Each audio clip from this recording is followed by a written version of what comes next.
may be seated. All right, welcome back, members of the jury. Hope you had a pleasant evening. Hope you had a good morning. We plan to go through the rest of the day. I'll give you a lunch break when the time feels about right. If you need a break for any reason, please let me know. All right, where we last left off defense, we were at your cross. Yes.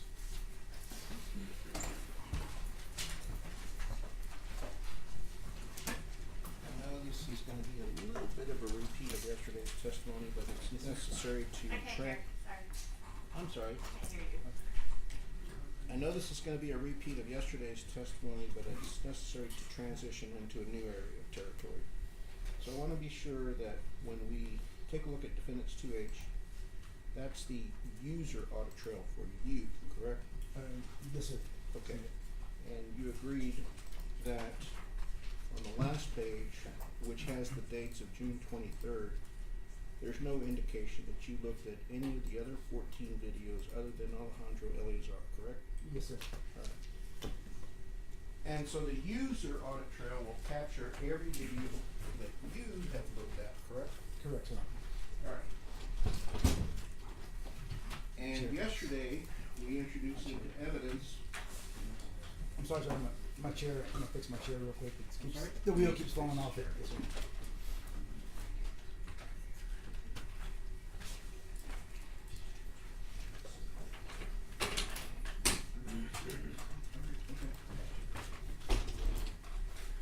So, you would agree with me that you testified yesterday that the items on USB disk Defense Exhibit 120 included all the device audit trails, correct? Yes, sir. All right. And I'm going to illustrate one of the device audit trails. If I can get this pulled up.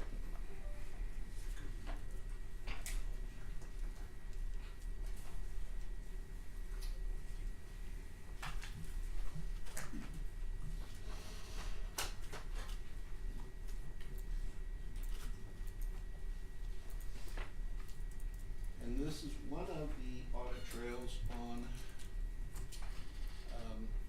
USB drive Exhibit 120. And let's see if I can enlarge this.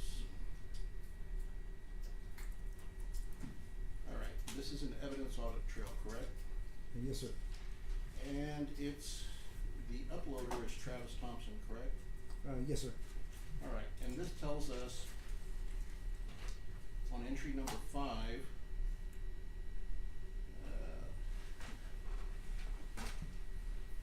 need to get new glasses, Judge, that the time that it was uploaded, it was at 5:25 in the morning, correct?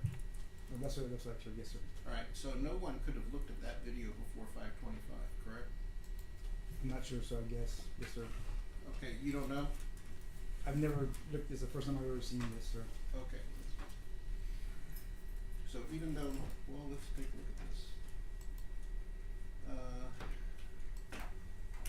What does it say here? Document generated 6 June 2024, 12:09 by, who's that investigator? Detective Soto. And who's that? That's me, sir. Okay. So is this the first time you would have ever have looked at it over a year after the fact? I don't recall seeing this specific. Okay, that's not my document, sir. question. Is this the first time you would have looked at it a year after the fact? I just don't remember seeing this, sir. I'm sorry. Okay, I don't. so that's not my question. Is this would be the first time you would have looked at this after the fact, correct? Yes, sir. All right. So let's take a look at, there's this column here that says user. Yes, sir. System means that the Axon computer system makes a tag over here, correct? Yes, sir. Looks like that. And when it says Officer Thompson, this means that he docked his camera and he was transferred up into the cloud in the Axon web-based system, correct? Okay. That's what it looks like. Yes, sir. All right, and would you agree with me that all videos are retained for at a minimum of 180 days, right? Yes, sir. And if the video is not tagged, it believe so, sir. Yes, sir. All right, so you understand that Officer Salinas, his first body worn camera video, you never retrieved, correct? I don't understand. What do you mean? Like that I looked at? Yes, sir. I did not. I You didn't did not sign it. retrieve his first video, correct? I'm not confused. You mean from when he first arrived, or? He had 3 videos. He turned his camera on and off 3 times. You agree with that, correct? I believe so, sir. Yes. All right. And you never recovered the first video that he uploaded, correct? I believe we had an issue with getting one video. Yes, sir. Okay. So the answer is that the issue means that you never retrieved it, correct? I think it was from when before he got to the call. Is that right, sir? That's where I remember we had problems with. So I didn't see. I didn't get that one. No, sir. You failed to retrieve it, correct? If that's the one, I did not get it. All right. And so you just admitted that if it's not properly tagged, it's in the system forever, correct? Sir, all this Axon stuff. I don't know all the rules and regs of all this Okay. stuff. I'm sorry, So, sir. is the correct answer to my question, you don't know the answer? I don't know. I don't know. Okay. So if I were to submit to you that if the system does not tag a video, that it's still in the Axon database somewhere, I represent to you that that's true, what steps have you taken to try to find that missing video? If it's the one I'm thinking of, I think we got with some of the officers that work in the Axon that work with those videos, and I think they were able to find that video. If that's the one you're talking about. Okay, so if they were able to find it, then I should have it, but Okay. I don't have it. I don't know. I thought there was a video that was missing that was from like a prior, I guess right before he got there. I can't remember, sir. So I'm gonna represent to you that, I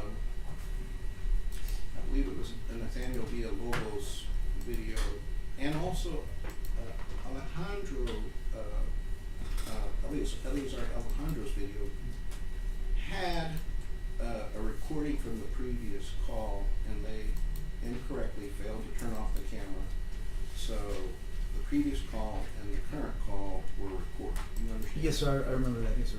All right, did you make any effort to determine whether that's what happened with Jonathan Salinas' first video? I guess not, sir. I don't remember getting that one, so no. Okay, so since you failed to do that, that's another failure on your part to properly investigate, correct? I just didn't do it, sir.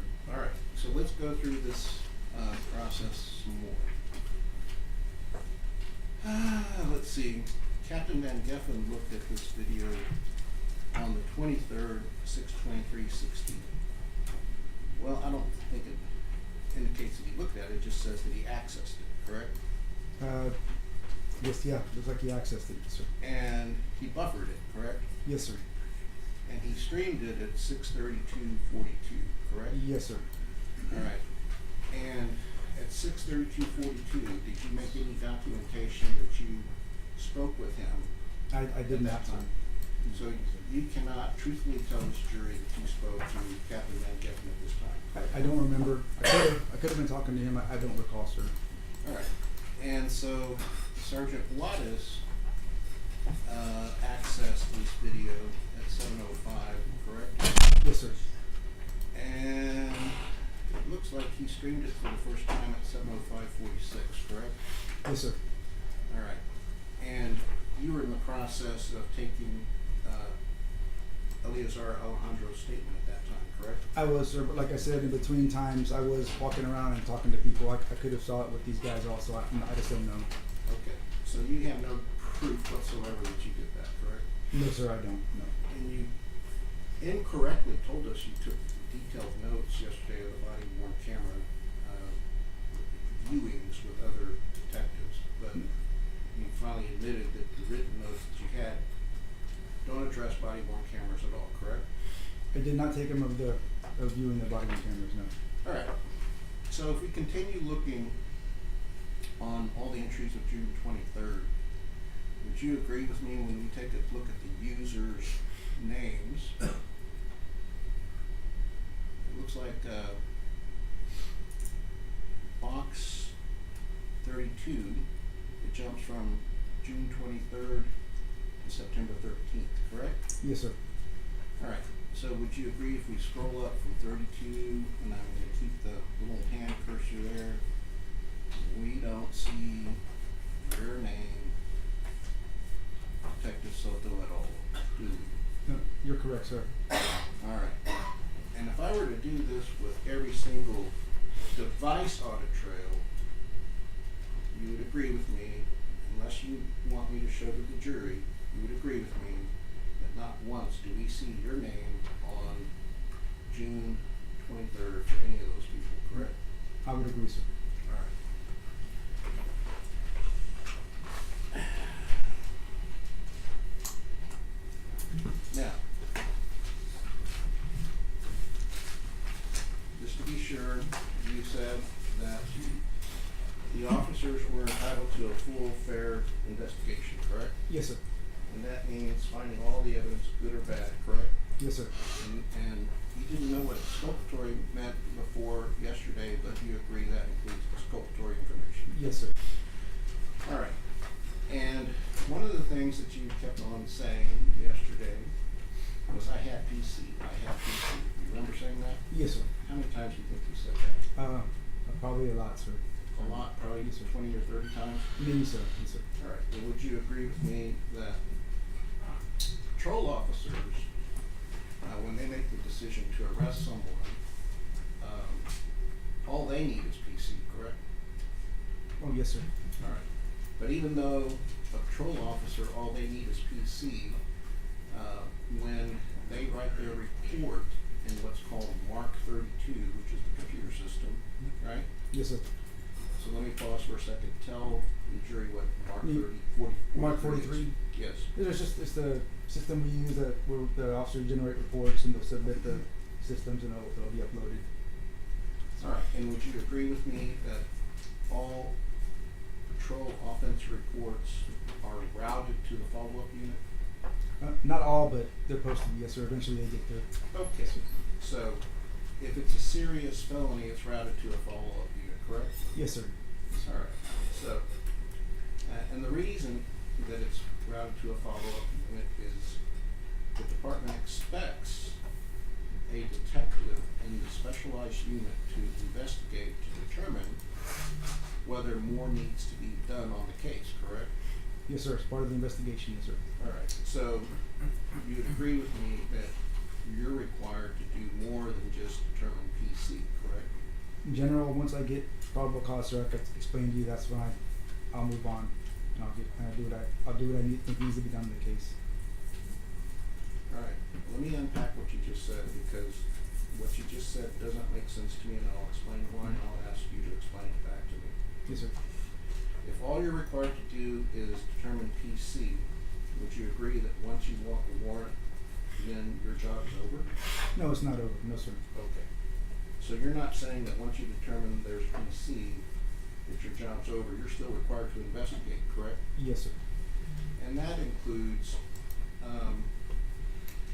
telling your supervisor, as shameful as it may be, as embarrassing as it may be, look, I was wrong by making this arrest. I learned new information that takes away my mistaken belief or assumption that the shooting was not justified, right? Yes, sir. If I felt that way, yes. Okay.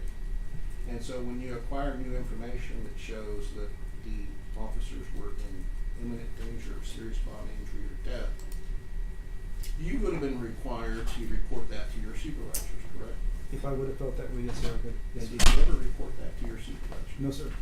Did you ever report to your supervisors that upon further review that Alfred Flores, the back of his head was 3 to 5 feet away from the window? No, sir. I did not. All right.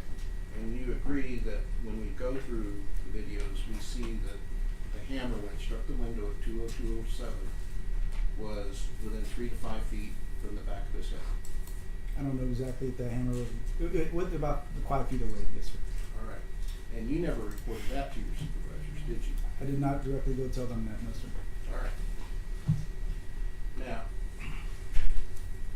if I understand correctly, from your testimony, you consistently applied judgments based upon your perspective of what was reasonable for the officers, correct? Yes, sir. All right. And you understand that's not what Chapter 9 of the Texas Penal Code says, correct? I based it on what I believed was reasonable, sir. Really?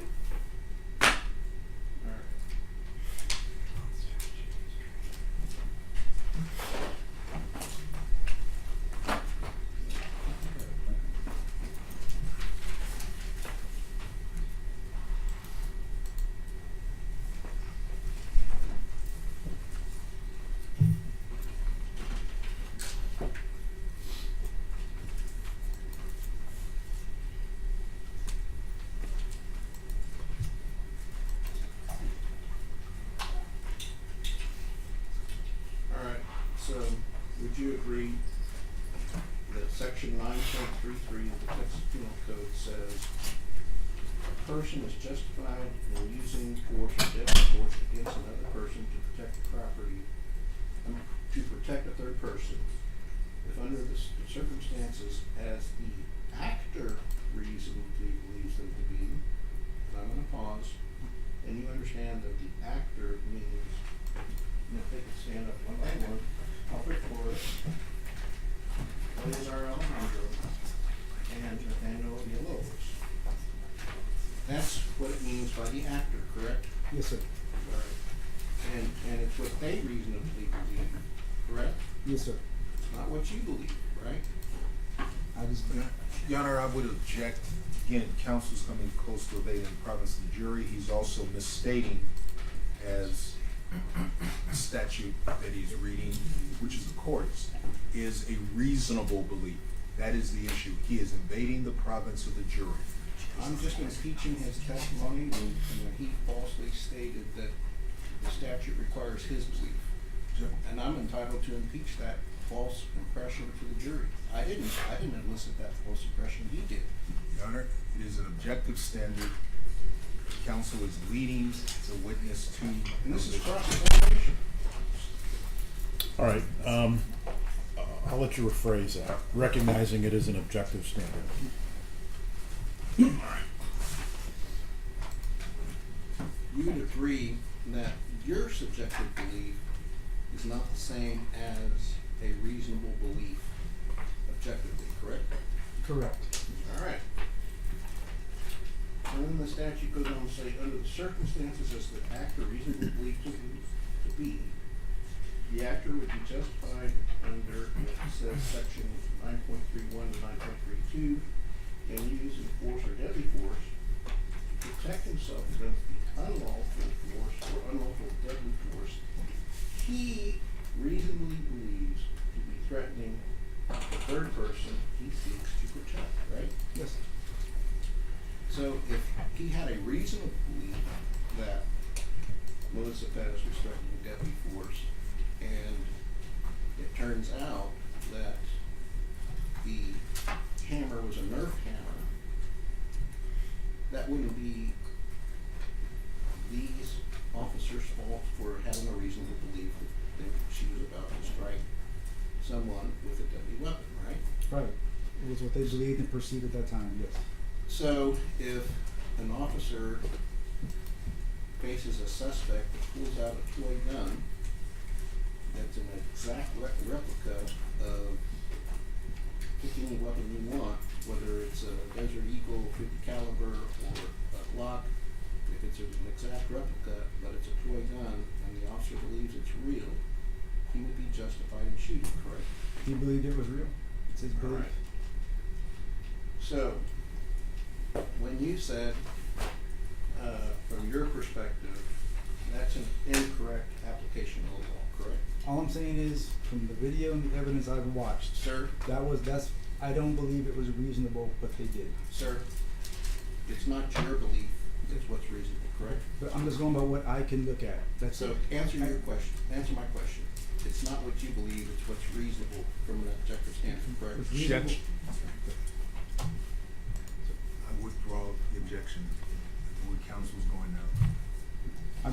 I'm just stating that from the evidence I had, that's why I'm saying I believed it was unreasonable. Are you telling this jury that you had all of the evidence and all of your evidence was correct? Of course, I did not see all the videos. Okay. You told me, you said every second of every video. You answered my question. You answered my question. I'm gonna move on to the next question. You have triggered a lot of thoughts, but I will go on to the next question. Did you take into account that Eleazar Alejandro had responded to a previous homicide where the manner of death was committed? Objection, Your Honor.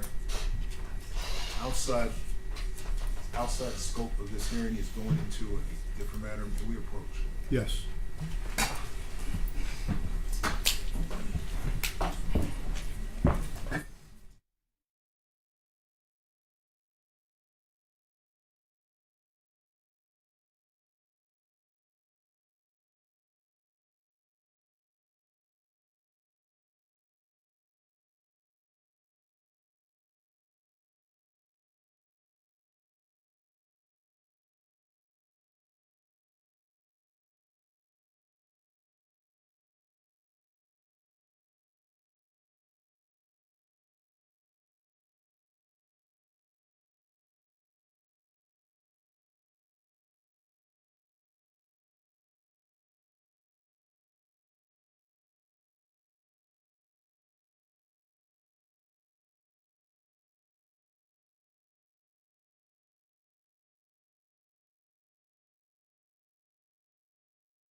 believe I was asking about how you only looked at it from your perspective. Do you recall that? Yes, sir. All right. Did you do any follow-up interviews with Maria Salinas to ask her what she would have done at 20207 if she had the ability to fire? Objection, Your Honor. What Officer Maria Salinas would have done is not an issue for this jury. That does suggest, Your Honor, that it's a reasonable, that'd be a reasonable officer if she would have done the same thing. That's, I think that's what we. She has given we her, ballistics, that's right. she has given her statement, which has already been admitted into evidence. And the state hasn't called her, and her statement was very limited, and if you only look at what you want to see and have force blinders on, you're not going to fully explore what's relevant. All right. Reasonable officer. I'll let you ask it, but you gotta rephrase that. All right. In your affidavit, you said no reasonable officer would have fired at 20207, correct? Yes. And Maria Salinas witnessed what was happening at 20207 and what transpired beforehand, correct? Yes. And you never asked her whether she reasonably believed that Eleazar Alejandro's actions were justified or reasonable at that time, did you? I did not. All right. And you did not ask, and Travis Thompson was standing right next to Eleazar, correct? Yes, sir. He was right at the rail, correct? Yes, sir. And you did not pull his video until November 6, 2023, correct? Correct. And you would agree with me that he was 6 feet away from the window that Melissa Perez struck at 20207, correct? Yes, I would agree. And he was 6 feet away from Melissa Perez at 20204 when she was standing in front of the TV, correct? Yes, sir. And he witnessed her run from the TV to the couch and back to the window, correct? Correct. And you would agree with me that in his video that he flinches, That, I mean, I'm pretty sure he did from all the gunshots. and he also drew down on her, correct? I'm not sure, but I think he probably, yes. All right, and did you ask him whether, when Eleazar fired at 20207, whether that would have been reasonable and justified? I did not. Objection, Your Honor, again, same issue as with Officer Salinas. Officer Thompson's body cam footage is admitted into evidence. His statement is admitted. That's the objection. I don't know what the objection is. That's not a legal objection. It's argumentative, and it's improper question for this witness to ask those officers' state of mind. It's not argumentative, it's either yes or no. Either he asked or he didn't ask. All right, so I'll let you ask just that particular question and then you move on. And just to make the record clear, I don't think Thompson's statement's been admitted. We prefer that it was, but I don't think it has been. Okay. And I believe that since the state has made an issue of it, that it should be admitted at this time. And I would ask time to have it produced and marked so I can proceed to examine this witness.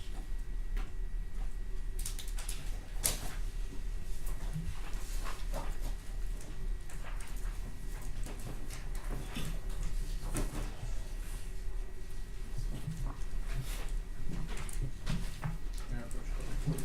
Yes.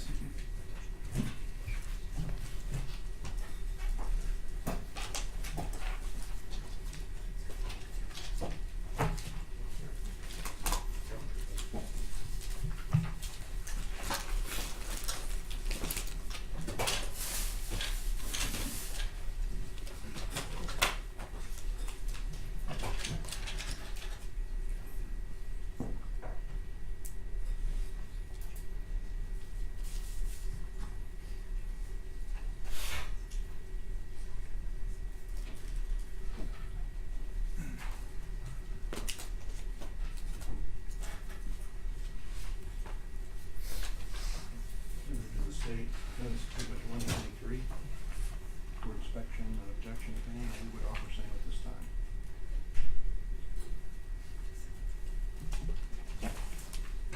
state would agree if it's hearsay. We'd agree though if they agreed to Officer Soto's report also hearsay also coming in.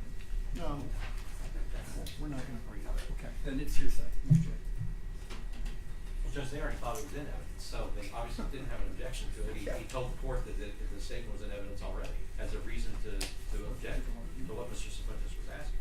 Which is not a legal objection, Your Honor. I was in error, made a mistake, but the statements themselves are contained in Officer Soto's report, which has been marked and has been used for both direct and cross-exam. Well, that's an admission then of a party opponent. He's telling the court that it was in evidence, therefore it was relevant, then it should come in. He was telling the court that it's relevant because it's in evidence. And now he's saying it's inadmissible because it's hearsay when you've been offering everybody else's statements that were hearsay? I know the statements that came in without objection of the defense. They wanted their own client statements in, but as to this report of this officer, it's hearsay. All right, I'll sustain the hearsay objection.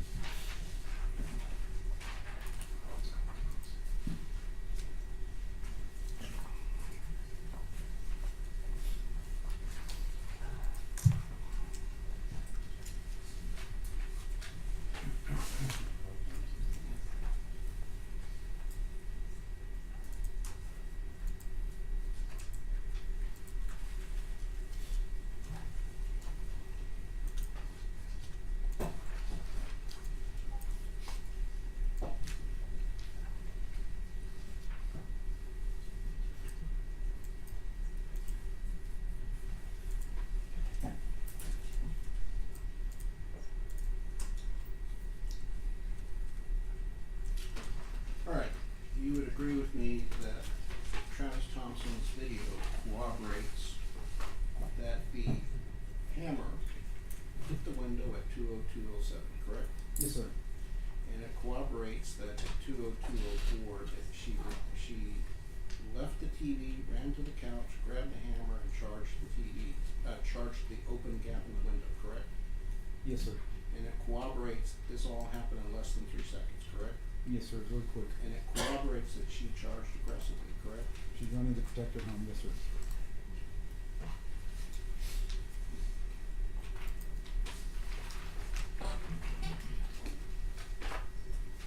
And just to be sure, you did not ask Travis Thompson whether had he been in Eleazar Alejandro's shoes at the moment of 2:02:07, in the exact same position, whether he would have fired. You didn't ask Objection. that question, did you? Objection, again, goes to the invading the province of the jury, and it's and it's already been, asked and answered. Judge, the answer is no. It's so, the whole idea Now is. counsel is testifying. Judge, I respond to the objection, the answer is no, therefore he is not actually going into anybody's mindset because the detective did not follow up and interview anybody. So the answer is gonna be no, over and over and over again to every question Mr. Cifuentes is asking, which is pointing out the failure of his investigation, not trying to get into the mind of anybody else. All right, so you can rephrase that question.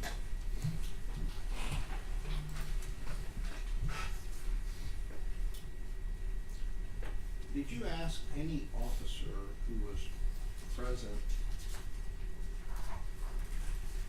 on June 23rd, 2023, at 6200 Old Pearsall Road, between the time period of 2:02:00 to 2:02:15, whether they would have fired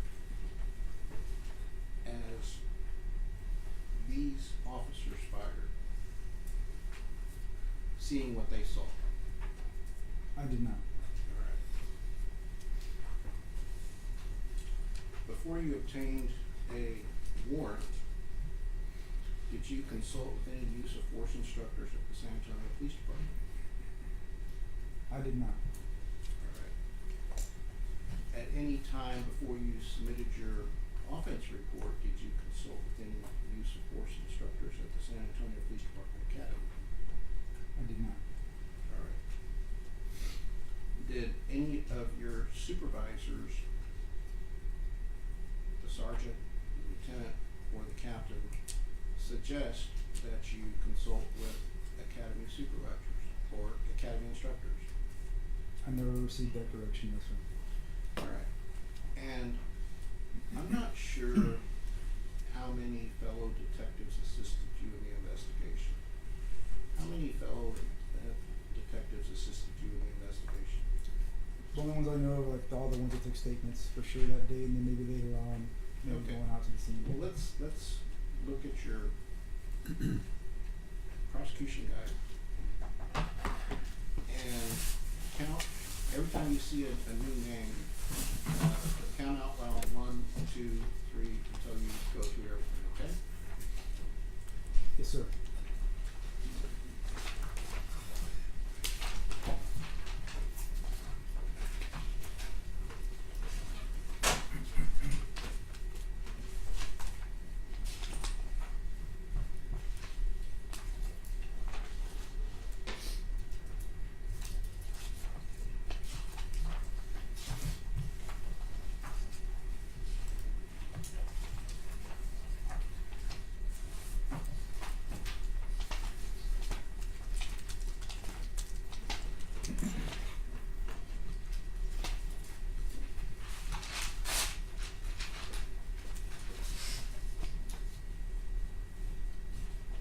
Okay, so when we say the names, or just go down and count them out? Did you count the number? Yeah, let me see here. I got 1, 2, 5, 6, 7, 8, 9, 10, 11, 12, 13. There's 13 detectives assisted that. Alright, did any of those 13 detectives tell you to look into the matters that you have admitted to yesterday and today that you failed to do? No, sir. Alright, so would you agree that they were required to assist or help you since this was your first officer involved shooting? They were assisting, but I'm just answering. They did not say that. They did not say that. Right. But would you agree with me that they're expected to assist you, correct? I think they were assisting the best they could. Alright, and would you agree that if they're assisting the best they could, but their best wasn't fair, that it's whether they did their best, if it was short of being fair, it wasn't fair to these guys, right? So, yes, in your opinion, yes. Alright.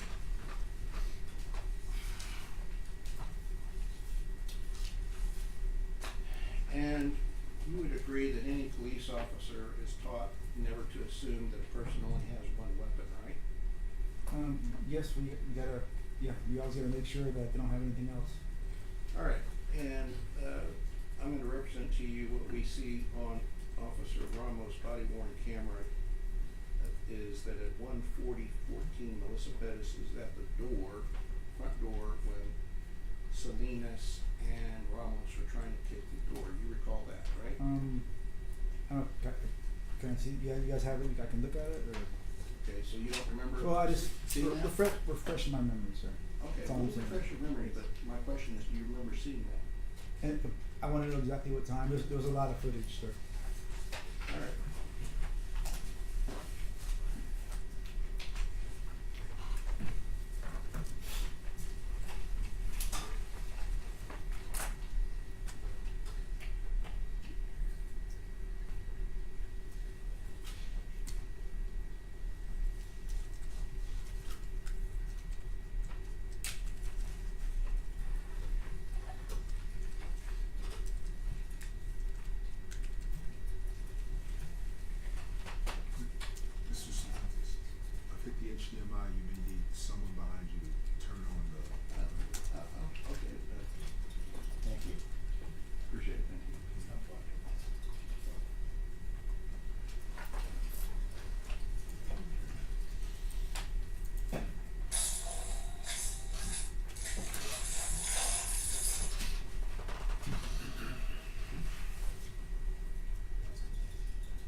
Officer Robert Ramos' video. I'm sorry, I meant to play Officer Rojas' video, so let me pull that up.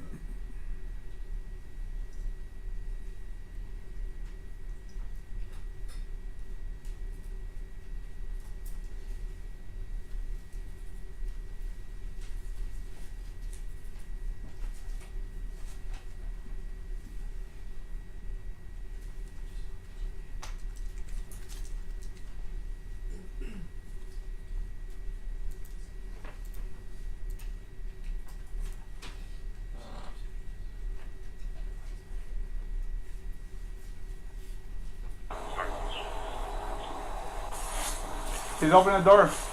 All right, so I'm starting it at 1:40:01, and I'm gonna let it play a little bit.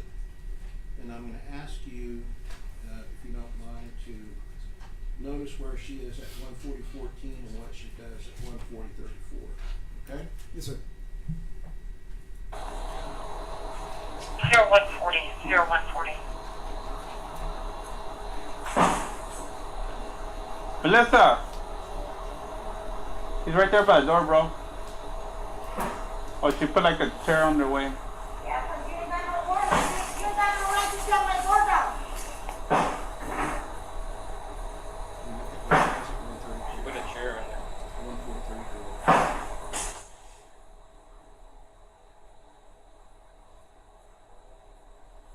You think you could open the single? All right, would you agree with me that she rapidly goes to one of the back bedrooms? Yes. All right, and you agree that what we later see is that, before this point in time, she has no hammer, right? Yeah, I don't think she brought it in yet. Yes, sir. All right.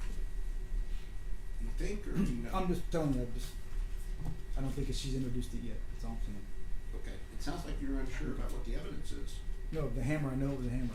I'm just saying, at this point, I don't think she's introduced the hammer yet. Okay, so you know that at 1:40:37, she has no hammer. You know that's a fact, right? I can see she didn't have a hammer. Yes, sir. All right, and you know that after she runs back, she comes back with the hammer. You know that, right? Yeah, we can let Okay. it play and make sure, but yes.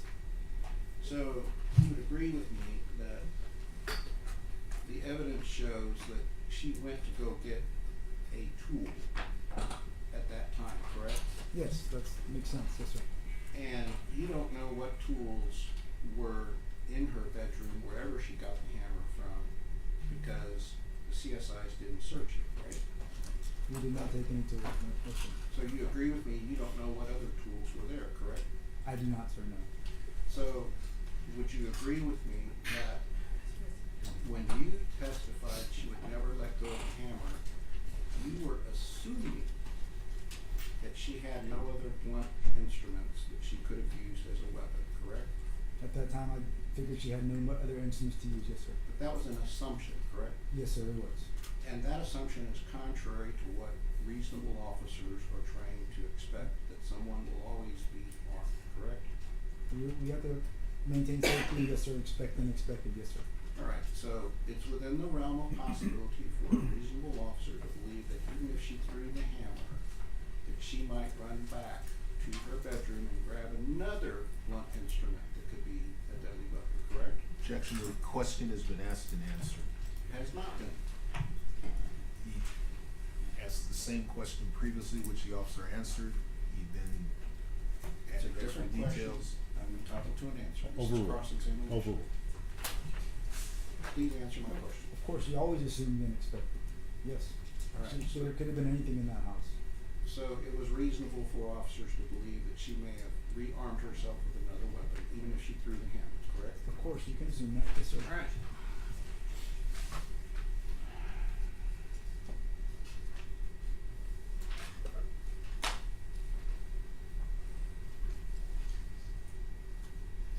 All right, your command staff knew that this was your first shooting, right? I'm pretty sure. Yes, sir. And you would agree that if your command staff was competent, they would have done what all investigators have, which is on-the-job training? I believe they're competent, and we did the best we could that day, sir. All right. And so they would have overseen what you were doing and see whether you were engaged in any omissions or errors, correct? Of course, sir, they're there watching over, yes, they're watching everything. And were they watching over you?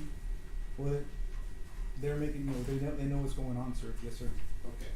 So when you have used the term "we" did this, we did that, would you agree that if, in talking about the "we," there were failures to do certain things, since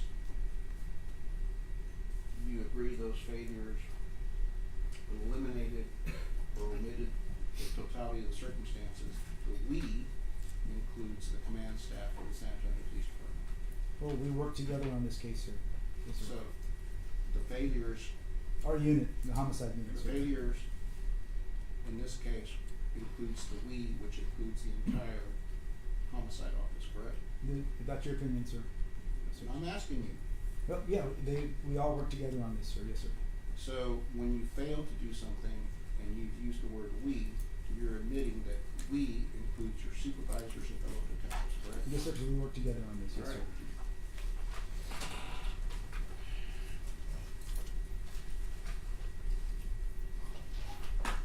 Now, just to be clear,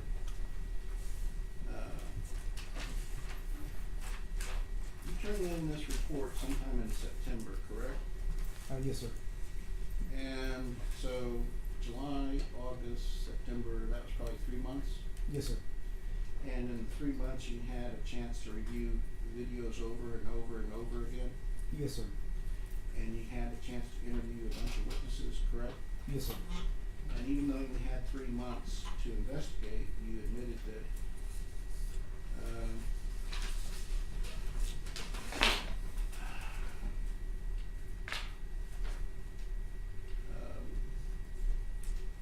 you didn't know which officer shot Melissa Perez before getting the warrant, correct? Yes, sir, we had to wait for ballistics. And you didn't watch all the body worn cameras in their entirety prior to walking the warrant, correct? Yes, sir. And if we were to look at the body worn cameras and the audit trails for each device and your user audit trail, would you agree with me that if we were to carefully analyze all those audit trails, there would be no proof that you watched all 15 videos from beginning to end? You would agree the audit trails would reveal that, correct? Yes, sir. Alright. And, you agree that you did not direct CSIs to search for other tools, at all, correct? Yes, sir, I agree. Yes, sir. And you agree that the CSIs didn't take any measurement or height distances, correct? Yes, sir. You agree that you, admitted exculpatory evidence in your prosecution guide, correct? There was some stuff I should have put in there, sir. Yes, sir. Alright, and that was exculpatory evidence, correct? There was some stuff, yes, sir. Alright, and you agree that you didn't mention Alexis Tovar statements from the interview in your body worn camera where Melissa Perez stated she was an aggressive person, correct? Yes, sir. And you incorrectly stated in your prosecution guide twice that Alejandro could not see Melissa Perez when he fired, correct? Yes, sir, we know that yesterday, yes, sir. Alright, and you agree that to this day, 2 years after the fact, you didn't recover all the bullets, correct? We went back in a year later and we got what we could get out of the wall. Sir, that's not my answer. How many shots were fired? A total of 16, sir. Alright, and how many bullet fragments were recovered? I don't know off the top of my head, so I have to look at all it. I don't know. Okay, well, would you agree with me that you recovered less than 16 bullets? I believe that's correct, sir. Alright, so can you agree with me that you didn't recover all the bullets? I believe there's one we could not recover, yes, sir. Okay, well, didn't you only recover 6 bullets? I know there was an issue with one of them in the wall that we could not get out. That's the only thing I know that we could not recover. I know there was bullet fragments and things like that, yes, sir. Alright, so if you don't remember, that's okay. Mhm. I want you to tell me you don't remember, but would you agree with me that it wasn't a case of just one bullet missing, there were a bunch of bullets missing? Well, yes, sir. They went everywhere in the house, sir. Yes, sir. Alright, so there's about 10 bullets that you didn't recover, would you agree? Yes, we did not recover everything. Alright. You did not measure the distances from one room to the next, correct? We did not. You don't know why, the candle that was in Santos De La Rosa's room was extinguished when it was photographed, do you? No, I do not know. Alright. You didn't use the Leica scanner the first time or the second time that you went to search, correct? Yes, we did not. And you admit that the Leica scanner could have created a 3D model, and because of advances in calculus and mathematics, you could pinpoint one location inside the 3D model and compute the distance to another point in the 3D model, correct? You're correct, sir, yes. And because that wasn't done, we don't know the distances that we've been talking about throughout this trial, correct? Correct. Alright. And you would agree with me that none of the officers were allowed to look at the other officers' body worn cameras as required by law, correct? Yes, sir, I did not tell them they could. I just didn't say no or yes to either request. Alright. I didn't tell them they could look at any of their officer's body cam, yes, sir. And the jurors, I hope, took good notes, so I'm not gonna go through the details, but you admit that there were a lot of events that were part of the totality of the circumstances that officers could take into account when deciding whether at the time of firing it was reasonable to fire, correct? Yes, sir. And you left a lot of those details out in both your warrant and prosecution guide, There are correct? details left out, yes, sir. Alright, But you know, like I said in the probable alright, cause. you answered the question. And you did not create notes when you reviewed the body worn camera, correct? I did not have taken any notes, no, sir. And you did not create bookmarks or write comments in any of the audit trails, correct? I did not, sir, no. And none of the detectives did that, correct? I don't know who did it. I think there were someone did it. I don't know who did it. Alright, so, you had 4 months to do all of these things. You had the luxury of 4 months in your office, without any stress, without anybody threatening your life, without you being concerned about being shot or beaten up. You had your time to review things over and over again. Would you agree that you had a lot of time to decide whether the shooting of bullets by these 3 gentlemen was reasonable in the 8 seconds at the most that they had? I was working on other cases also. Sir, but yes, sir, answer my question, don't be I- evasive. I'm not, sir. I was just letting you know that I'm working on other cases in I don't between care there. whether you You're were making working it sound on like cases. You Enough. had plenty of time I'm gonna answer your to question. review a decision that they had to make in 8 seconds. You would agree with that, yes? I'm gonna answer. Can I answer your question? Can you I'm answer gonna answer yes your or question, no? sir. One at a Answer yes or time. no. Sir, I'm trying to put in perspective so they understand. You made it sound like I'm only working on that Sir, case, sir. it's a yes or no answer. Okay. Repeat it. Alright, let's throw you a bone. Let's say that 2 hours out of the day you could only work on this case in only 2 hours. That would be a fair question, correct? Yes, sir.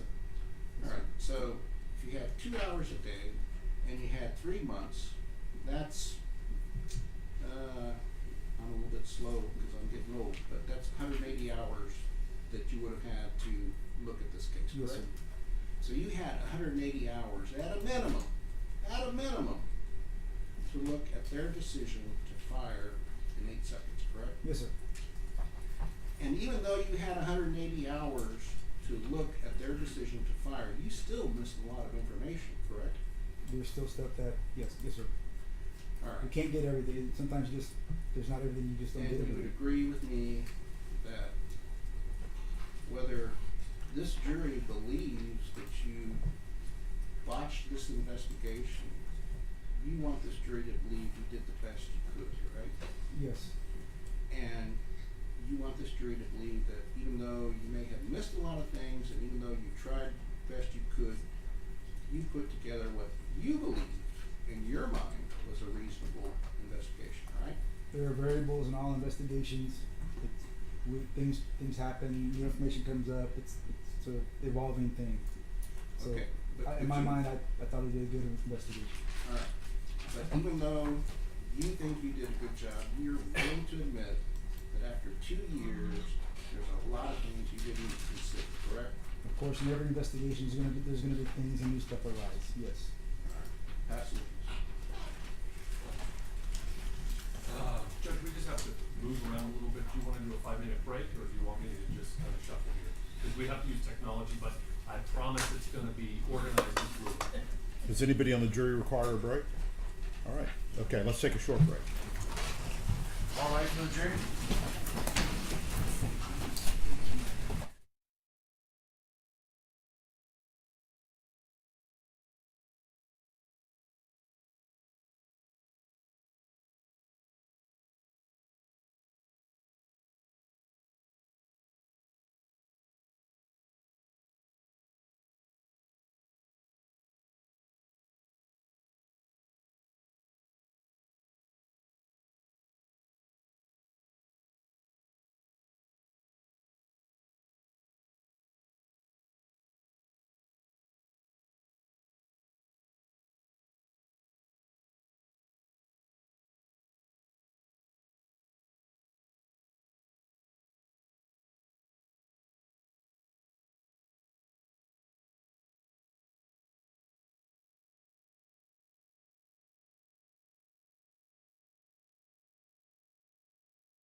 Back members of the jury. Defense, we're in your cross.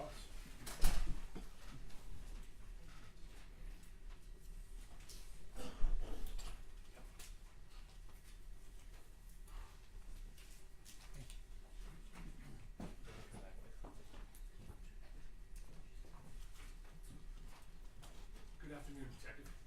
Good afternoon, sir. My name is Tom Nisbet. This gentleman's name is Christian Newman, and we represent Sergeant Alfred Flores. Yes, sir. I ask you some questions, same sort of general understanding. If you want me to repeat it or you don't understand it, please just let me know, okay? Yes, sir. Fine.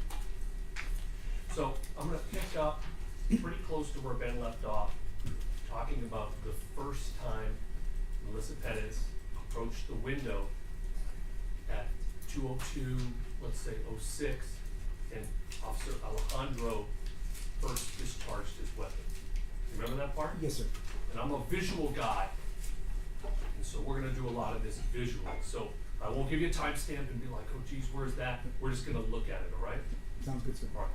Before we look at it, I just wanna be on the same page with you about what apparent danger is, okay? Yes, sir. Apparent danger. Yes, sir. And the jury's heard a lot about it, but I want your testimony, you tell them. A citizen, an officer, has a right to react, if it's reasonable, to apparent danger, the same as if the danger were real, correct? Yes, sir. All right, I'm gonna read you the definition of apparent danger. You tell me if you agree with it, okay? Okay, yes, sir. A person has a right to defend himself from apparent danger to the same extent as he would had the danger been real, provided he acted upon a reasonable apprehension of danger as it appeared to him from his standpoint at the time. Does that sound right to you? Yes, sir. Sounds right. Can you turn the elbow on for me, please?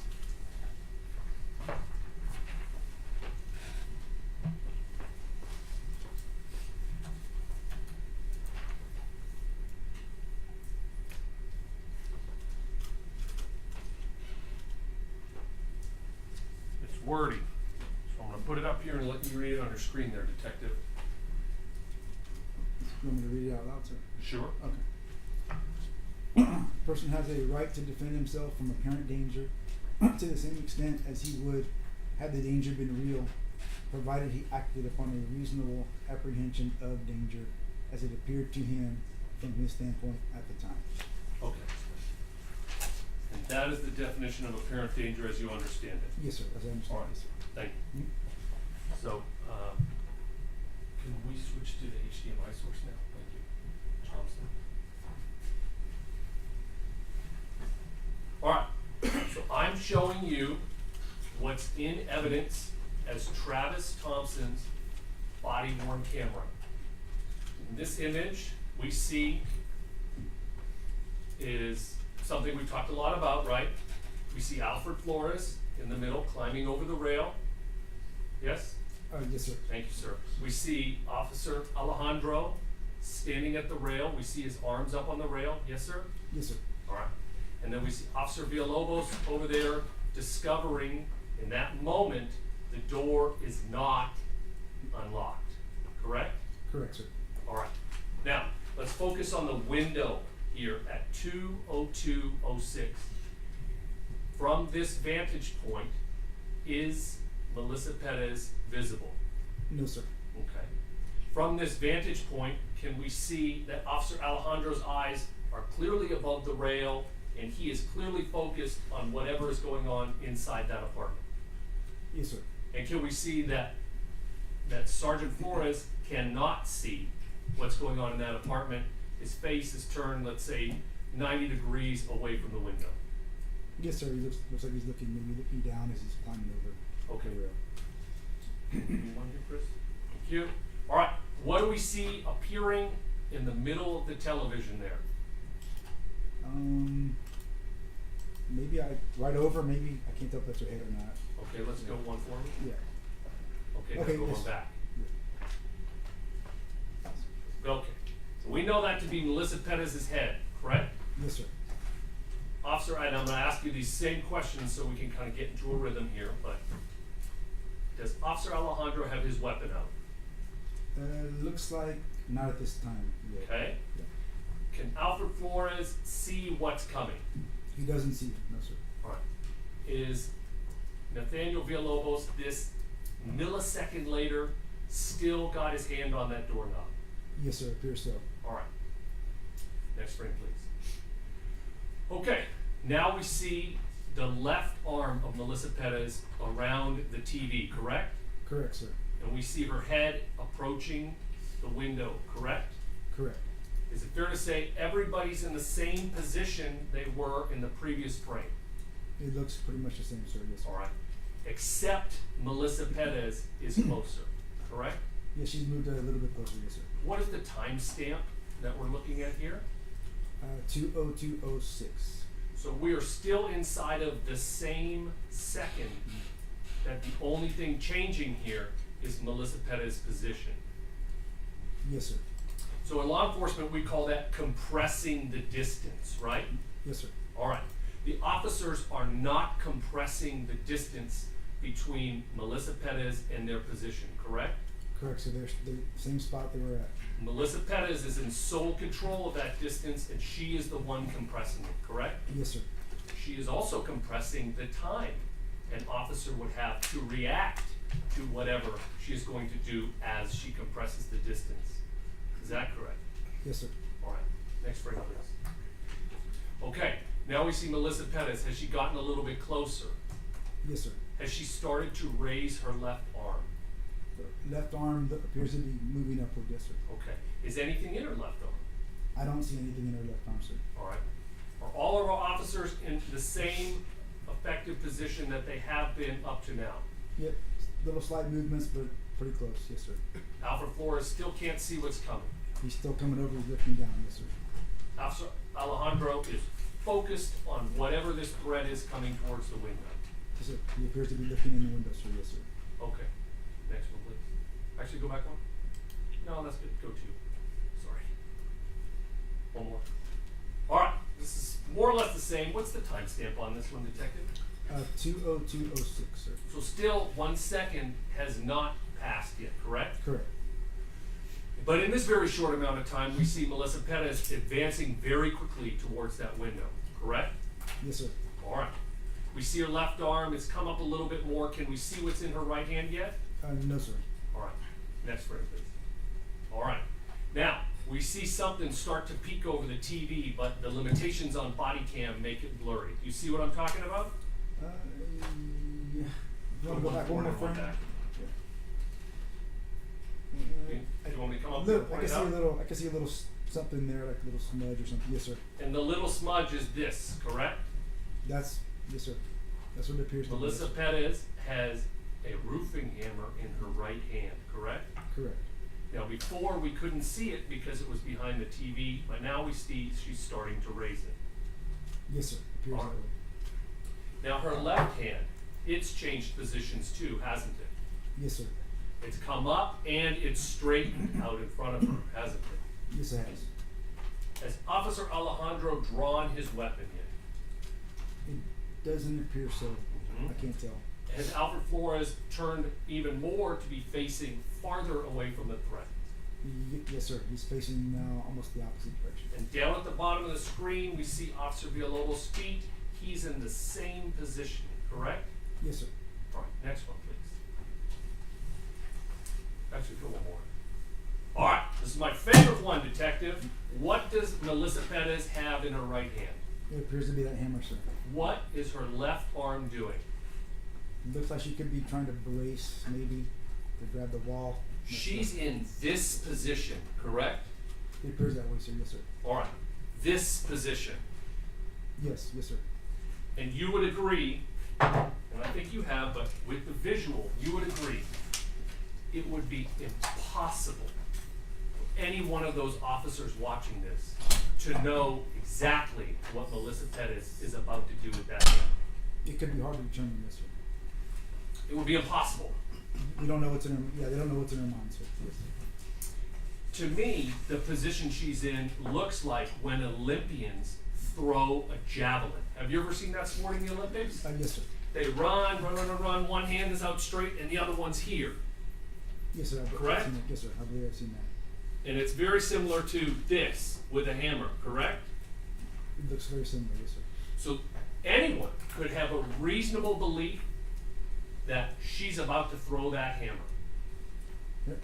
Looks like it could be. Yes, sir. Again, objection, Your Honor. You cannot testify to that. It is the province of the jury.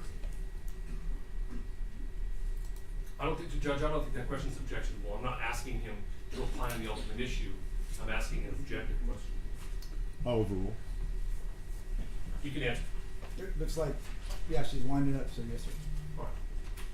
Now, she could also be winding up to come through that window like we saw with Jonathan Salinas, correct?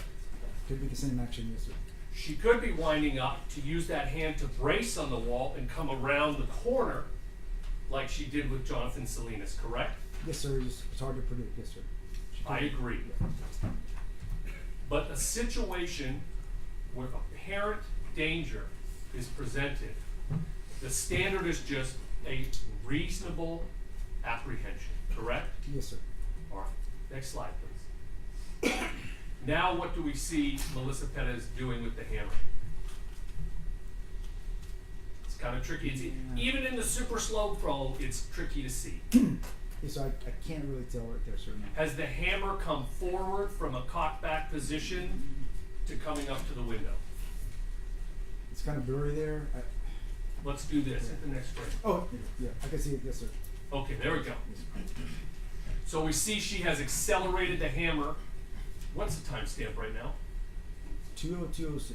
Still haven't had 1 second pass. Correct. Not 1 second. And that hammer has accelerated all the way forward towards the window. Yes, sir. Okay. Can you see if Officer Alejandro has drawn his weapon yet? Yes, sir. It looks like he has. Okay. So after the Olympic javelin position, now Officer Alejandro is starting to produce and orient his weapon. Is that true? Yes, sir. Alfred Flores' head is now directly, the back of his head is now directly facing where Melissa Perez has run up to the window. You Yes, agree? it's facing the opposite direction. Yes, sir. Go ahead. Thank you. Okay, next frame. All right. Now we see very clearly Officer Alejandro has gotten into a firing position. Is that right? Yes, sir. May I demonstrate, Judge? Yes. And officers are trained to use both hands on the weapon for that firing position, correct? Correct, sir. So he has gotten a stance. What's the name of this stance? Off the top of my head, I can't think of it. Isosceles, right? Yes, sir. You make an isosceles triangle, you orient on your target, and the weapon goes forward, correct? Correct, sir. Officers train at the firing range hundreds and thousands of rounds a year to use this technique effectively, correct? Correct. All right, so we see Officer Alejandro has produced his weapon. What do we see coming out of the window? Glass. Glass. Can you describe the glass? Looks like shards of glass. Okay. What are those shards of glass doing? Looks like they're coming toward Officer Alejandro. Okay. Are they also coming towards the back of Officer Flores' head? From this angle, I can't tell, but if there's as many coming out, it's possible, yes. Could be some that would hit him. Does having an impact make a human being blink or react? Yes, sir. Yes. Does having a cloud of glass shards flying towards your face make it hard to see what a hammer may or may not be doing on the other side of that cloud of glass? Yes, sir. It could impede the vision. Okay. Yes, sir. Can we even see the hammer or what it's doing at this moment because of the glass shards? I can barely make out something. I'm not sure what it is, but you're correct. It's kind of blurring the picture. Okay. One more, Chris? Or is that the last one? Okay. But so, what's the time count on our timer here now? 2:02:07. So we've now finally made it 1 second. Yes, sir. So at this point, Officer Alejandro fires his weapon the first time, correct? It looks like, yes, sir. So you would agree with me, from the Olympic javelin to this moment is only a split second. Yes, sir. And he had a split second to decide how to react to that speed of Melissa Perez compressing the time and compressing the distance into that position, correct? Yes, sir. It was very quick. Yes, sir. All right. Okay. Thank you. May I approach the court reporter, Judge? Yes. Will you bring up the first slide? Flores, please? Yes. Can you go back to that spot?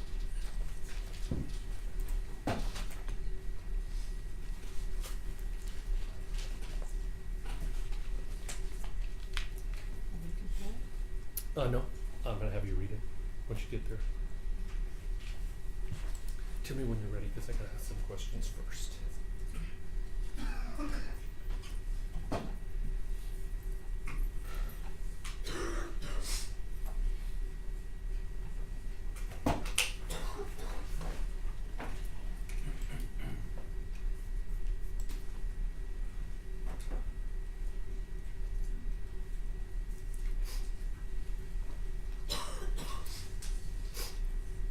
This is just a bigger one of that. Can you just read that and see if it's the same?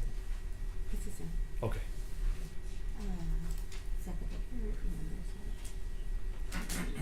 like two words. You can't? Yeah, I think we might have talked about it. There, there's the Okay. same. In this one, the window, and then you can't? Yeah. Okay. Right. Well, I'll put it up.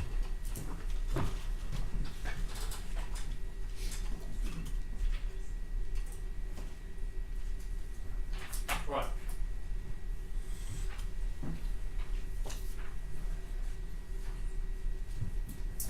Detective, this is Defense Exhibit 109. Do you remember looking at this exhibit and discussing it with Mr. Goss, I guess, 2 days ago? I believe so. All right. His focus was on the door and the locking mechanism of the door. That's what he wanted to talk about, correct? Yes, sir. All right.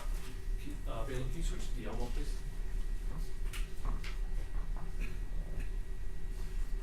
All right. Again, I'm a visual guy, so we're going to read along as the court reporter reads back that line of testimony. Okay? If you could, please.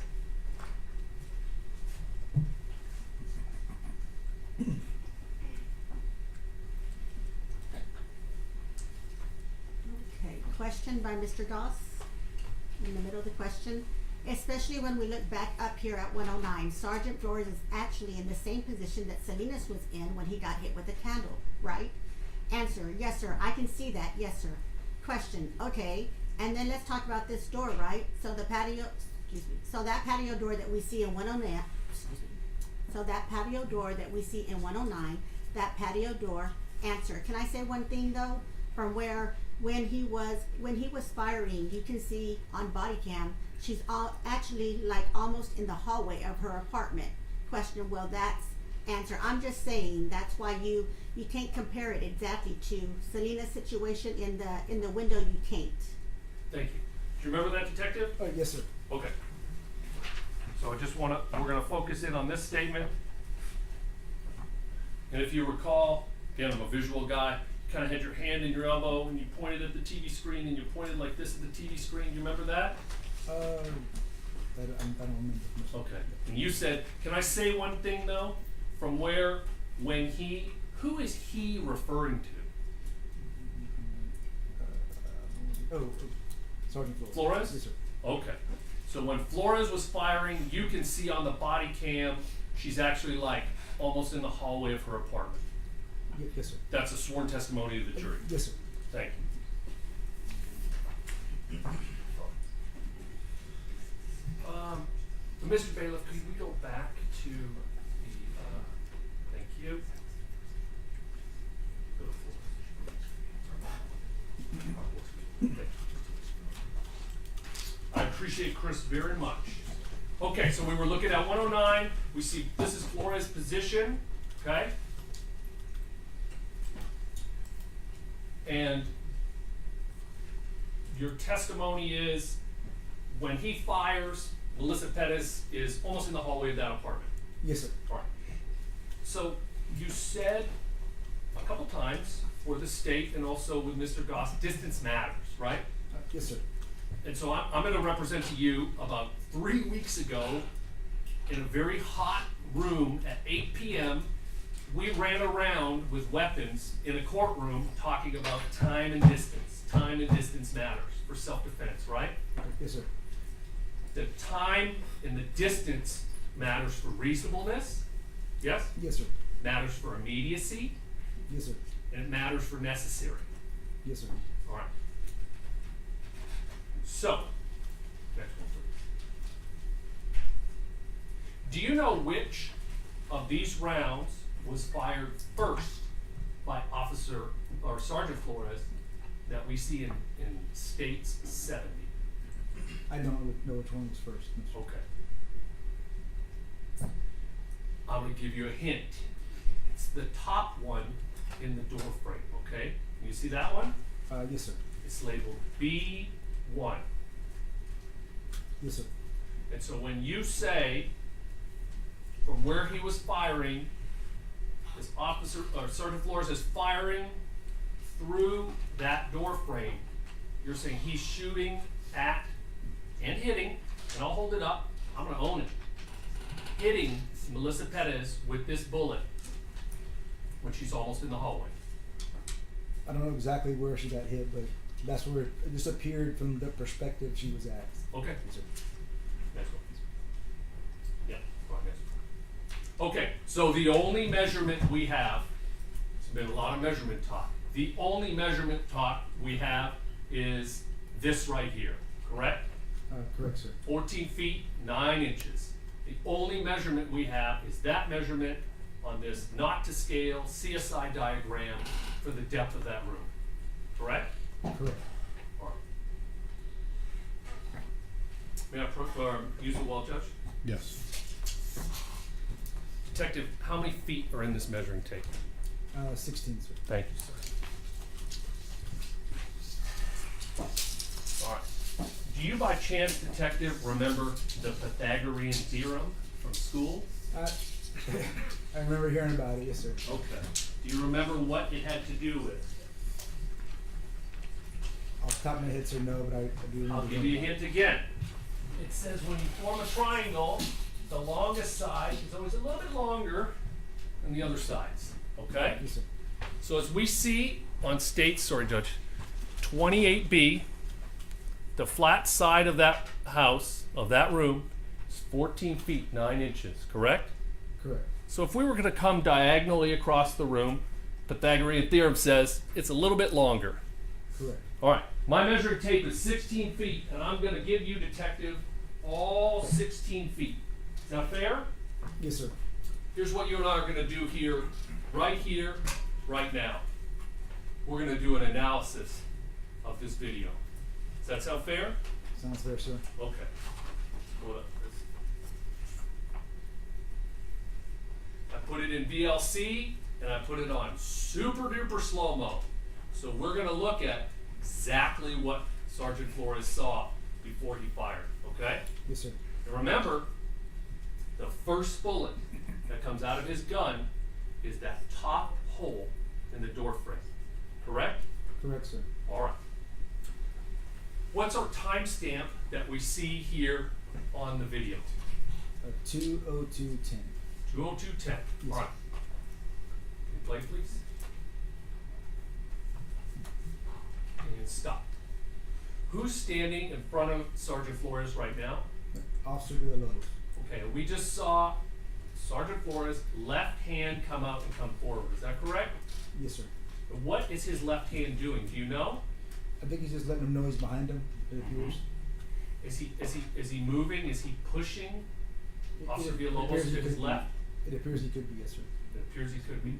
It appears he's pushing Officer Villalobos to his left to gain a better line of sight, correct? Correct. And arguably put himself in the more vulnerable and exposed position directly through that glass door. Yes, sir. It seems to me he's just trying to be at a visual. Okay. He wants a better visual, yes, sir. And we agree that the depth of that patio is 6 feet. We've talked a lot about it, right? Yes, we have, sir. And Yes. so not sideways, the door to the wall, right, is 6 feet. Correct, sir. Yes. Okay, and if I'm 6'3", what's my wingspan, detective? It's, Come on. it's just variable. I don't know. I don't. Vitruvian Man, changes. Leonardo da Vinci, 6 it's the foot. same as One my at a height, time. that's right. Yes, sir. One Okay, at a time, please. Oh, Thank you, sorry. The same as your height. That's, Okay. that's in general. Yes, sir. so this is it. Yes, sir. This is as deep as that patio is. Yes, sir. The jury box is deeper than that patio. Yes, sir. It looks like it. Yes, sir. Okay. And so you have Officer Villalobos, could you stand up for me, sir? Yes, sir. Standing in front of Alfred Flores, directly in front of that window. And then you have Sergeant Flores directly behind him. And you'd agree with me, there ain't much more room on the patio than that, right? I agree, sir. All right. Thanks, buddy. Yes, sir. Okay, Chris, play, please.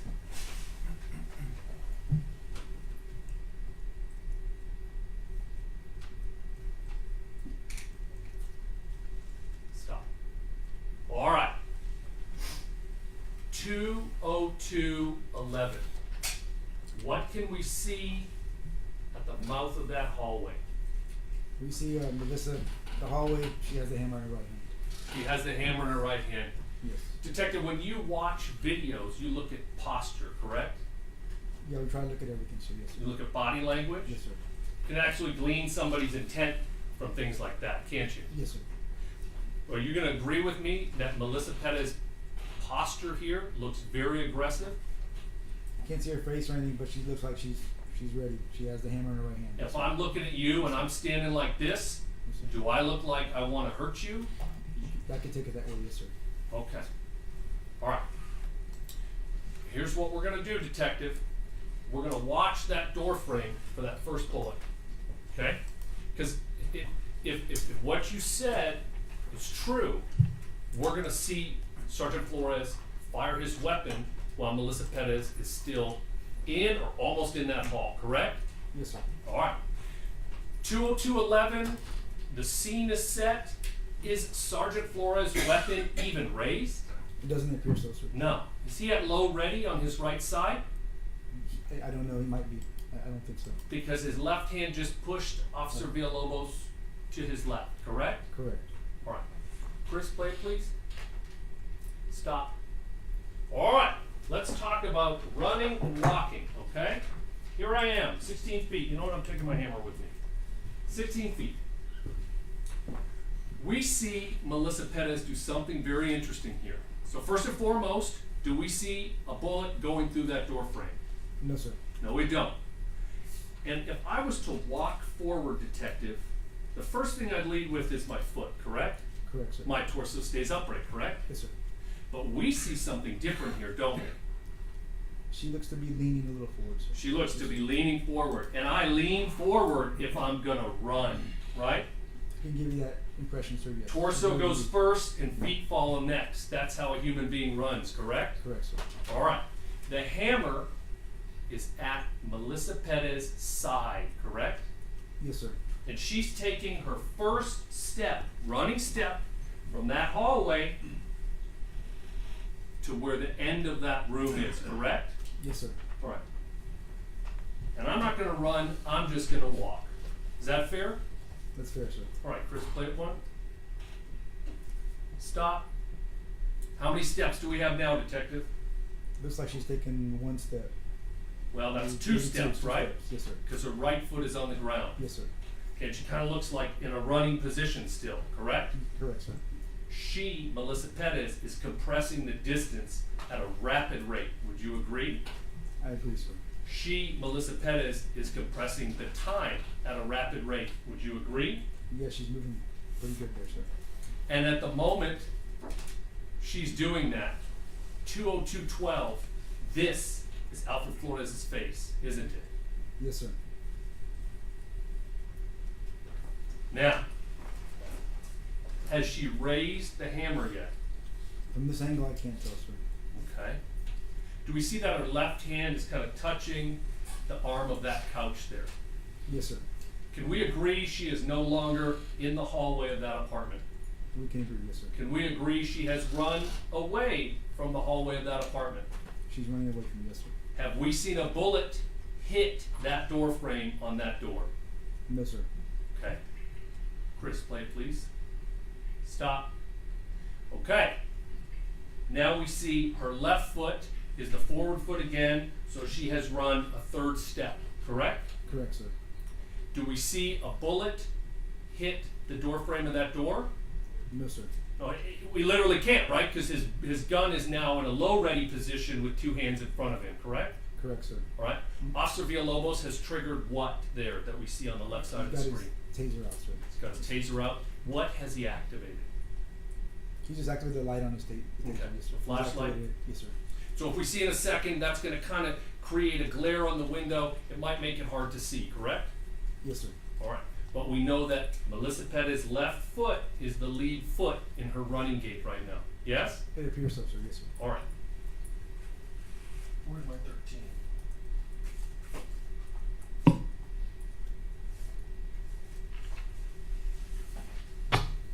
Can you play it one, Chris? Stop. Okay. Now her right foot has cycled at 202.13, correct? Correct, sir. She's nowhere near that hallway, is she, detective? You're correct, sir. At 202.13, Alfred's gun has finally come up into a ready position, correct? Correct, sir. That isosceles position, correct? Correct. All right. Nathaniel Villalobos has just removed his left hand from the doorknob, correct? Correct, sir. Okay. Can we see the hammer in this image? No, sir. Okay. Play it one, Chris. All right. Stop. Interesting. So let's say this. What's the timer at now, detective? 202.13, sir. So now we see at 202.13, Alfred's weapon has come up, but he's making a very distinctive face, isn't he? Yes, sir. That's a face consistent with a human being who believes they are about to get hit in the face with something.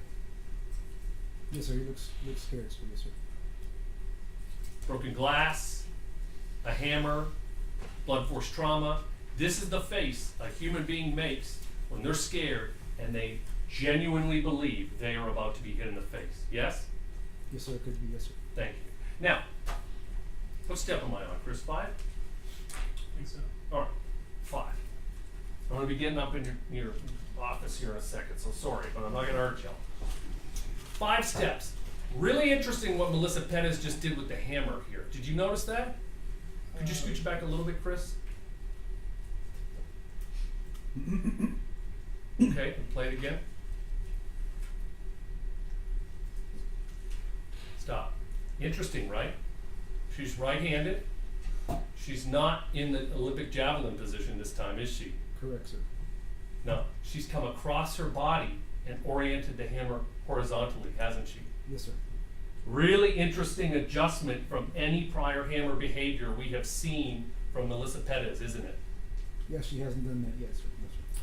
And so if, say, I had just run at a window and I had attempted to throw or strike with the hammer and I had hit an aluminum crossbeam that Mr. Cifuentes pointed out, if I adjust my throw or strike horizontally, I now clear straight under that crossbeam and nothing impedes my hammer, correct? If she went lower, yes, sir, she would not have that impediment there, no, sir. Okay. Or let's talk about that partial wall and the door there. If she's right-handed and she's facing that wall, she can come around the wall as a right-handed person by being in a crossbody position, correct? She could, yes, sir. She can go under the top frame of the door by coming across in that crossbody strike, correct? Correct, sir. That would allow that hammer to go straight through the glass on that door, correct? If it misses one of the wood beams, it could possibly happen, yes, sir. That would allow her, if she wanted to operate that door from the inside, because we know from Mr. LaHood that she had sole control of the door at that point, she could come right out the door with that strike. And that would be where Officer Villalobos is, correct? Yeah, he's right there, yes, sir. And that's where Sergeant Flores is, correct? They're right there, yes, sir. All right. I'm looking on the door frame. Has he fired yet? Doesn't appear so, sir. 5 steps. Still hasn't fired. All right. Play it, Chris. Boom. Right there. Did everybody see the puff of smoke? Let's back it up. Chris, back it up for me, please. So 1, 2, 3 horizontal window rungs up. Look on the left side of the door frame. Play it, Chris. Right there. All right. So we see her right foot back. That means her left foot is forward. There is no more room left. Is that true, Detective? She's right there by the door, yes, sir. The hallway is at the other end of my measuring tape, isn't it? Yes, sir. And she has cleared the entire length of the room, hasn't she? It appears so true, yes, sir. And that's when Officer Flores fires his first bullet, isn't it? Yes, sir. So he does not fire in the hallway, correct? Correct, sir. Or on the first step, correct? Correct. Or on the second step, Correct. or on the third step, Correct. or on the fourth step, Correct. or on the fifth step. Correct. Not until the sixth step, when there is no more room left. Now I'm going to be in your office. And the hammer is right here. That is when he fires. That's correct, isn't it? Yes, sir. And that's what we want our San Antonio officers to do, isn't it, Detective? To wait until the decision is necessary, right? That's what we want them to do, sir. Yes, sir. Okay.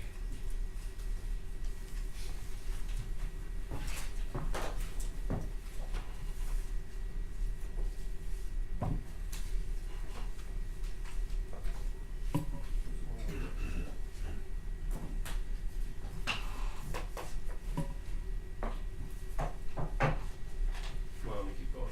So this, and I know you don't know this, but I'm going to represent it to you. This is States 153A3 out of this world of manila envelopes here, okay? This is the bullet that was taken out of Melissa Perez's lower back, which forensic linked to Sergeant Alfred Flores. And we know now, because we've done this analysis, that that bullet was not fired until Melissa Perez was right here, correct? Correct, sir. And Officer Villalobos was right there, correct? He was next to him, sir. Yes, sir. And Sergeant Flores was right there, correct? Correct. Thank you.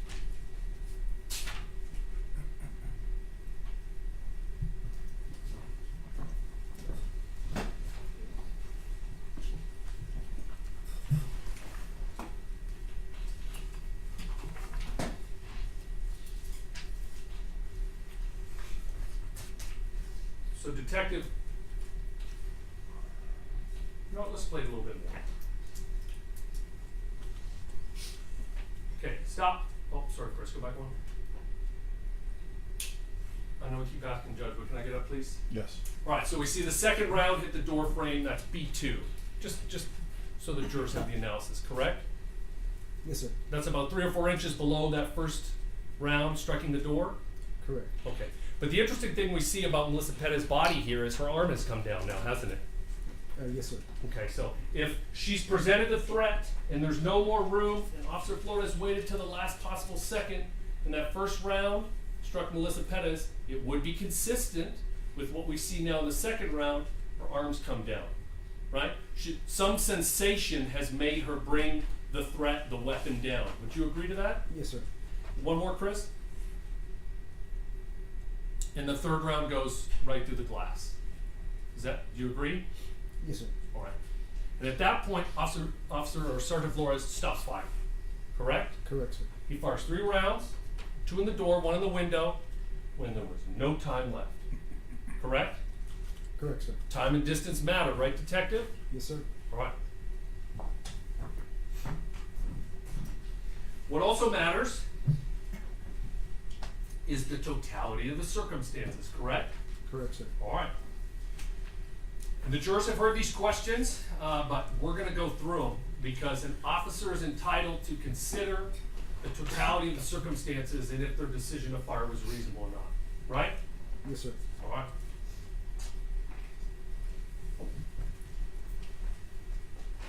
And I'm going to ask you these questions, Detective, not on behalf of Officer Flores. I'm going to ask if you would consider them. Is that fair? That's fair, sir. All right. In the totality of the circumstances, would you consider if the suspect intentionally cut the wires to a fire alarm control panel to an apartment building? At that moment, I don't know if I would. Would you consider it? Would it be something that you would consider? I think about like, what was why we were there. Okay, so yes. Yeah. Yeah, all right. In the totality of the circumstances, you would consider the time of night where residents were asleep and defenseless. Yes, sir. Yeah, residential area. You're gonna take that in consideration. In the totality of the circumstances, you would consider the risk to all of those residents if there was an intentionally set structure fire. Yes, you would consider that. Yes, sir. In the totality of the circumstances, you would consider if the suspect fled from officers after admitting to the offense. Yes, sir. In the totality of the circumstances, you would consider the suspect showing signs of being impaired as a result of an intoxicating substance. Yes, sir. In the totality of the circumstances, you would consider if the suspect showed signs of being aggressive. Of course, yes, sir. In the totality of the circumstances, you would consider if the suspect showed signs of being violent. Yes, sir. In the totality of the circumstances, you would consider the suspect using their environment to conceal their position during the incident. Yes, sir. All things you would consider. Yes, sir. In the totality of the circumstances, you would consider the suspect using their environment to conceal their hands during the incident. Yes, sir. In the totality of the circumstances, you would consider an emergency tone or an E-tone for an officer in trouble. Yes, sir. In the totality of the circumstances, you would consider the suspect arming themselves with a hammer during the incident. Of course. Yes, sir. In the totality of the circumstances, you would consider that a hammer can be used or adapted to be a deadly weapon, causing serious bodily injury or death. Yes, sir. In the totality of the circumstances, you would consider that the suspect was using that hammer as an improvised weapon. Yes, sir. In the totality of the circumstances, you would consider the suspect slashing at an officer at close range with that hammer. Yes, sir. In the totality of the circumstances, you would consider the suspect demonstrating success in throwing a heavy, weighted object at an officer on that porch. Yes, sir. In the totality of the circumstances, you would consider the suspect actively resisting arrest with a deadly weapon. Yes, sir. All items to consider. Yes, sir.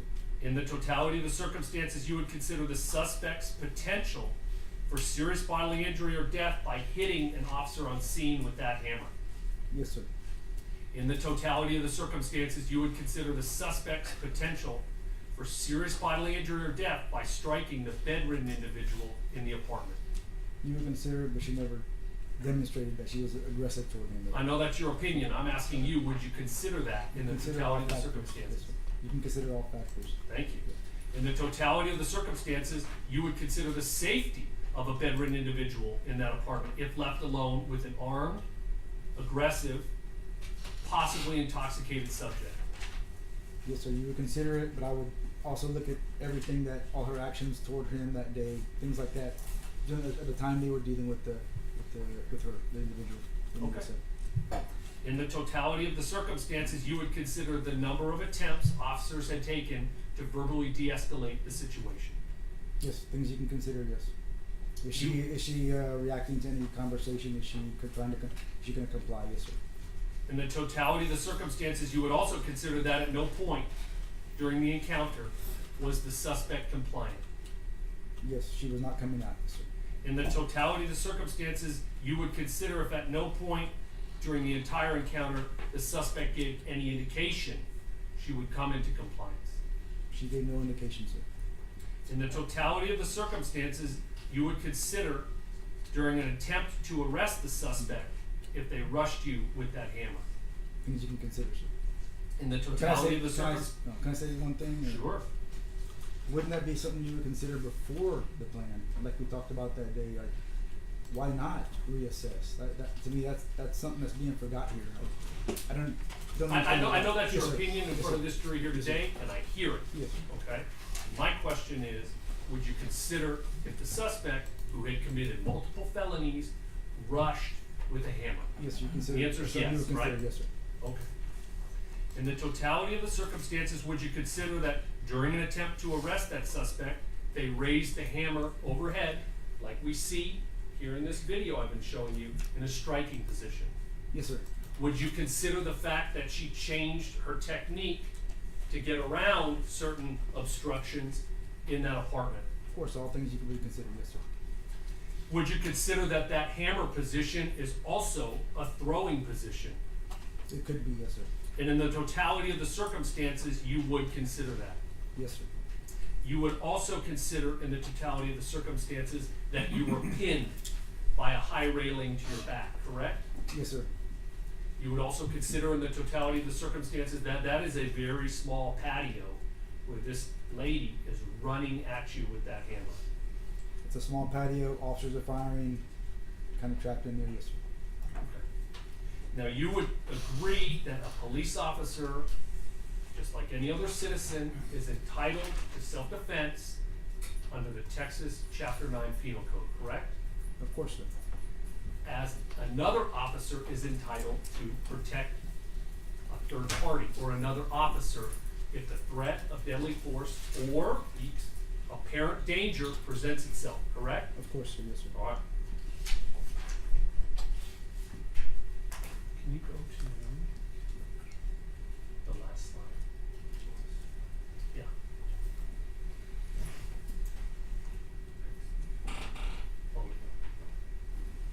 Okay. Now, detective, I'm showing you States 88. All right. What do we see in States 88? It's the inside of the apartment, you got the TV to the right, you got multiple bullet holes through the TV, 3 through the wall, and some blood on the wall. Okay, so let's talk about that center wall. I want to talk about what we see in that center wall, okay? Yes, sir. How many bullet defects do we see in that center wall? I see 3 of them, sir. Okay. Judge, may I get up again? Yes. Thank you. And those 3 bullet defects we see in the center of that wall, those rounds belong to which officer? Officer Villalobos, sir. Officer Villalobos. Yes, sir. Now, before life-saving measures were started on Melissa Perez, do you recall what position she was in on this wall? She was, I think she was leaning against the wall with her right shoulder, if I'm not mistaken. Okay. I'm not sure. Right. I know she was leaning on the wall, I think, a little bit. She was physically propped up against that wall. Yes, sir. I'm gonna be back in your office. She was physically propped up against this wall, correct? Correct, sir. So just to go back to our analysis a little bit, we're on steps 4 and 5. If I'm just walking and I'm shot and my legs buckle, what does gravity do with my body? You're going to move forward, sir. Still. If I'm just walking? Oh, if you're walking, you'll fall right where you're at. Yes, sir. Straight down. Yes, sir. But if I have so much forward momentum and speed and my legs buckle, where does my body go? Of course, you're going to move forward, sir. I'm still going to fly into that wall. Is that right? Correct, sir. Okay. And so the faster I'm going and the closer I am to the wall, the more vertical my body's going to be propped up against that wall. Is that true? You can assume that, sir. Yes, sir. And so if we look at the blood stains on this wall, we see they're all the way up to the windowsill. Is that correct? That's correct, sir. From Melissa Perez's torso, that's how close and how fast she was going because she was propped up that high against that wall. Yes, sir. You agree there was no more time for Sergeant Flores to wait on that decision, don't you? It's a split-second decision, but I see a barrier. I'm sorry, sir. I know. It's tough. I know I'm you not gotta trying to be. stick I'm not to trying to be. I'm not trying to be smart about it. It's just. It's tough. It is. But I see a barrier there. There's a wall there still. Okay. Let's direct our attention up a little bit though, and let's look at those 3 bullet defects from Officer Villalobos. Yes, sir. I see. If we know Melissa Perez's body was directly under that, can we agree that the point at which Officer Villalobos fired into that wall, it was perfectly lined up to where the suspect was running, wasn't it? Yes, I think he said in his statement he fired where he thought she was at. Well, that's pretty darn good, isn't it? It's directly where she was at. That's what he said. Yes, sir. And when Officer Villalobos first goes through that door, he has to get that hammer out of the suspect's hands, doesn't he? Yes, sir. It's still in her hand. She's still armed when they come through that door. It's in her hands, sir. Yes, sir. All right.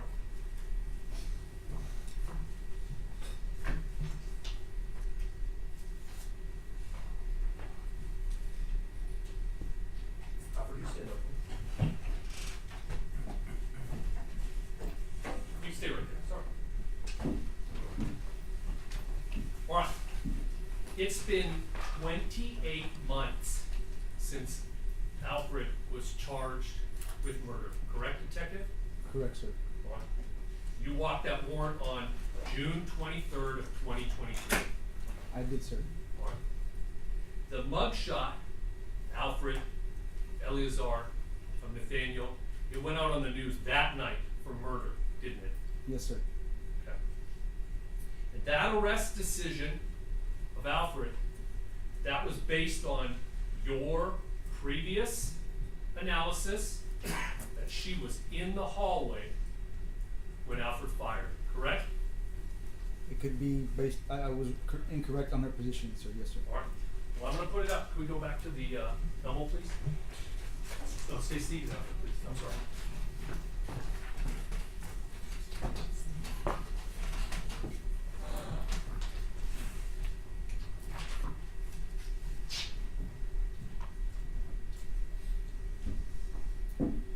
Your opinion that you formed to arrest this man, your opinion of his reasonableness, included your analysis that she was like almost in that hallway when Alfred shot, didn't it? Yes, sir. That's what I said. Yes, sir.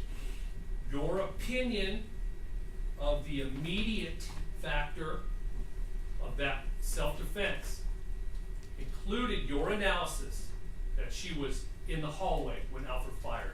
That didn't she it? was almost in the hallway. Yes, sir. Like I said. Yes, sir. Your opinion of the necessity of deadly force included your analysis that she was in the hallway when Alfred fired, correct? Like I said, sir, I thought she was almost in the hallway, or almost to the hallway. And over 800 days have passed since you made that initial analysis and decision. Is that correct? Yes, sir. 800 days to look at that video, get a measuring tape out, and do the analysis that we just did live for everybody to watch. You had every single opportunity to do that, correct? Correct, sir. 800 days to correct your mistaken opinion about where she was when Alfred used force. I could have corrected the mistaken opinion of where she was. Yes, sir. And today, for the first time ever, you have seen that your belief was mistaken. On her positioning, yes, sir. And no other person in homicide or brass came to you and said, "We made a terrible mistake. She ran 6 steps before Alfred fired," correct? Correct, sir. All right. So you agree that your analysis that she was in the hallway is wrong. Yes, sir. Just like I said, yes, sir. And you agree that the opinion you formed of his reasonableness with that incorrect information, that's wrong. You gotta take other factors too, sir, the door and everything also.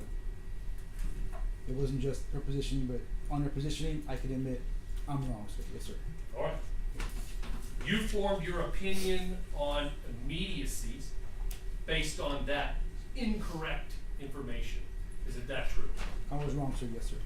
And you formed your opinion on what's necessary under our 4 prongs of self-defense. You formed your opinion based on that incorrect information. Yes, didn't sir. you? I was wrong about what her positioning, sir. Yes, sir. And as you said time and time again to this jury, time and distance matters. Of course, sir.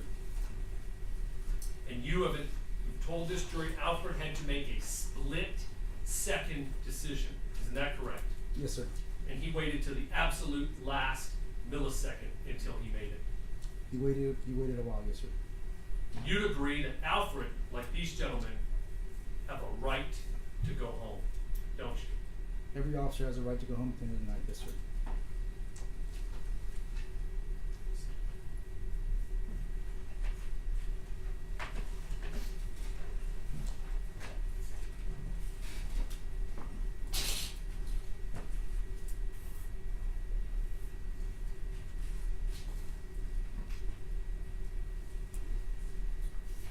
What's the next in line, Chris? What's the next exhibit number?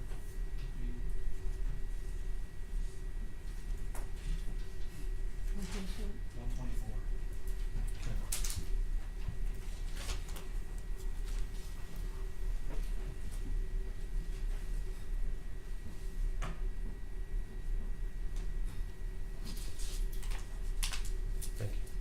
Judge, we offer defense demonstrative 124 into evidence at this time pending any objection.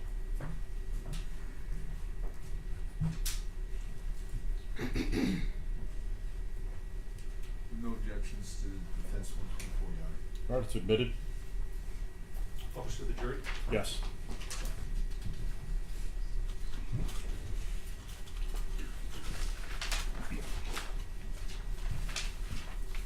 I'll pass the witness, Judge. Right, members of the jury, it's 1:07. Let's go ahead and take a lunch break. I'll give you an hour and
opinion that she might be a mental health call.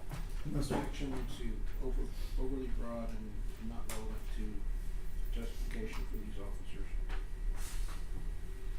These officers had no knowledge about the mental health. Right. You can rephrase. Okay. From your initial assessment, over the time they were talking to her, I'm just asking, have you seen anything to change that initial assessment? Objection, it's vague in terms of who they is, and it's also vague in terms of time, and it's not relevant with respect to the defendants. Right, you can rephrase.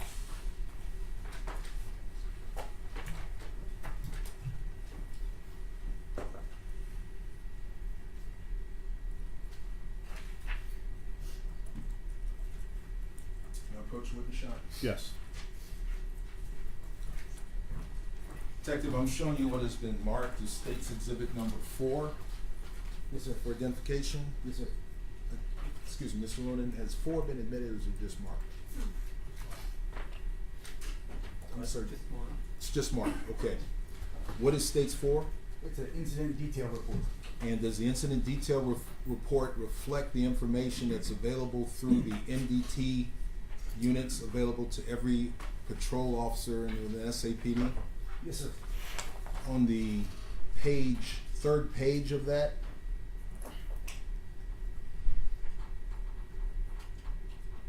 what does the comment section say about the original call to Rosemont and Miller's Pond Apartments? Objection, this is cumulative and it's not relevant under Rule 403. Goes to the information that a reasonable officer had available to them. I would like a ruling that's cumulative and not relevant under 403. I'll conduct a 403 analysis. I'll overrule the objection. Okay. Good, just read through the comments that are available to every officer about the original call to Rosemont and Miller's Pond. This is 6200 Old Pearsall Road, Rosemont Miller's Pond. Her maintenance department at this complex is Kenji Uno and can be reached and gave his number. Advised that a Latin female, white bandana, white muscle shirt, and blue jeans cut fire alarm wires, and saying she owns all complex, no weapons, possibly in tox. Okay. So all officers were aware the person who owned the entire complex is possibly intoxicated. Objection, there's no indication that the person that owned the complex is intoxicated. The owners of the complex is Saha, who obviously is not intoxicated. And again, what is the information in the IDR available to all officers? Is it what you read? Yes, sir. I will move on. In your experience, what would a reasonable officer, what would make of that information? Yes, you see that information on the detail, and you're gonna look at that and say, well, I might be dealing with somebody who's having some kind of mental illness. Okay.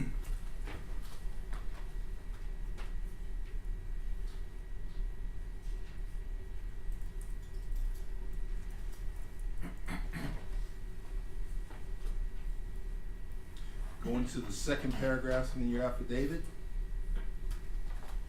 Yes, sir. Had officers stayed engaged with her, the first 3, Salinas, Rojas, and Ramos? Second paragraph, Yes, sir. the part where officers continue to speak. Yes, sir. I'm asking that. Just, they stay engaged with her. Yes, sir, they do. Yes, sir.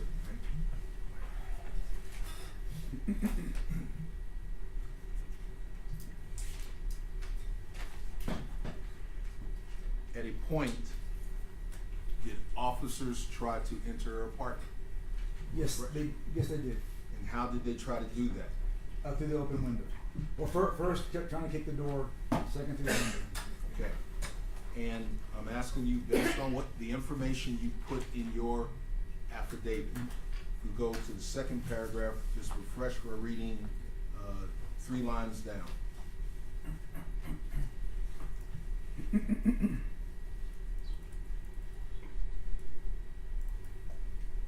The officers determined that the charge against the victim, one for damaging the fire alarm, was a criminal mischief state jail felony. Officers removed the screen from the open window on the porch. Victim one threw an object at an officer. All right. So, and you recall seeing that on body worn camera? Yes, sir. So, before Officer Salinas approached that window and the screen, had she thrown anything at him, at any officer? No, she had not.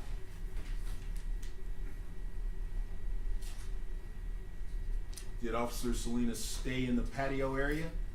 Or No. did he remove himself? He eventually stayed for a few seconds maybe, and then he removed himself after that. You recall what did Melissa Perez do when Officers Ramos and Salinas removed themselves from the patio? She backed away. That act of being hit with the item, did you put that in your affidavit? Yes.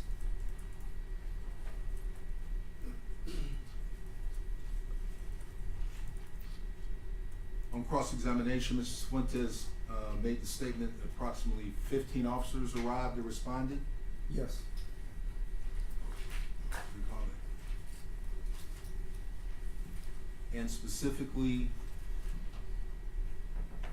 and you list in your affidavit, defendant one is Sergeant Flores, defendant two is Officer Alejandro, defendant three is Officer Villalobos. Yes, sir.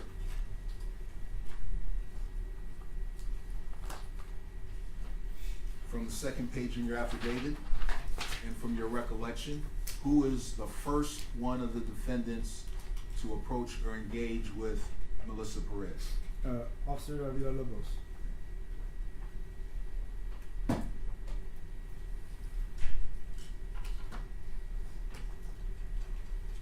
If you would.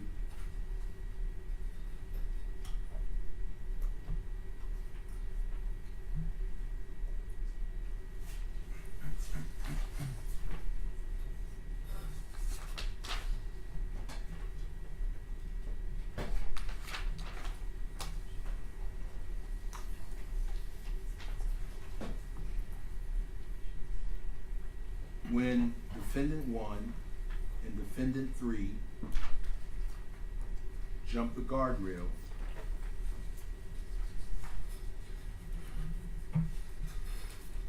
what did Melissa Perez do? Well, She came right to she started yelling at him, hey, hey, hey. She's looking right out through the window. is that the same pattern that happened when Officer Salinas and Ramos were in the patio? Yes, sir. Same exact pattern of behavior. In between what you put on page 2,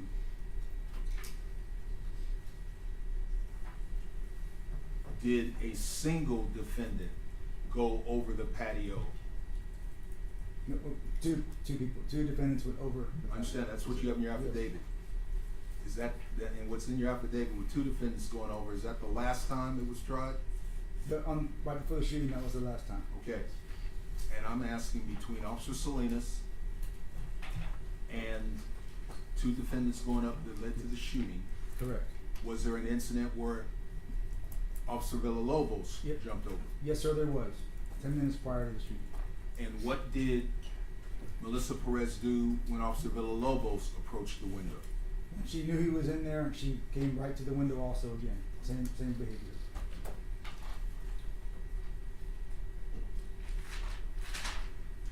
But you put that in your affidavit. I'm going to read it again here.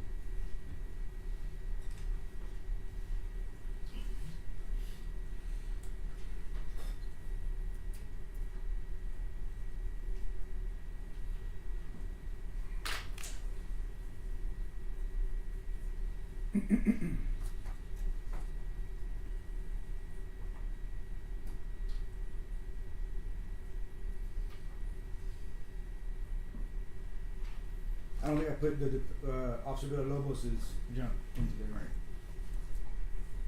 But you're aware of that? Yes, sir, I am. Okay. Specifically, towards the last bit of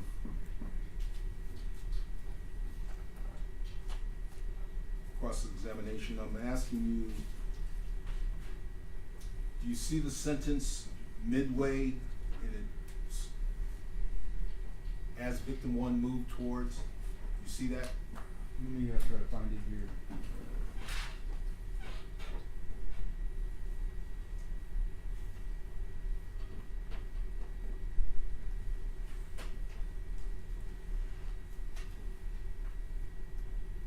Oh, yes, as victim one moved toward the back door.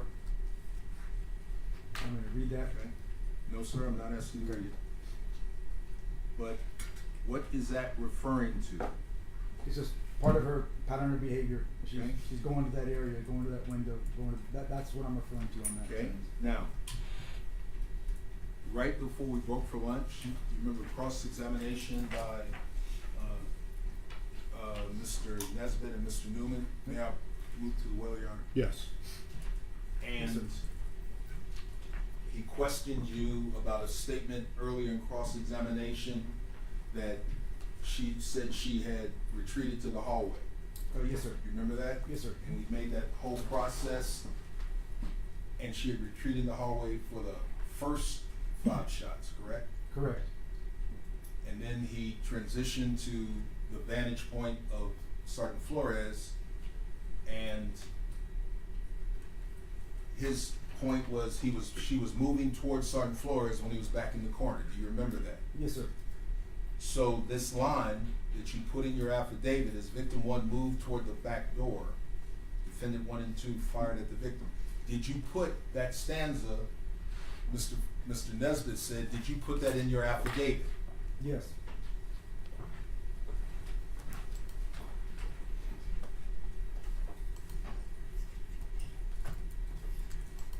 So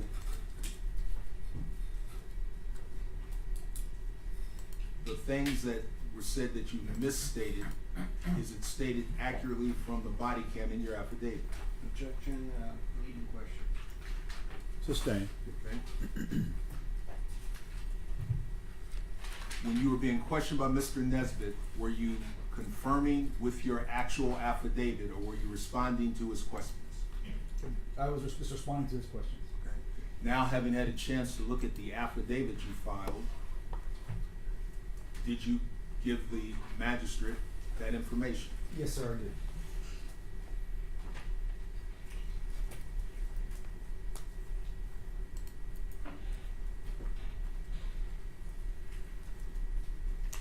The bottom paragraph. What did you review to support the affidavit you wrote? I reviewed body worn camera footage. In fact, what specific terms did you use? After review of available digital evidence. Did you say you had reviewed all the available digital evidence? No, I did not. Did you say you reviewed all the physical evidence? I did not.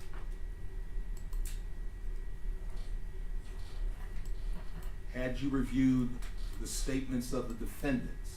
Yes.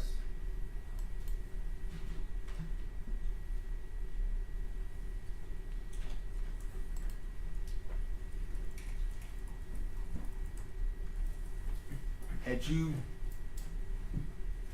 written and walked warrants before this day in June 23rd of 2023? Yes, sir. Does the magistrate review your affidavit? Yes, sir. Can the magistrate ask you questions? Yes, they can.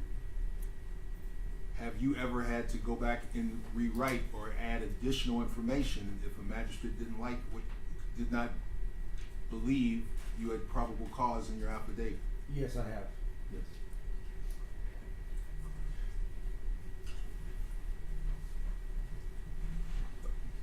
May I move to the well? Yes. I recall on cross-examination, Mr. Gosson acted an arrest warrant. What is the burden standard for an arrest warrant?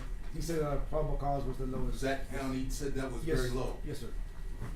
Do you put all information that you have in an affidavit for an arrest warrant? No, sir. is the information and investigation complete at all at the point in time you decided to walk this warrant? No, sir. We're still going.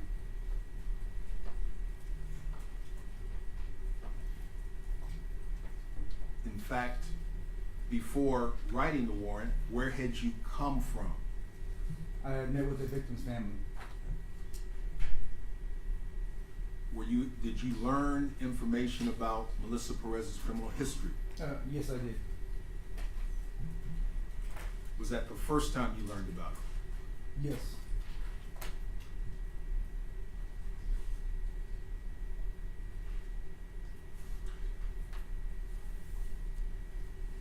As your investigation progressed, did you investigate her criminal history? Yes, I did. Did you submit that with the final report? It was submitted with everything I sent over to your officer. That included all the witness statements? All the statements, yes, sir. You remember approximately how many criminal incidents from Melissa Perez's past did you submit? Top of my head, be guessing.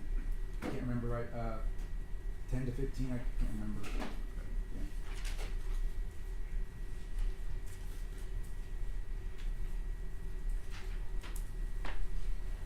Do you know if her, aside from the statements that you said you would conclude she might have mental problems, do you know if that information was known by any of the 15 officers at the apartment at 2 in the morning, June 23rd, 2023? Well, for sure, only known by the 3 officers that were there early, and then obviously on the incident detail report, they could have got information to kind of gather and make an assumption of what could possibly be in there, a person with mental health problems. So at the time they acted, they had the information in front of them. I'm gonna object. The witness said they could make an assumption. He's saying that it's a fact for all the officers, and that's a mistake in this witness's testimony. All right, you can rephrase. Okay? So, you remember on cross-examination, I believe it was Ms. Fuentes asked you about all of her criminal past, her drug use. Yeah, Recall yes, sir. that? I recall that. From your knowledge of how this incident laid out, was any of that available to the officers at the location? I'm gonna object. The statement is overbroad. Was that any of that? What is any of that? I will clarify, Judge. The offense reports about Miss Melissa Perez's criminal past. From your knowledge of this investigation and what played out at the scene, did those officers have that information? They did not have it. Oh no, that's what it means. Did they have, aside from what the IDR listed as possibly intox, did they have information about drug use? No, sir. But these were a collection of experienced police officers, right? Yes, sir. Did they have expertise, street expertise developed from their respective time on the street? Yes, sir. They gained experience from their time on the street. Yes, sir. Referring to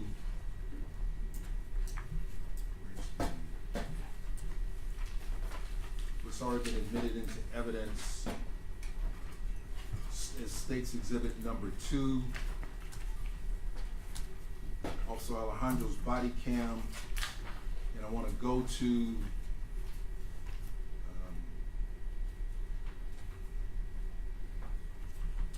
just a minute, all right. We move to approximately 01:53:56.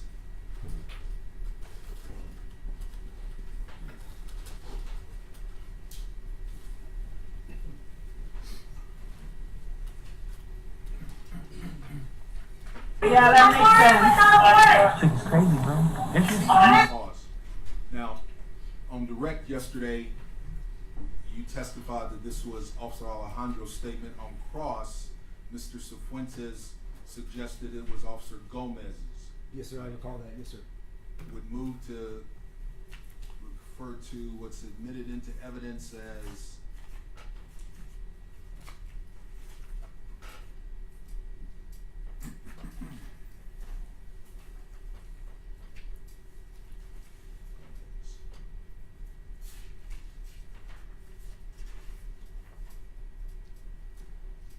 State's Exhibit 9, and I'm gonna go to that same point in time on Officer Gomez's body cam of 1:53:56.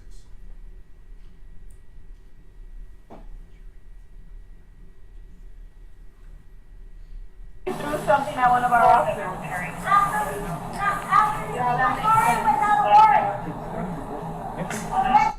And did you hear that statement? What was that statement? Geez, that chick's crazy. Okay, and no, this is Officer Gomez. Correct. Did it sound off in the distance to him? It sounded off in the distance, yes, sir. Okay, and just for the last time to be sure, I want to go back to Alejandro's statement at that same point in time. All right, Judge, if he is trying to suggest that Bug said that, that's ridiculous. Bug did not say that statement, and I'd like to take the witness on more diary. Especially since they're not calling Vince Gomez. If they called Vince Gomez, they could definitively show that. They're just misleading this jury. If I could word out a witness, he cannot differentiate between those voices. He's barely been able to differentiate between the people on these videos for the last 2 days. All right, let me ask this, Dick. You want to persist? Your Honor, I'm simply saying it came out on direct. He identified the Officer Alejandro. On cross, Mr. Cifuentes said it was actually Officer Gomez. I am simply replaying both statements and asking this witness who he believes actually said it. And that's why I want a board diary. All right, you can No board. way. You can board up. Detective Soto, you cannot tell the difference between whose voice that was, and you can't recognize that voice. It's, I assumed it, to me it sounded like, Alejandro. Another That's all. assumption, but Yeah. I'm talking about a fact. That's all I'm saying. I can't say because I can't see who was talking. You're right, sir. I can't say that. You cannot say it, right? Okay. But I've been listening to him for years talking. I know it's not him, right? And so you have Objection, now counsel's testifying. I'm I'll just sustain. pointing, Your Honor, what I'm saying is somebody who has experience with him and have talked to him for a long time may be able to recognize his voice better than you, right? I'm just basing it on listening to him talk on the body cam, sir. I understand, and that's it, Yes, sir. right? Yeah, Okay. exactly. Yes, sir. And you cannot differentiate or tell who said that. We don't see you saying it, sir. That's And all. so you're making an assumption, and that's when you testified. Well, that's what I said yesterday. I believed it was him. Judge, we object under 403. It would be extremely prejudicial to allow somebody to speculate on a statement such as this. The state is trying to use to suggest that he understood or knew that she had mental health problems.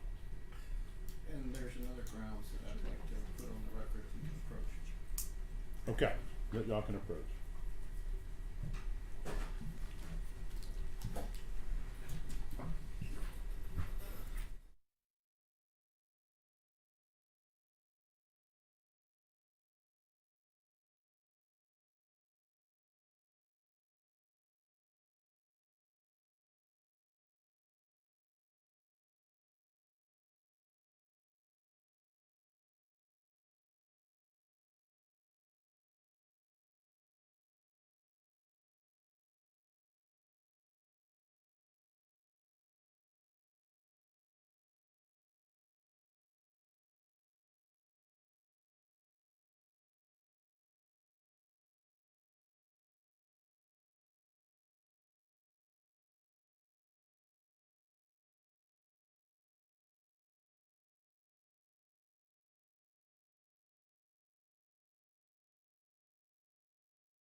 The statement that is on both cameras, is it louder and clearer on the one more so than the other?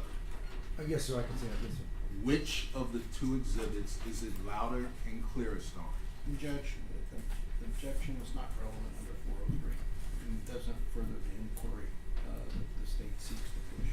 It does further my inquiry, Your Honor.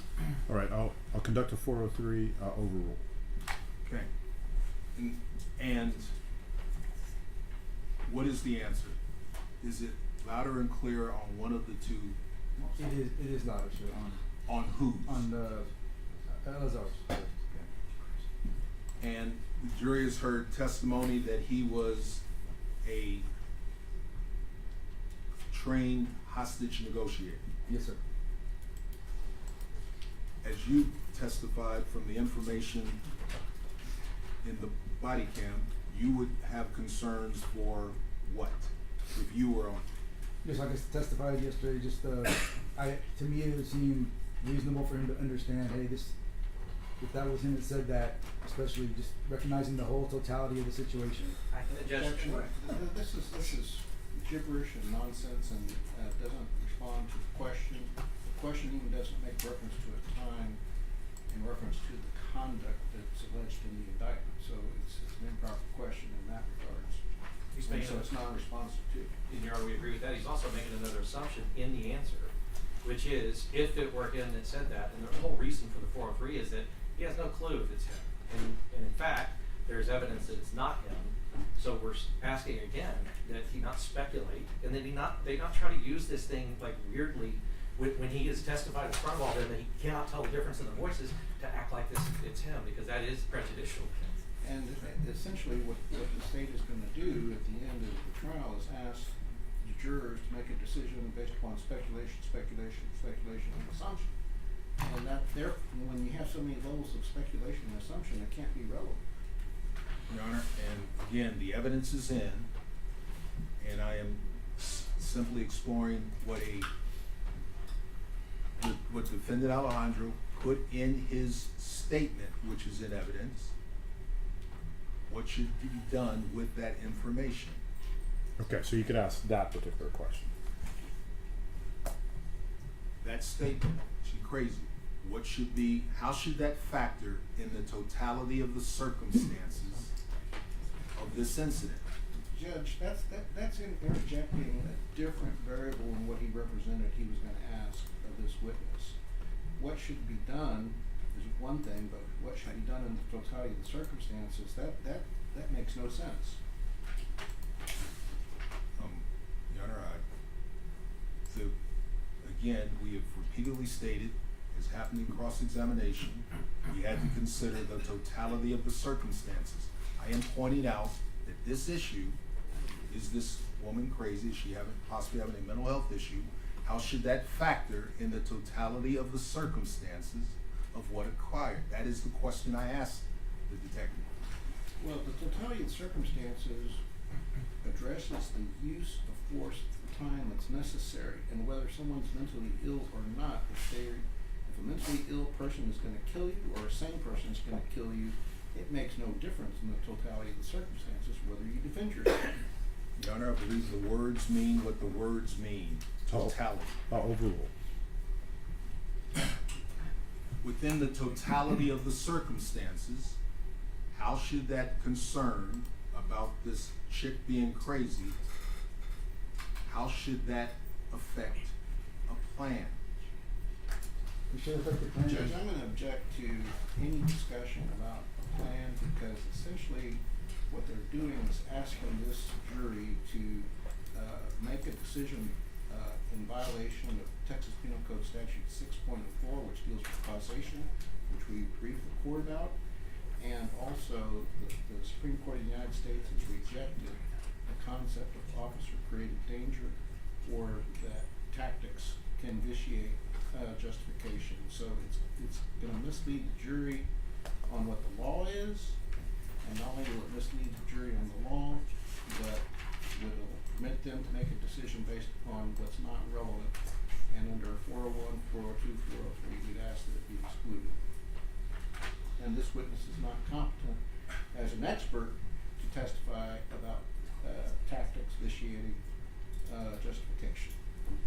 And, Your Honor, if I may? Yes. Cross-examination of this witness before the break, particularly on the last stanza, everything that occurred once the plan was executed was asked in the context, in the totality of the circumstances.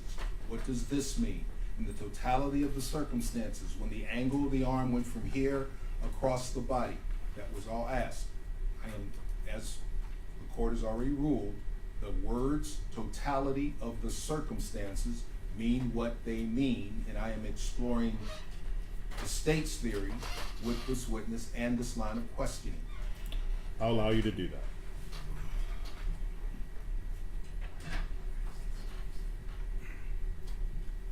So, Detective Soto, I'll ask again. Under the totality of the circumstances, well, let me ask a correct question. Are these events that we are talking about now at 1:57, what was the time, 1:53:56? That's just under 10 minutes before the plan and execution. Yes, sir. So, with this concern about is this chick crazy, should that be a factor in the plan? Yes, it should be a factor.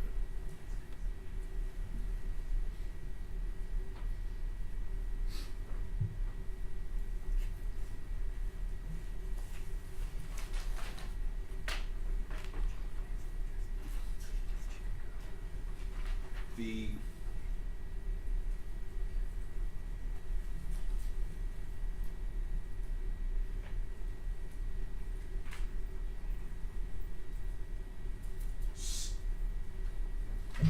May I approach with Yes, yes. And do you have a copy of the incident detail report? Yes, sir. In front of you? Hang on a moment.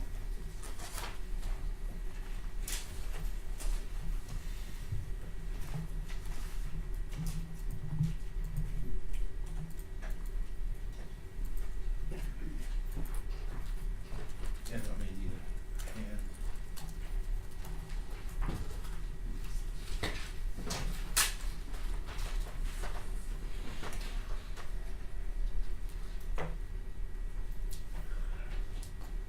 Apologize, court, I have difficulty getting the straight line. Here. Yeah. So,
what was the unit call from the IDR? What was the unit call sign for Sergeant Flores?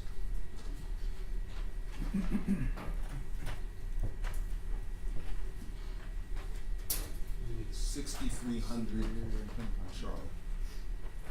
Yes, 6300 Okay. What time did Sergeant Flores arrive at the location? Looks like he arrived at 1:45:45.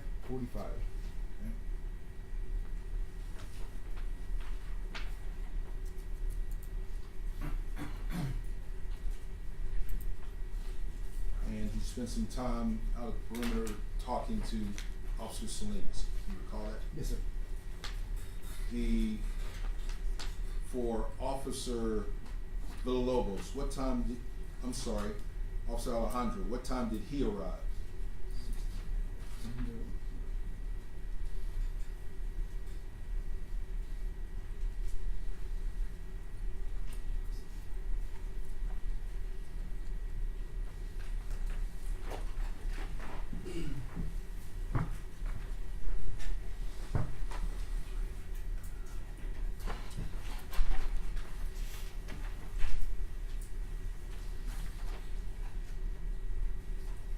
like he arrived at 151:46. Officer Villalobos? Villalobos. So that was Alejandro. I'm sorry, Alejandro, I'm sorry.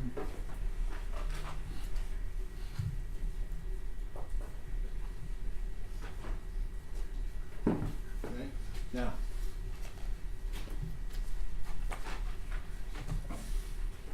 It is 151. Now, Officer Thompson and Officers Villalobos, they were in the same patrol unit, right? Yes, sir.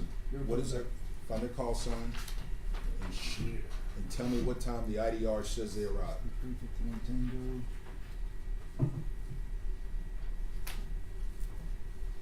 Looks like it shows here at 2:27:08. The IDR shows they arrived on scene at 2:27. 08. Could you, for a moment, I want you to publish Officer Villalobos' body cam.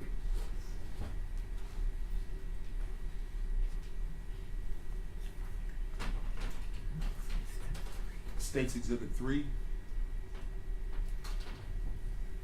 Zip forward.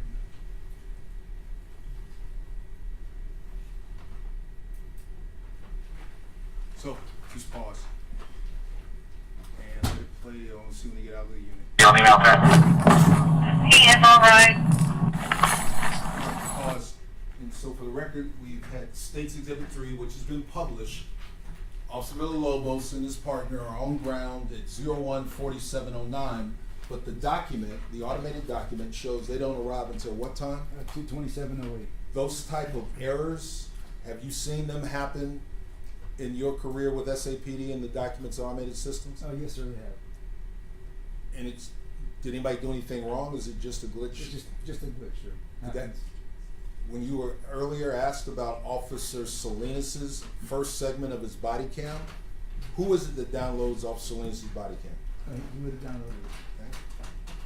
Did some neurons get crossed so it didn't get saved with this case? Yes, sir. Something happened. He has no expertise in the computer system, how Axon uploads or downloads. He's not qualified. He had to lay the predicate for him to know. And he said he doesn't know where that segment is. He doesn't know that it was, they failed to tag it and that it's still in the system somewhere. So he can't testify. All right, I'll sustain. Okay. I'll just ask a question. Did you do anything to mislabel when Officers Thompson and Villalobos arrived by the IDR document? No, sir. Did you do anything, aside from not finding it, to cause Officer Salinas' first segment to not be retained? No, sir. I'll move on. I would object to his characterization that it was not retained because he doesn't know that it was not retained. So I'd ask that to be stricken. All right, I'll overrule. But we know that Officer Villalobos is on the ground at 01:47. Yes, sir.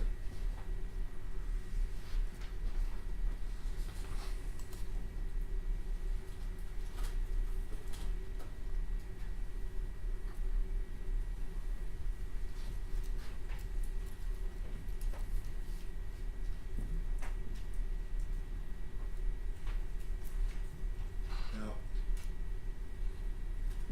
the jury has seen testimony that on or about 1:51, Sergeant Flores engaged with Melissa Perez. It's right before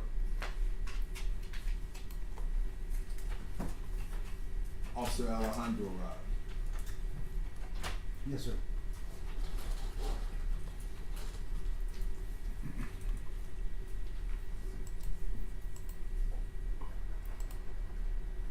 And was seen and published at on or about 1:53 is when Officer Villalobos jumps the rail to the patio. You recall that? Yes, sir.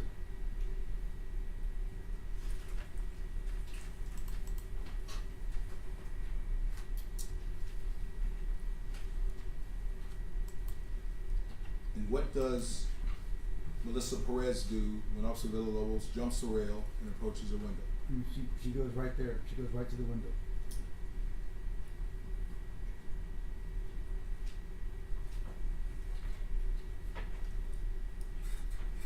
And do you recall at about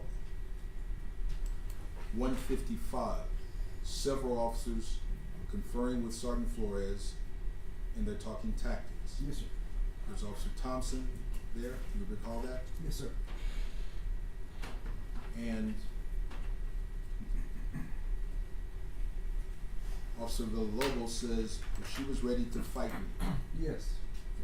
Do you recall that? Is he referring to her reaction when he approached the rail? Yes, sir.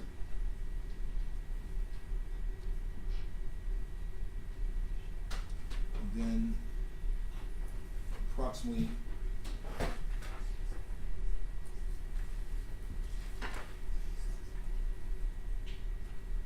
(1:57). And that's Officer Villalobos' statement, which will approximately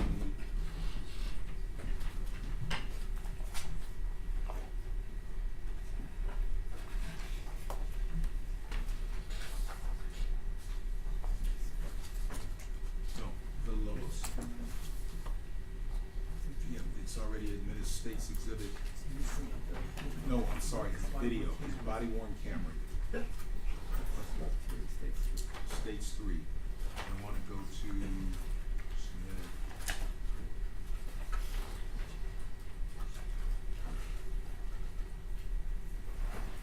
approximately 1:57:49.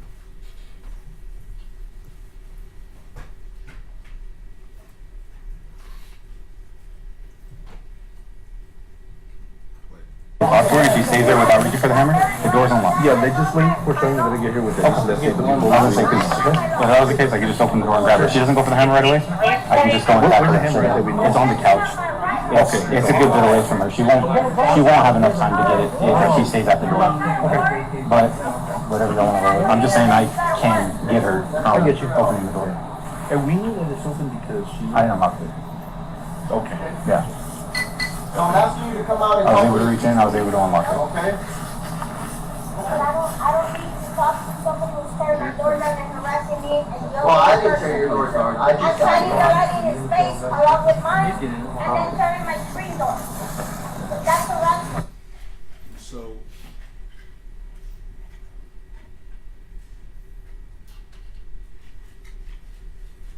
the conversation between Officer Villalobos and Sergeant Flores.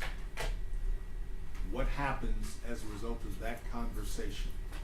Judge, I'm gonna object. This is cumulative. I don't know how many times he's played this video and other videos where the same conversation is played out, and also how many times the jurors have seen the same conduct play out. This is cumulative, repetitive, and not relevant. It's not gonna further the inquiry. All this is doing is trying to rehash testimony.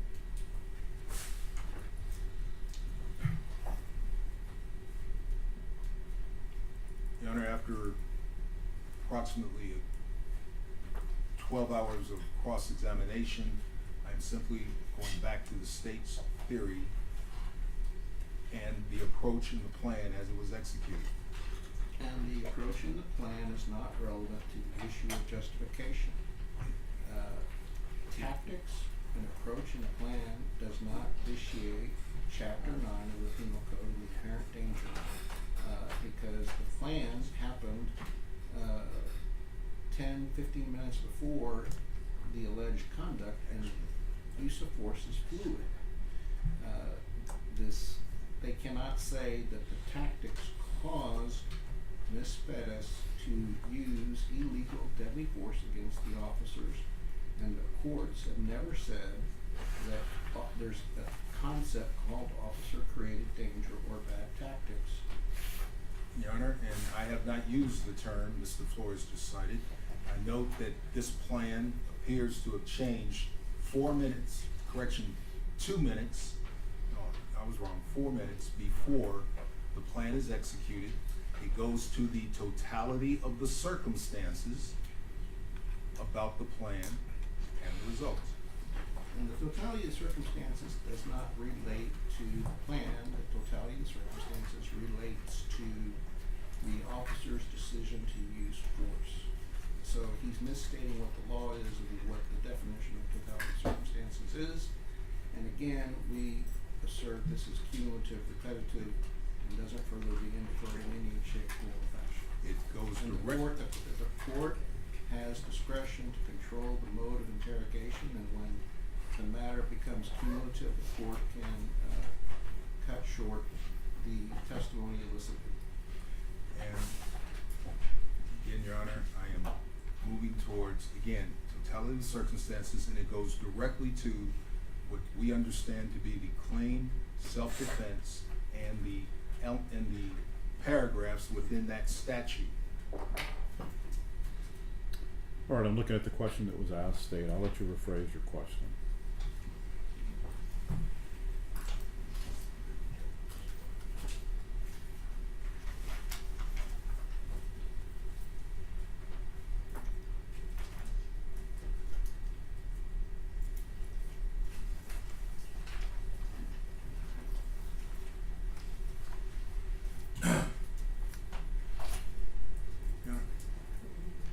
Could I have a readback question before the objection? 1 second.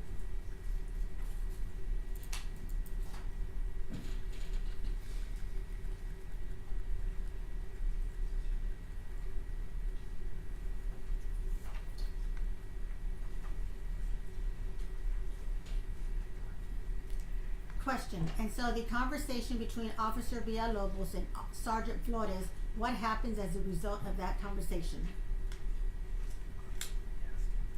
So,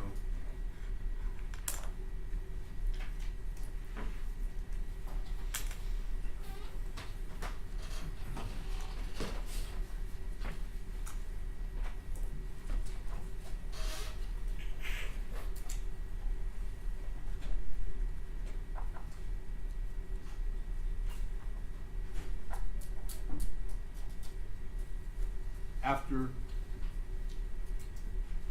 Officer Villalobos and Sergeant Flores had their conversation, where did the parties move? What position did they move to? I think right after that they went toward the, I can't remember if they met, if Flores met with the other sergeants at that point or not. I think that's when they moved toward the railing. Okay, and who specifically moved to the rail? He had Alejandro there, and then Villalobos and Sergeant Flores. Okay. Was Officer Thompson there as well? Yes, sir. Okay.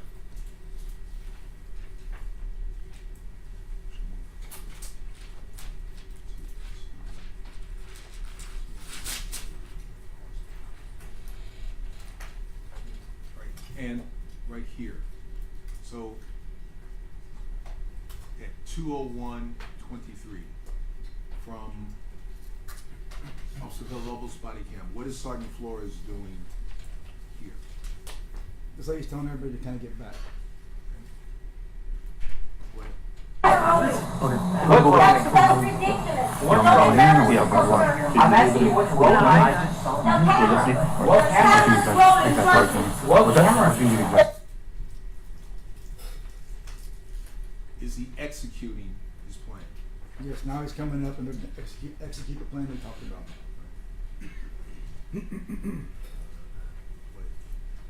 Camera's rolling. Where? Tell me where they're at. That's me for your someone took down my door. Well, tell me where they're at so we can make sure we get that as evidence. I have plenty of evidence. Exactly, and now we'd like to see that because we're in the wrong.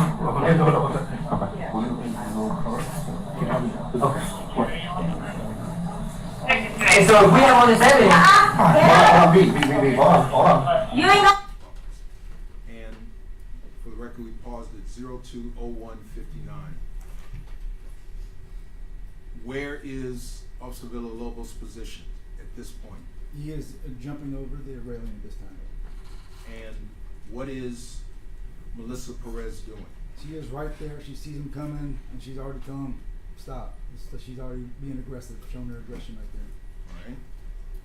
Do you see her right Can you see where her right hand is? Yes, sir. Where's her right hand? It's on top of the TV there, sir. And what is she doing with her left hand? She's pointing. She's pointing at Officer Villalobos.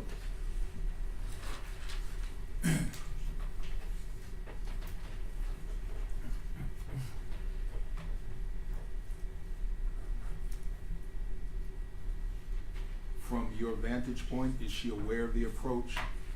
Yes, I'm gonna object to speculation as to state of mind of another. This is improper. I did not ask state of mind, I asked from his vantage of the video. I asked does she appear to be aware? No, he said, is she aware? I will rephrase, You Your can Honor. rephrase.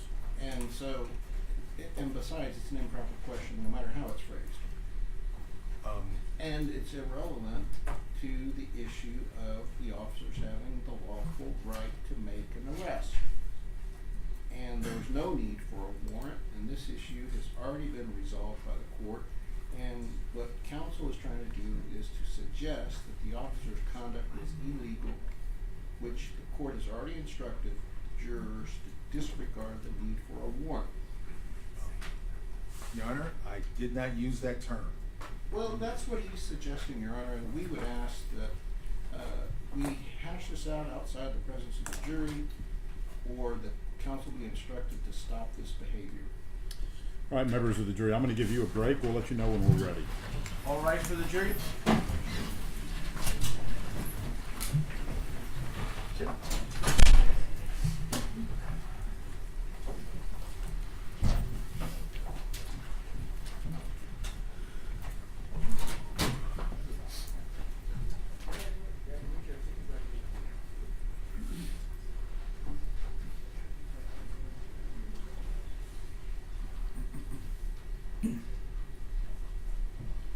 Please be seated.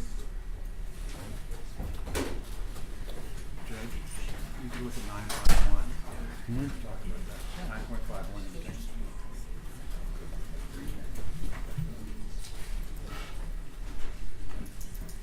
And procedural. Yes.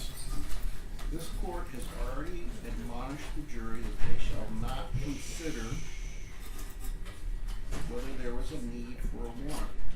And I know that Christian and Tom have written down what your instruction was, and they'll better be able to address than me what that instruction was. But essentially, what counsel is trying to do for the state is through the back door violate that instruction by suggesting that their conduct was illegal and they should have gotten a warrant, they should not have made an attempt to an arrest, and by criticizing tactics and through the back door they're trying to argue that the officer's conduct was illegal and this is improper. And when we filed our objection to their experts, we argued before the court that Texas Penal Code section 6.04 deals with causation.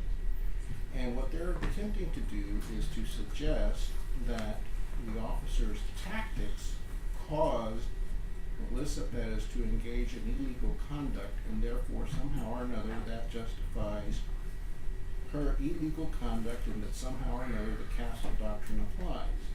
This is improper and improperly shifts the burden of proof upon the defense and tries to recodify Chapter 9 of justification and impose requirements and limitations that don't exist in Chapter 9.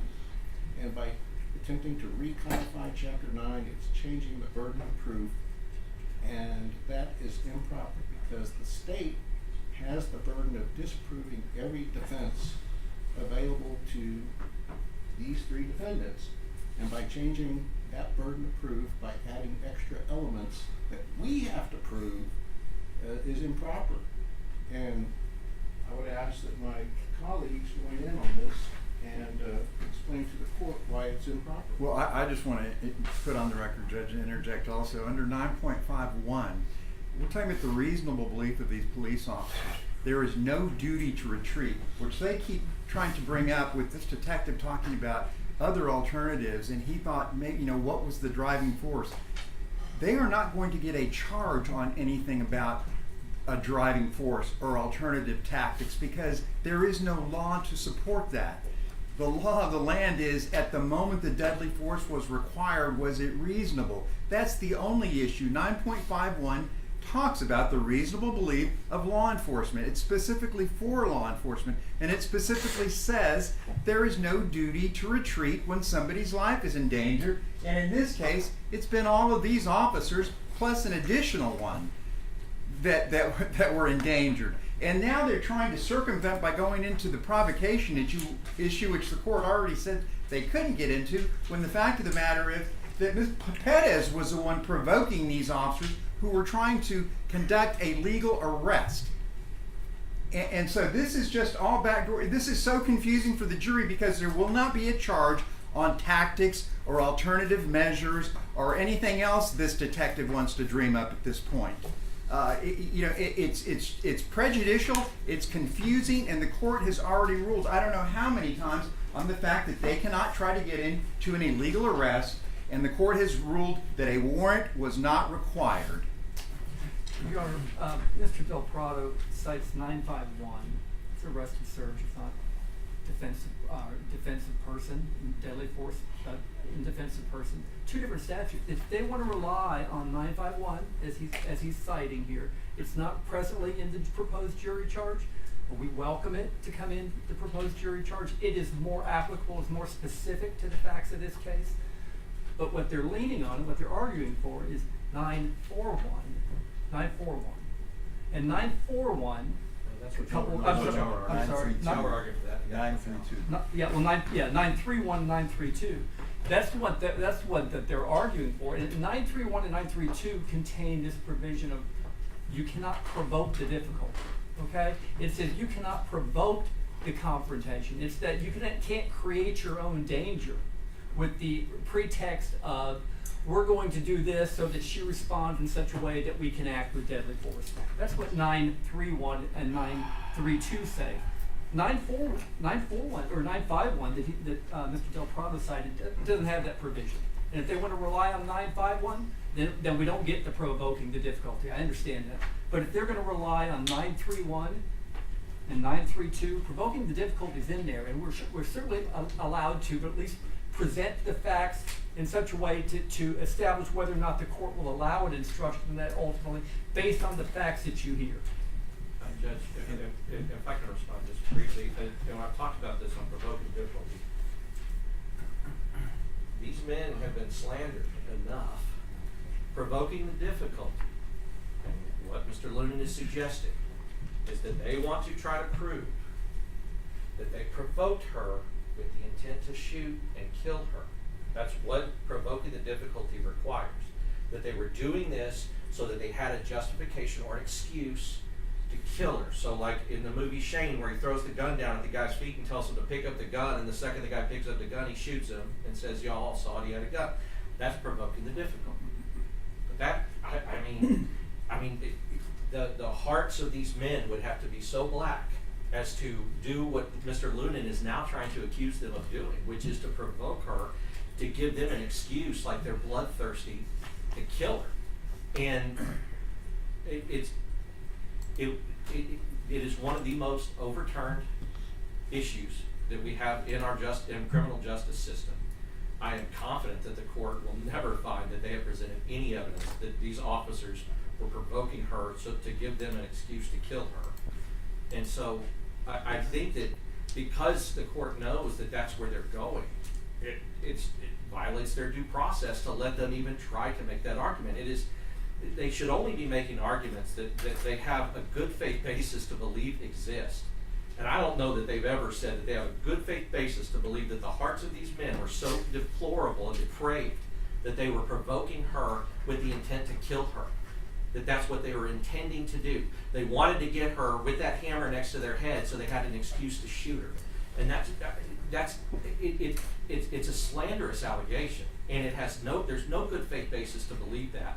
This officer that they're trying to get that through has already testified that they did not have any intent to kill her. They did not have any intent to hurt her, according to him, because he is at least the one thing he has done is treated them like human beings. and not like monsters. But the state is now treating them like monsters.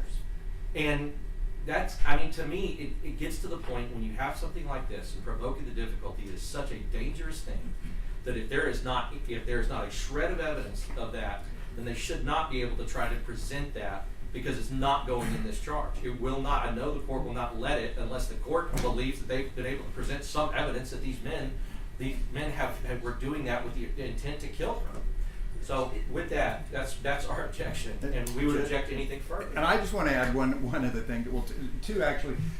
Using their logic, provoking the difficulty every time a San Antonio police officer from now on, using the state's argument, goes out to make an arrest, then the defense is going to be able to say, well, you provoked me. You provoked this difficulty by taking me or attempting to take me under arrest. And then the second thing is, I don't know where Mr. Lunan is getting this idea that we're required to pick one provision of Chapter 9 to rely on. The law says we're entitled to rely on any defense that the evidence raises that we're entitled to rely on. So we don't have to say, oh, we're going with this one. I don't know where he's getting this interpretation of the law, but that is certainly not the law. We're entitled in the charge to get a charge on any specific defense that is raised by the evidence. And just further on Mr. Goss's position, which we all agree with, they have to have, under what the court is saying, every single one of the officers out there in the scene have to be part of this plan to provoke the difficulty. Every single officer is trying to effectuate an arrest here.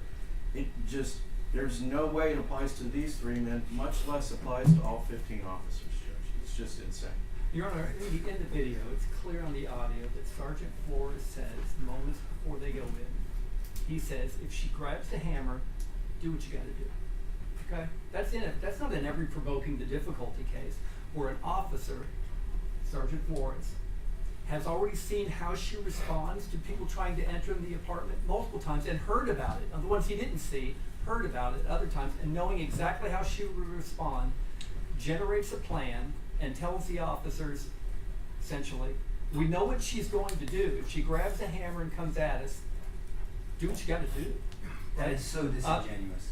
It's insane. Your Honor, they don't so like Hold on, hold on. that. Let's They hear- don't like let's that. hear It the has state's nothing argument. with intent to kill. It has to do with we're willing to shoot her. We're willing to So shoot her. Sergeant We're willing Flores to should have use deadly said, force. give her a hug. I mean, are we insane? If she would have picked up a knife, a shovel, a gun, do what you have to do. Defend yourself. 932. I mean, David has never made this argument before, Judge. I've never had 7 officers years. kill You've somebody never- in broad daylight or broad nighttime. There's never been an officer shooting where someone's passed away. Of course there has been, David. Of course there has been. I mean, we work together and we review cases like that. He knows that. This is a disingenuous argument that I'm shocked that David Lunan is making before this court. All right, let me hear the state. Your Honor, again, the evidence that the defense wanted in, it is the jury sees it. There is a discernible pattern. They approach the window, Perez reacts. Numerous times it is played out. In the execution, they pause entry. Would a reasonable officer consider that and adjust the plan?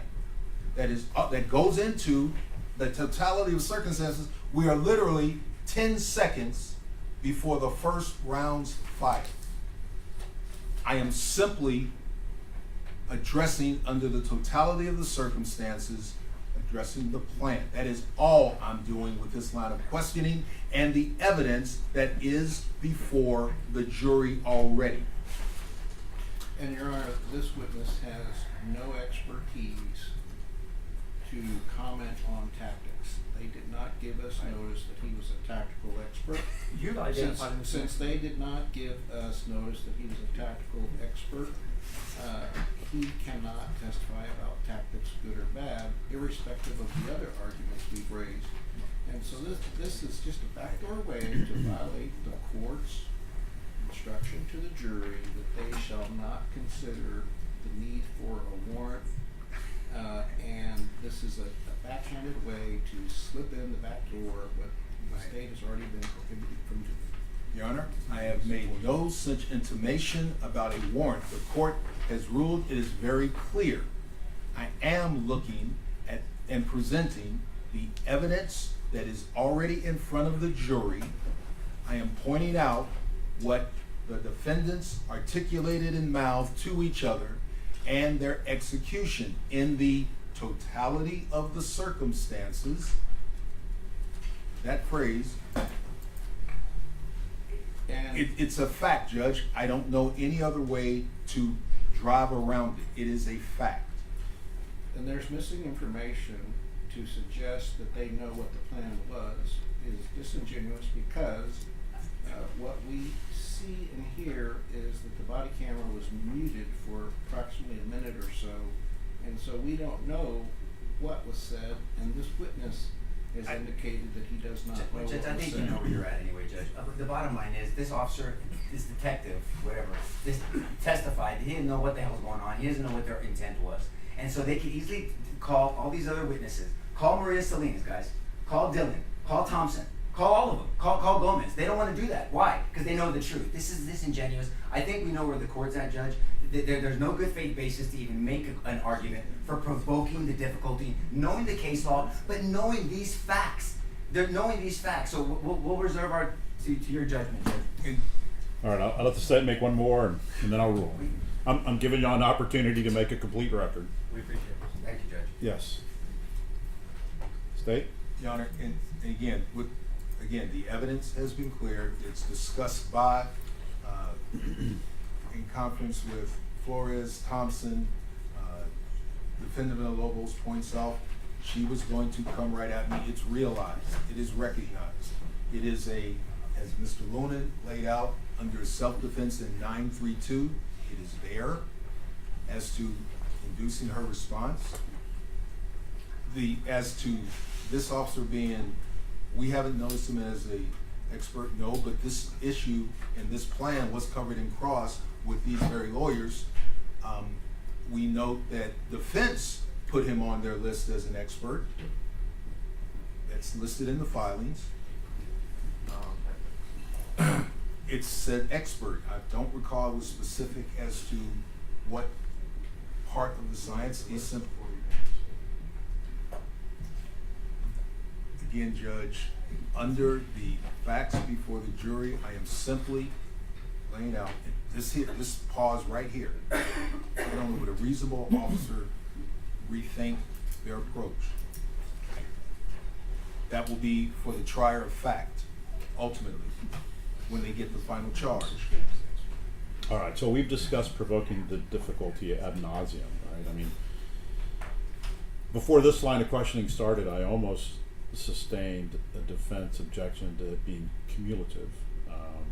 But we've talked about provoking the difficulty. I'm going to just zero in and I'll sustain Mr. Goss's specific objection. All right. Anything else? Have a moment to Yeah, let's take a short break and then we'll bring the jury back.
think I can caught up now, can proceed.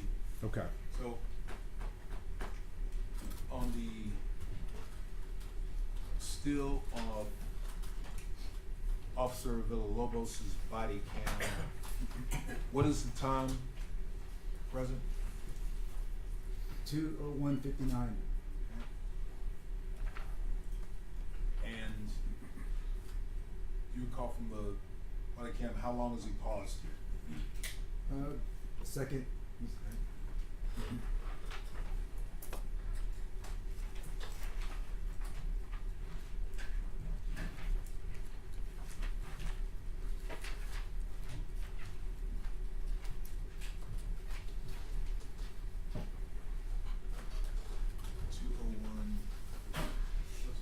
Two oh one 59.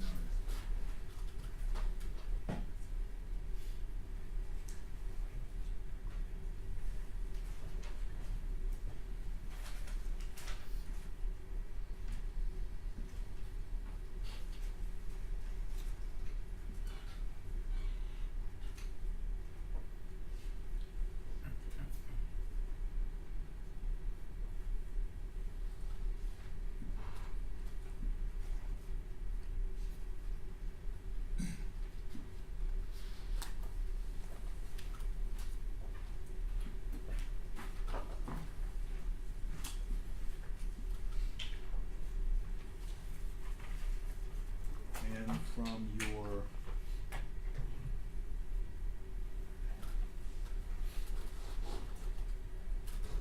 from page 57 of your prosecution guide, Yes, sir. you look at item 14, And 14, yes, sir. and what time are the first rounds fired? 2:02:07, sir.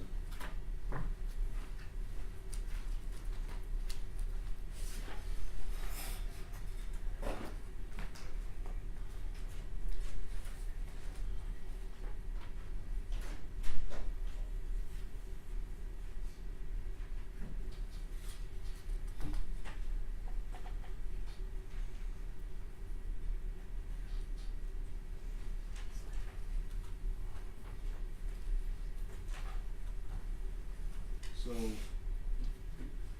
between the first arrival on scene, approximately 01:46, Sir. through shots fired, is how much time elapsed? About 16 minutes.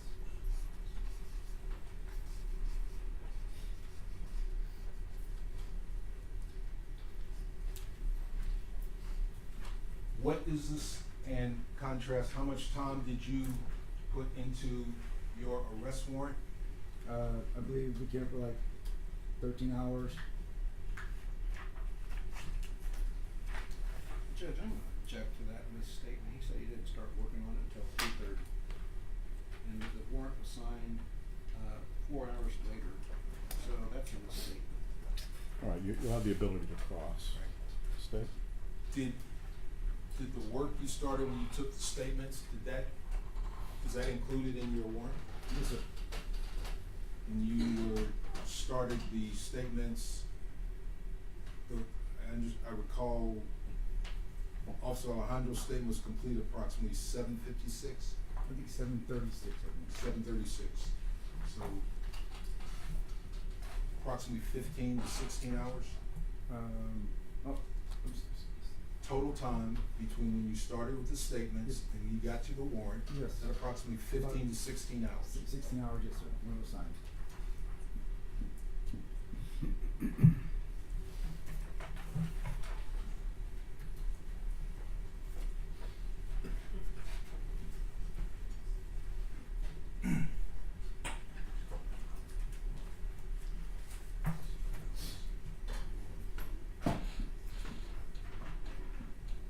On cross-examination, you were asked about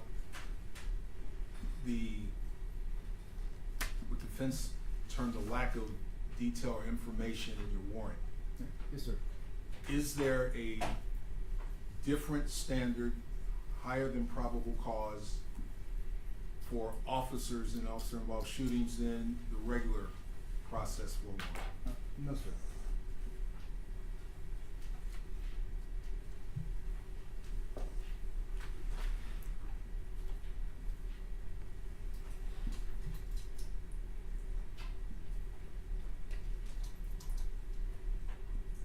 And as an investigator, are the facts that officers knew at the time of the force, is that important to your evaluation? Yes, sir.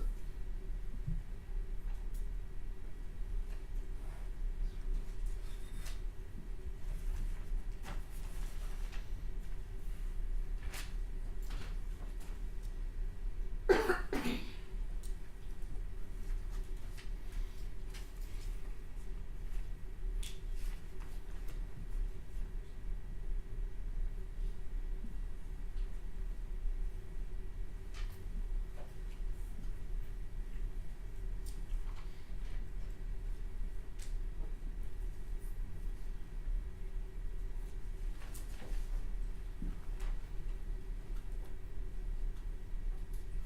believe on cross-examination with Mr. Nesbitt, when he went over the factors in the totality of the circumstances, she considered whether or not she cut wires. You recall him asking you that? Yes, sir. Along with the time of night for residents, the risk of fire, signs of impairment or aggressiveness, violence. Was she using the environment to conceal weapons or hands? Did she arm herself? Her success in throwing objects? Would you consider her response to officers' previous tactics? Would that also be a factor? Yes, sir.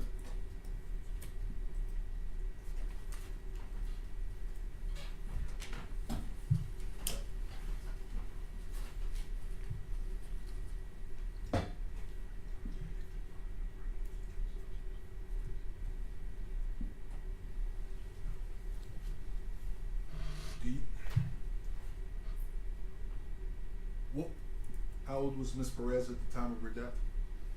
I don't know. I think she was 39, but I can check, make sure. Oh, 46, I'm sorry, sir, 46. What was her size, dimensions? How tall was she? I don't have it here on this, let me check right here, hold on.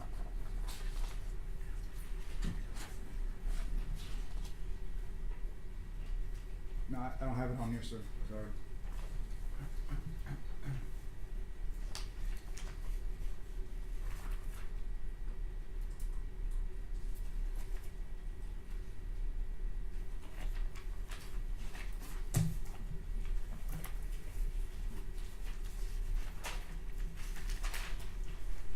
Apologize, Your Honor.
On cross-examination with Mr. Cifuentes, you used Officer Alejandro. You call that line of questioning? With, concerning Officer Alejandro? He literally had him standing up, and he, much as they measured Officer Villalobos' shoulders to establish a approximation of the opening in the window, I recall he, tell me if this is what you remember, said that Officer Alejandro was approximately 5'1" tall. I thought he said 5 foot, but it could be say 5 foot. 5 foot.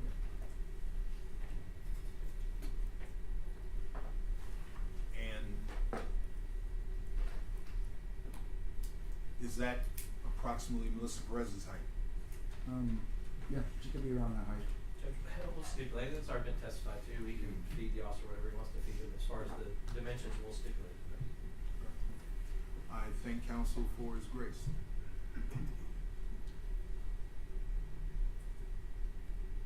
No further questions, I will pass the witness. May I proceed, Your Honor? Yes.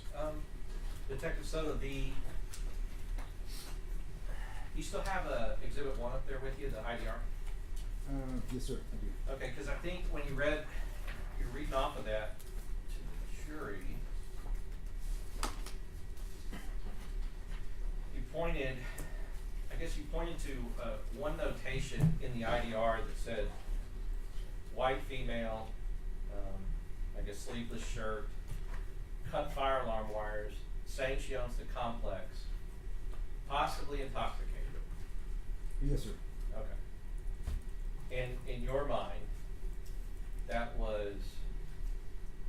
is a red flag to you that she was suffering from mental health issues. To me, it's just it's indication that she could be suffering from mental health. I mean, it could, but really what it says is possibly intoxicated. So what an officer or somebody reading that would assume first, you would assume, is that the person is intoxicated. Could possibly be intoxicated, yes, sir. Because intoxication is, somebody who is severely intoxicated, and you agree that she was. Yes, sir, she was. Yes. Very, very drunk? Yes, sir. Okay. Somebody who's very, very drunk, can say things that don't make sense. They right? can, yes, sir. Right? They can do things that don't make sense. Yes, sir. Right? So, what you were reading in the IDR were literally the words intoxication, not mental health issue, right? I'm just referring to just saying something like she owns the complex, cut the alarm wires. Right, but there's nothing to say that she doesn't. I mean, if she owned the complex and got real drunk out there, then she could own the complex and be just really drunk and acting crazy. There's no indication on that. I didn't say this. Well, right. So I guess my point is that would be a pretty poor thing to base your estimation on, that she was suffering from a mental health issue. Well, I've gone to many calls, sir, seen a lot of key cards like this, and it's just on my experience, that's what I've seen. That's why I would assume that. Yes, sir. Right, and we determined that you would assume that. You would assume when you saw that she was intoxicated, or possibly intoxicated, and you know now that she was very intoxicated. When you see intoxication, you assume mental health problem. I know, it's just one of the factors, sir. Okay. This term like "this chick is crazy," I think we've established that there's no way you can tell this jury that Bug said that. I cannot tell you for sure, sir. No. Right. Okay. And if you can't tell this jury, and all you can do is make an assumption that he said it, you would agree that that assumption doesn't hold a whole lot of value as to whether or not he said it, right? Yes, sir, because I can't tell you for sure if he said it. Yes, because assumptions don't hold a whole lot of value. You would agree with that? Yes, sir. All right. So let's take the statement. So let's change it a little bit. This chick is crazy. Now, this chick is crazy drunk, right? Because you could look at somebody who's very intoxicated and go, this chick is crazy, right? You could, sir. Yes, sir. This chick is crazy high on meth. Yes, sir, you could, yes. Right, because being high on meth or being very drunk can make you look and act crazy.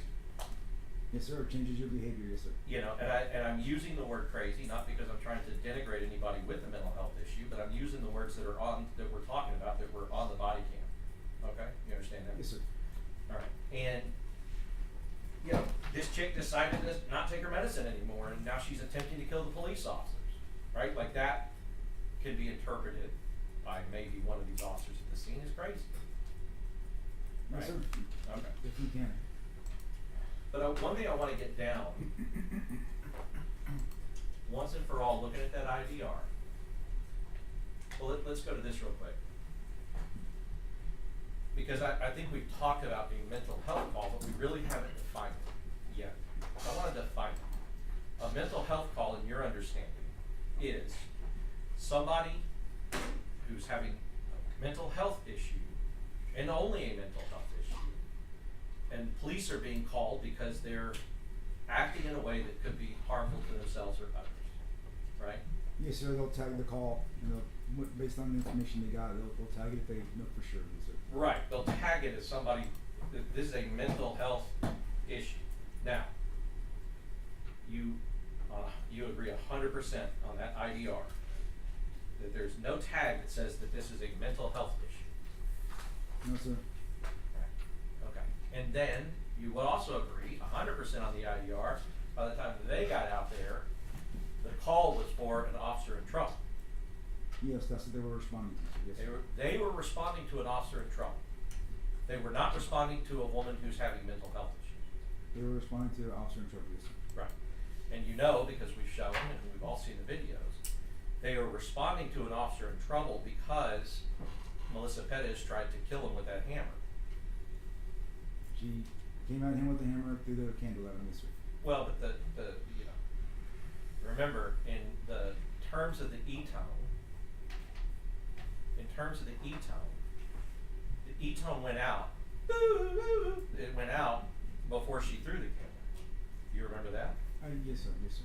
Because the reason the E-tone went out, and honestly, I'll have to say this about that dispatcher, because Officer Salinas he didn't press his button for the E-tone. Correct. He said, "I got one at gunpoint," and that dispatcher immediately pressed the E-tone. Yes, sir. That's what they do. Yes, sir.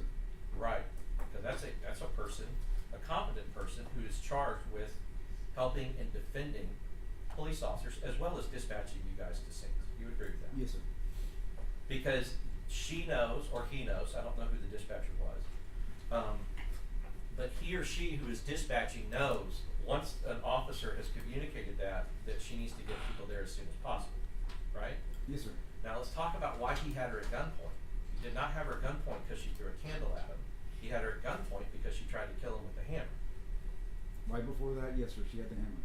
Well, you're saying she had the hammer, but we saw what she was doing with it. She was swinging the hammer as she could in the spot where his head just was, Yes, right? sir. You're correct. Yes. Okay. You would agree that that is a homicidal attack? If she hits him with that, yes, sir. She can cause serious bodily injury. Yes, sir. Or death. Yes, sir. Right. And so she is acting, and so as an attack, that is a homicidal attack, is an attack with the intent to kill or seriously hurt. Yes, sir. All right. So, because they've left her picture up. Obviously, she didn't look like that, but they've left her picture up, probably to garner sympathy.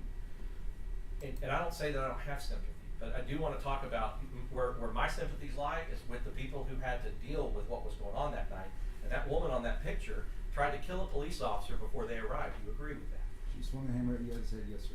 Right. He was coming in their apartment. Yes, sir. And anybody who looks at that scenario and that situation is that woman tried to hit that police officer in the head with a hammer, which could seriously injure or kill him. Yes, sir. Okay. So.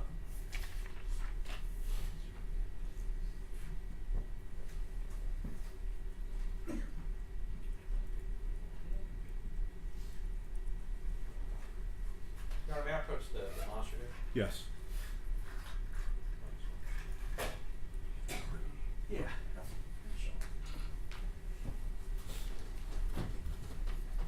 So I just want to memorialize this.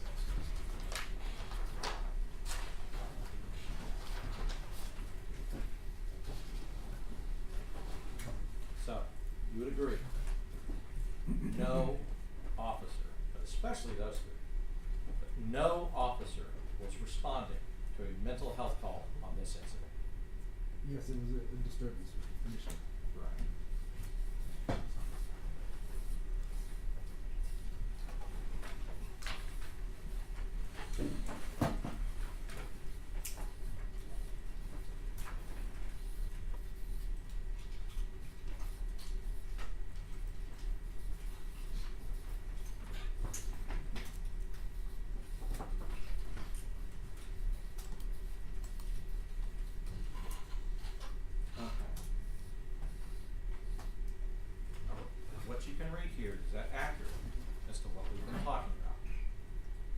Yes.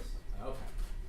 So anyone who has said or reported or tried to intimate that this was a mental health call, you would agree that that would not be a correct statement? It wasn't on the listening to the call, yes, sir. Right. Okay. Now, you also have Officer Rojas, and we discussed it, did. Now, IDR, woman cut wires, said she owns building, possibly intoxicated. That's what any officer who looked at their MDT would be able to see. Yes, sir. Officer Rojas, and all of us agree, Officer Rojas did get a pretty clear indication that she was suffering from mental health issues based upon what she was saying to him. You would agree with that? Yes, sir. FBI listened to me through the wires. I was kidnapped by the cartel. I'm the daughter of Elvis. Those are the type of things that would get any reasonable officer to say, all right, this is a person suffering from a mental health problem. Yes, sir. Okay. Now, it has been suggested, all the way back with Officer Rojas, that that Officer Rojas knew the most about Melissa Perez because he had talked to her first. And that nobody, Sergeant Flores, Officer Villalobos, Bug, nobody went to her or went to him and said, hey, tell us what you know about Melissa Perez. And so you weren't here for that. But you would agree with me that if you have information as a police officer, if you have information you think is relevant, it's your job to go to Sergeant Flores and tell him what that is, right? I agree, sir. Right, because you wouldn't have Sergeant Flores going around asking anybody, hey, y'all, what information do you have? You sure you don't have this? And we know that that's true because the second Officer Villalobos unlocked the door, or thought he did. He went to Sergeant Flores and said, the door's unlocked. Yes, sir. And actually, he told other people, and other people are also, what we call passing it back. They're making sure that, okay, everybody is clear that this is now the new situation. Villalobos got the door open, right? Yes, sir. And that's what you're supposed to do. So it would have been Rojas's job to go to Sergeant Flores or to go to one of the other two sergeants that were out there. And by the way, the other two sergeants out there, 3 total sergeants, right? 3 people with supervisory capacity over all of the patrol officers there. Yes, sir. 3 sergeants. 3 sergeants that outranked every other officer out. Okay. 3 sergeants, honestly, that outranked you. Yes, sir. Yes, sir. Right. So, 3 sergeants. Of all 3 sergeants, there was not one sergeant that went to Flores and said, "Hey, man, I don't know what you should. I don't like this plan, or I don't know what you're doing." You would agree with that? We didn't hear it. We don't know what was talked about in that meeting. Right. But I mean, you also didn't go back to any of these sergeants and say, "Hey, man, did you have a problem with that plan? Did you have an issue? Did you raise an objection to Sergeant Flores? You never talked to them about it." No, sir, I did not. Okay. So, you have 3 sergeants. Sergeant Flores just being one of the 3. And all 3, as far as you know, were on board with going in, getting her, arresting her, and trying to do it in the way that Sergeant Flores and Officer Villalobos eventually tried to do it. They didn't impede him, so I don't know for sure. Well, you know that it'd be your job, or any officer's job, if they think that something is wrong, to go and say something or to try to stop that situation from happening. You would think so, yes, sir. Right. So, those other sergeants, are they still at SAPD? No, sir, they're not. Okay. Did they leave because of this thing? As far as I know, no, they retired, sir. Right. So, retired with honor and dignity. You agree with that? Yes, sir. Okay. So, the other officers that we talked about, Officer Rojas, he's still at SAPD? Yes, sir. All right. Officer Ramos, he's still there? Yes, sir. Yes, sir. So, Officer Ramos, did you see how he behaved? I did, sir. Yes. And you knew that it was deplorable. Yes, sir. And you knew that I didn't like some of the things he did, sir. Yes. No, of course not. I don't think any of us did. I mean, he stirred her up. Basically, he's kicked in a hornet's nest. Did he go and tell Sergeant Flores or Officer Villalobos, hey, by the way, I've been beep, beep, beep, beep, beep, and are you hearing voices and doing all that? Did he say that he did any of those things to his sergeant or any other sergeant at the scene? No, sir. Right. So, they go into that not knowing that what Ramos has been doing, and you agree with that. I can agree with that, yes, sir. And we go back to these, we go back to the 3 separate incidents. I mean, you have these three, I think, yeah, all 3 are still SAPD officers. They are, sir. Okay. These 3 are, right? Okay. So, Did you see that first call that Officer Villalobos was on? Did you kind of review that where he was talking and you mentioned the fact that Travis Thompson told him like, hey, we got Salinas is in trouble, we gotta go to him, right? I remember that call, yes, sir. Yeah. And so what he was trying to do was help that guy, like he was talking to him, he was polite to him, right? He was very polite, sir. Very Yep. polite. And he wasn't shining his light in the guy's face. No, sir, he wasn't. No. He was acting and behaving as a person who you would be proud to have in uniform as an SAPD officer. From everything I've seen from Officer Villalobos, he seemed like a good officer. Yes. Very professional officer, yes, sir. I mean, to be honest, he's a great officer. And he's here, and Officer Ramos is out there on the street, right? Yes, sir, I understand that, sir. Yep. So, in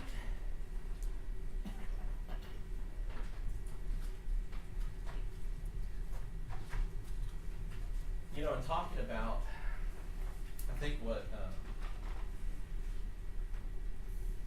the prosecutor was talking about a little bit, he was talking about the fact that Melissa Perez was reacting when the officers were coming to the window trying to arrest her. Yes, sir. You saw Right. her instant reaction, yes, sir. Her instant reaction. So, she backed off, they back off, she backed off. They try to arrest her, they try to go in, she comes in to attack. That was her pattern of behavior, yes, sir. So, and it sounds like, what you're saying is she only tried to kill or seriously injure the officers when they were attempting to arrest her. No, I'm just saying that whenever someone was coming over there trying to, when it looked like they might go into the house or try to make an attempt to go in there, that yes, she was gonna come, it was repeated, she did that through the night. Right, so when Officer Salinas did it, she went and tried to hit him with a hammer. Yes. And when Officer Villalobos did it to unlock the door, I know you say you don't agree with it on body cam, but according to Maria Salinas and Vince Gomez, she tried to hit Officer Villalobos with a hammer. Again, sir, yes, she came out that window, sir. And then when they tried the final time, after Officer Villalobos believes the door is unlocked, then that's when she comes again with the hammer. She's right there at the window and she's telling him don't do it.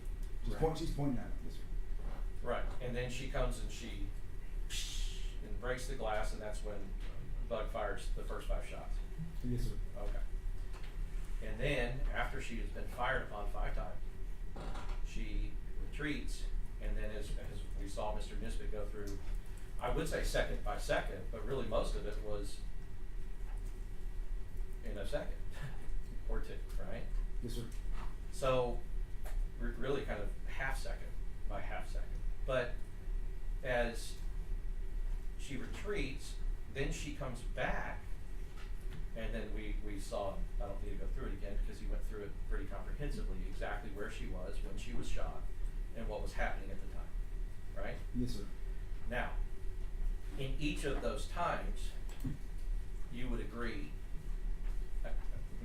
you would agree that either you or other officers at the scene believed that she was trying to attack officers with the hammer.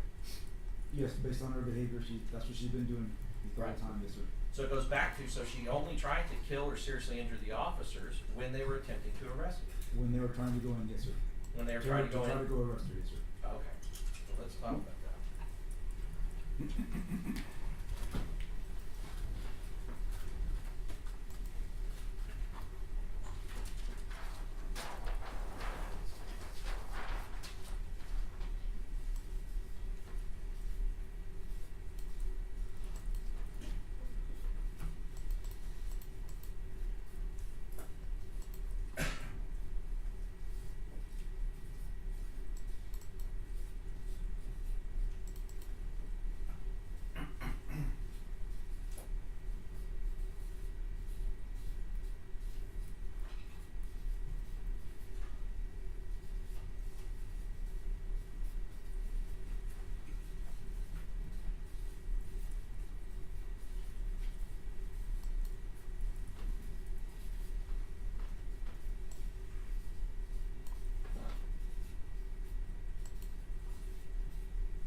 Okay, so I kind of wrote that out. Now,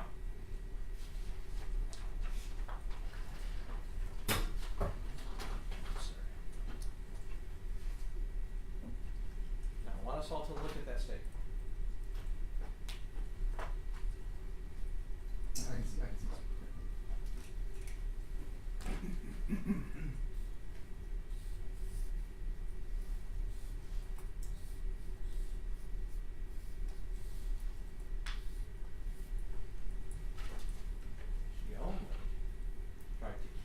seriously injure the officers when they are attempting to arrest her. Now, with all due respect, that is one of the silliest things that I've ever seen. Because when they are attempting to try to arrest her, and let's just break it out to anybody, no one in the city of San Antonio, in the county of Bexar, in the state of Texas, no one has the right to resist an officer's arrest using force. You would agree with that? Correct. Unless the force is above what's needed to effect it. Right, and the force that was being used at the time was Officer Villalobos was using his hand to unlock a door. Officer Salinas was using his body basically just halfway in, so they weren't using any force against her at that time. Correct, sir. Right, so especially in this situation, no one has the right to use force against a police officer attempting to arrest him. Yes, Right, sir. right. So, because the idea that, and the prosecutor said it in his opening statement, the idea that there was this pattern of, well, they're trying to arrest, which is provoking homicidal attacks upon them, or which is bringing upon an attack by Melissa Perez. That is, as you understand the law, that is not, you do not have the right to present a homicidal attack on a police officer because you don't want to be arrested. You would agree with that? Correct, sir. Okay. So and I want to go to this door because I'm going to be on the board for a little bit. No, I think it's okay. Just may I approach the marshal? Yes. Because the prosecutor went through the warrant review.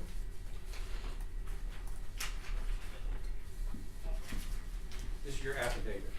And just as a, I guess just as an aside,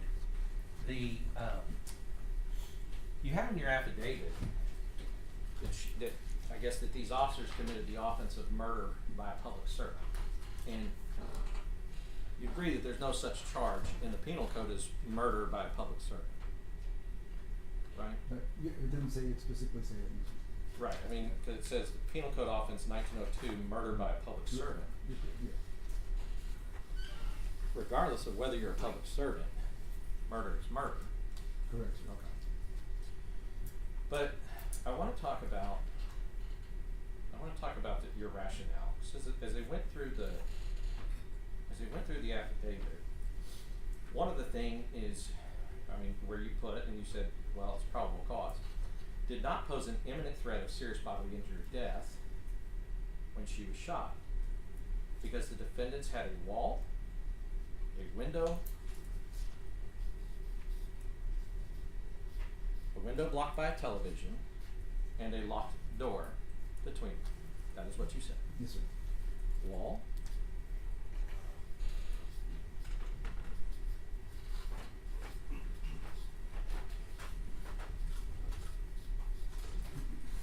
window blocked by television,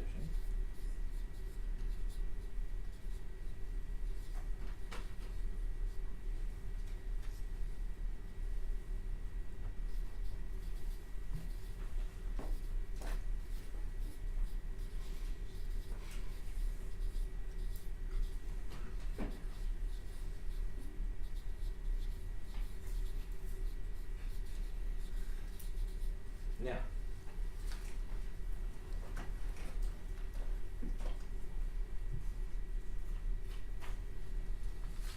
I'm looking at your affidavit you gave to the magistrate. Do you see anywhere in your affidavit that you explained to the magistrate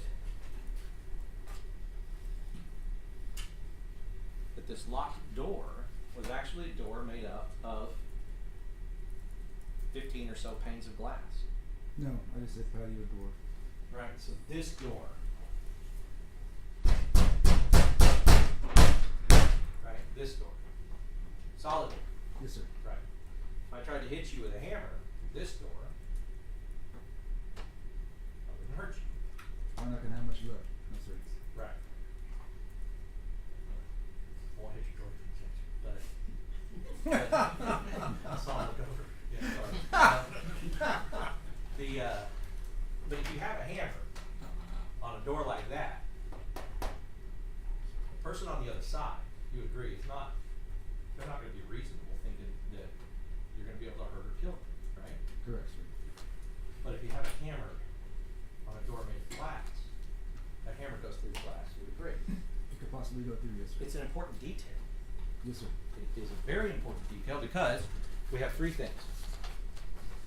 A wall, a window blocked by a television, and a locked door between them. So let's talk about the window. You have agreed now that the window was not blocked by the television in a way that would prevent her from throwing something through that window or from acting with her own arm and her body through the window and harming an officer. You agree that the television wasn't blocking that window for her to do that, right? Yes, sir. We spoke about it yesterday, sir. Yes, I know. And we'll go through some of these things again because what that means is that rationale for why they were not.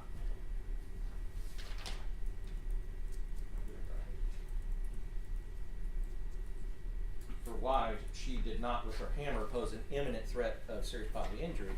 That rationale is out the window because we know that the window was not blocked by the television in a way that would prevent her from throwing something out of it. You would agree?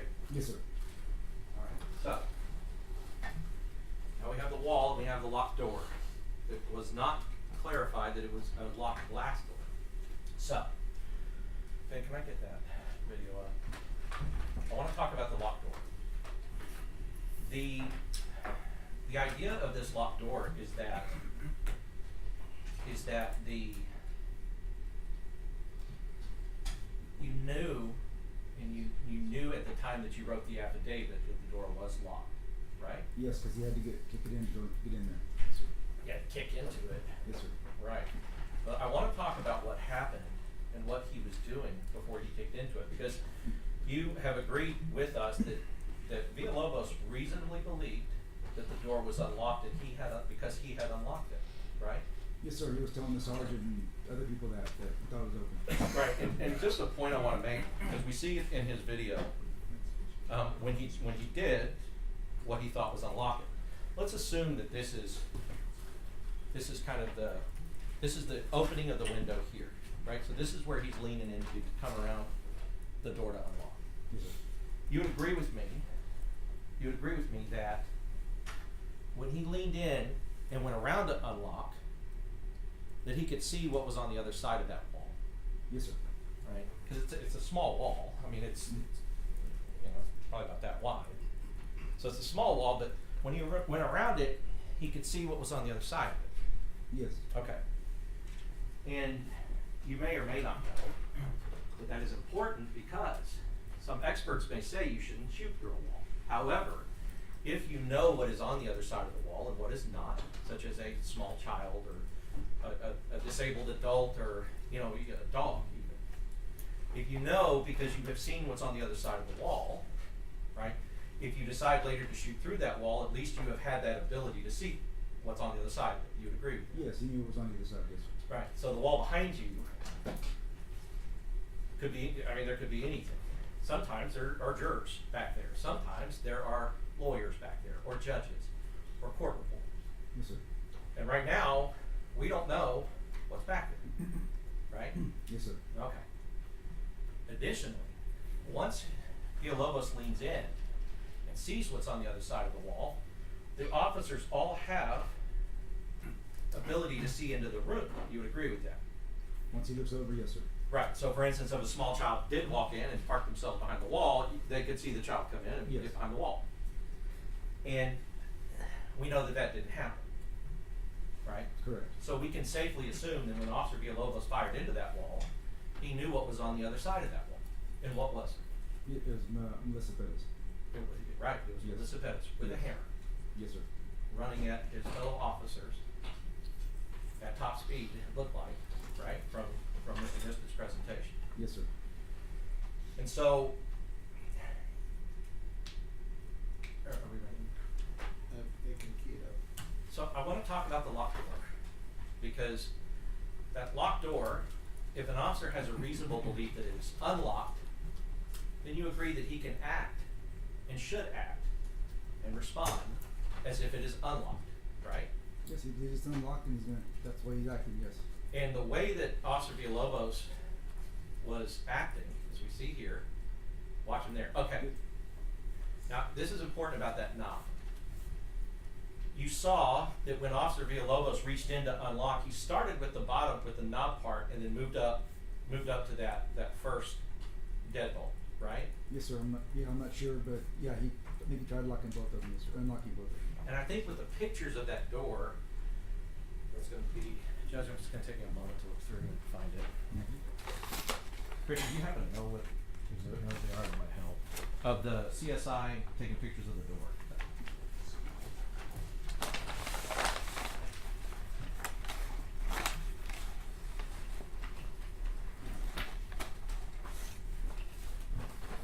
For 94. 94.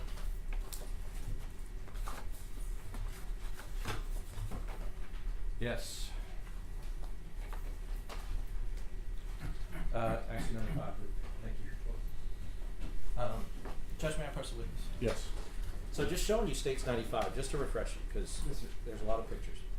That knob, the door knob, you can see does not have a lock on it. Yes, sir, does not. Okay. So like some doorknobs have a little thing that you can click, and then the knob won't move. Correct. Okay. But in this particular setup, she has two deadbolts, one only able to be opened from the inside. And Officer Villalobos was able to unlock the one that could potentially be opened by a key from the outside, right? Yes, sir. Okay, so if there's not a lock on that knob, when he turns that knob, you would expect that it turned, Correct. right? So what we see here at 02:02:05, what we see here is that Officer Villalobos clearly is acting on his belief that the door is unlocked, right? Yes, sir. Because you see him trying the door to see if it's unlocked. Now, can we go forward a little bit?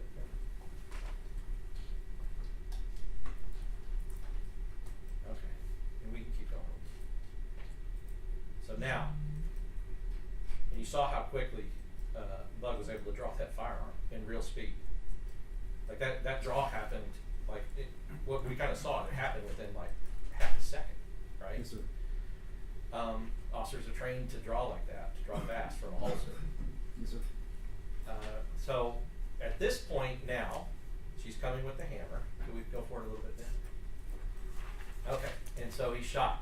Now, at the time that the first shots happened, Officer Villalobos has come off the door because he's trying to figure out what's going on, backing up. And you see Sergeant Flores over there in that corner, right? Yes, sir. All right, can we go forward a little bit?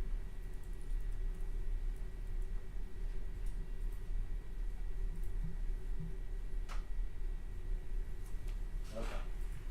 So as we watch, you can keep going, thank you. Because it's in slow-mo, so you can kind of see that, okay, so Officer Villalobos, his hand's not on the door now, right? Correct. Okay. You can go forward then. Now he's trying it again, right? Yes. Stop. Okay.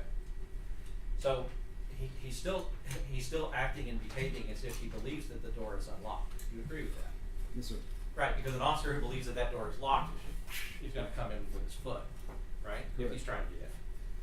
But he's still acting and behaving after these first shots as if he believes the door is unlocked. Can you go forward, Ben? Now, is that Maria Salinas that's drawn her firearm? Yes, sir. Okay. So she's drawn her weapon. Can we go forward a little bit, please? Okay, now Officer Villalobos, after trying the handle again, which is going to be turning in his hand because there's not a lock on that handle, right? Correct. Okay, but now he's kind of moving to where that wall is. You can see it there. Yes, Right? sir. Okay. Can you go for it a little bit? Oh.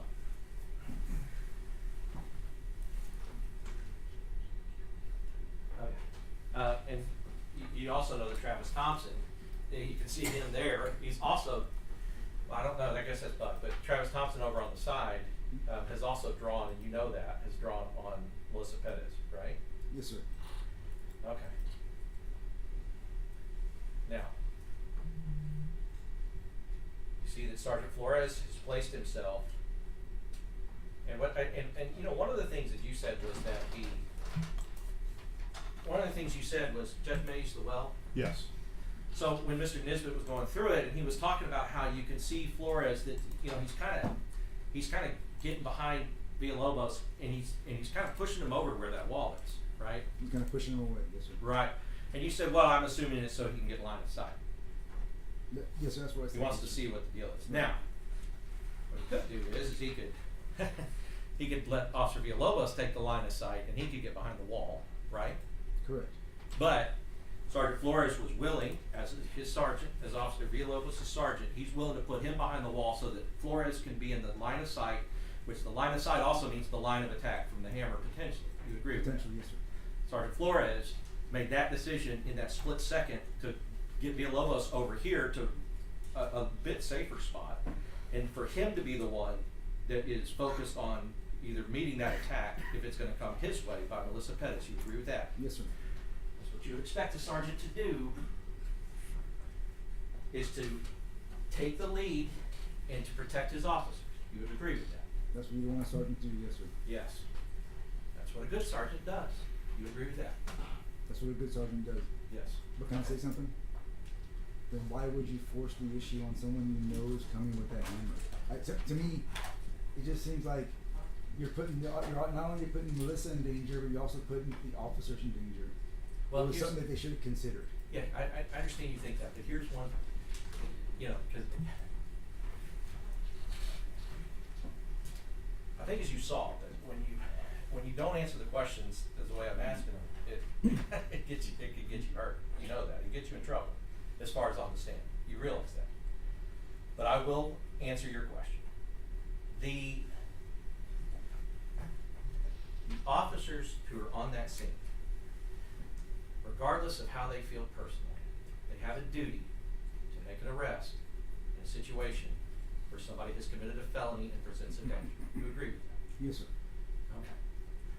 So Sergeant Flores, as any other sergeant, and really as the two sergeants that were out there, had a duty to make the arrest regardless of whether or not it puts him or other officers in personal danger, right? We can't consider all factors. Well, I'm not asking that, but you agree that they have a duty to make an arrest in those circumstances regardless of whether or not it presents a danger to them, right? I think the danger is something that has to be considered, sir. I agree. I'm just confused what you're asking. Well, okay, so here, let me ask you this. If every time there was a danger that was presented, sergeants go, you know what, my guys are gonna be in danger, let's not make the arrest. Let's not do what we can to safely make the arrest. If every time they did that for the potential of danger, then, well, I mean, the society that we live in would be pretty nuts. You would agree with that? I understand that, sir, but the way you're explaining it, just making it like a simple decision, I think that should have been something that was considered before they tried to make that arrest. That's all. I agree with you. I agree that it should be considered, and it was considered. We have seen it over and over that they considered it. And one of the things that the state was pointing out to you on freeze frame is that when Officer Villalobos is going over, they can see both her hands over the TV and they're empty, right? Correct.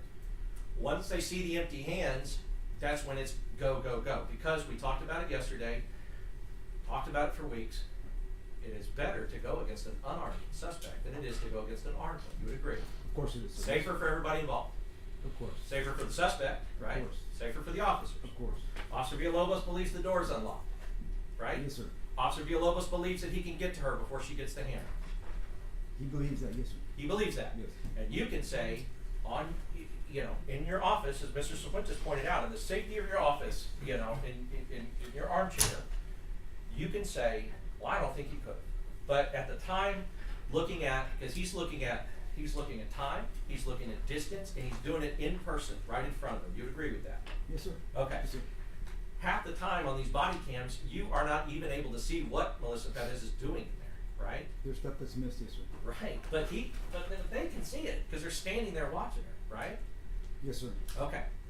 So Sergeant Flores, who has a capable, good officer, who says, look, I think I can get in there and do it and get her down safely while she is unarmed, that is something that he can consider as part of a safety plan to try to make sure that he does his duty by making sure that they arrest this person, and also does it safely, right?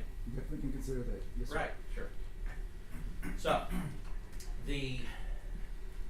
at this situation, when this is going on, Ben, can you go forward a little bit? We've passed the first shooting. A little bit further. I guess it's just slow. It's okay.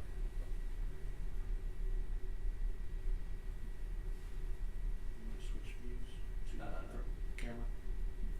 Well, let's see. Let's go through and see how far it is with that. So I think he clears it out. Okay. So what we missed, yeah, we need to go to real please. So at that point though that we stopped on that body cam, you can see that that's at some point Villalobos eventually is kicking the door. Yes, sir. And you would agree that it is at the point that he's kicking the door and not still trying the door handle that he realizes that it's locked. Correct, sir. Yes. Okay. And so, any time before that, and that point that he is kicking the door, that is a point after he and the other officers have shot, and after it has been called out that she's down. Yes, sir. Okay. So let's look at this from his vantage point. Now,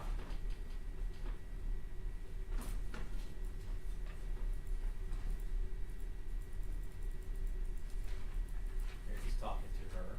You agree that he's being polite. Yes, sir. He's trying to convince her to come out. Yes, sir. He's saying, please, just come out so we don't have to use force.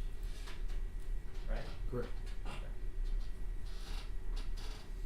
That's what a reasonable officer should do.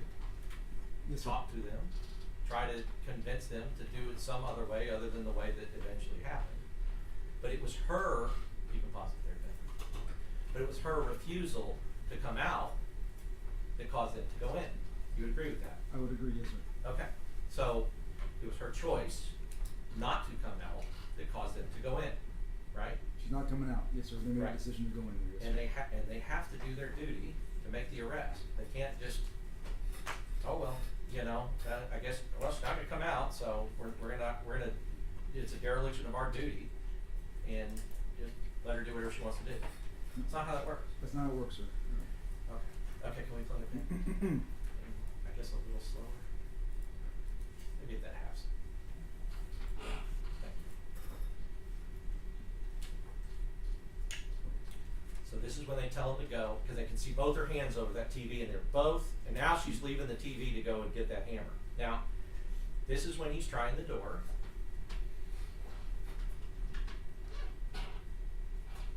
And obviously this is when he gets moved over, and he gets behind the wall. You can keep going. He's trying the door again.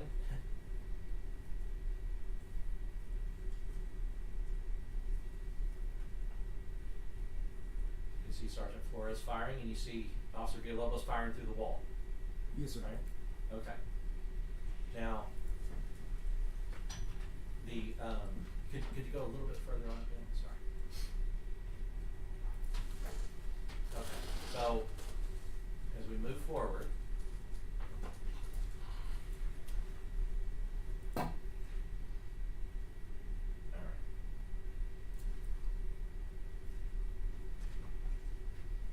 Okay, so he's kicked it. Now he's still trying to figure out what's going on. It's a this point that he figures, see, he was trying that other lock because he said, well, I thought I locked it, and then he goes higher, and then he unlocks the top lock, right? Yes, sir. Okay. And now, you can see that that top lock that he did not realize was locked, right? Correct. Okay. Okay, then, that's good on that, thank you. Okay, so, when you talked about in your impression that they had a locked door between them, you agreed based on our review of this video that Officer Villalobos, until he kicked that door after she was shot, you'd agree that he believed that the door was unlocked. Yes, I agree. Alright, so now, well, and every other officer, because they had listened to what he had said to them. Yes, sir. Okay. So when we're talking about a reasonable belief, even though they may have had what factually was a locked door between them, they reasonably believed they had an unlocked door between them. You would agree with that? I would agree. Okay. So now we have the wall.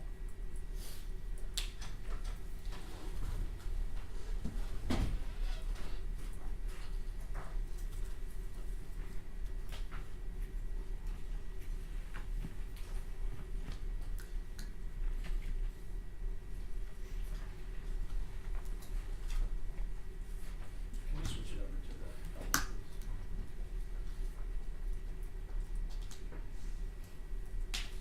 Now, I want to show you the sequence that Mr. Nisbet went through with Officer Salinas.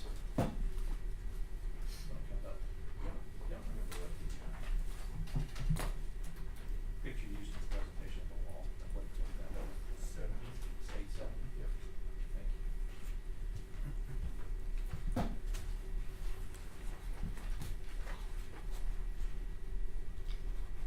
you. No. Oh. 88. 88, thank you. Okay. So Mr. Nisbet went through this with Officer Salinas. This is kind of a sequence. So this will start with defendants 47. So this is when, you recognize this because we watched on the body cam, this is when Officer Salinas first attempts to take the screen off and to go in, ostensibly to do what Officer Villalobos was doing and almost successfully did, which is unlock the door. Yes, sir. Okay. And then 48, we just kind of walk through like where Salinas was. Now in 49, you see that she's swinging that hammer at the spot where Officer Salinas was.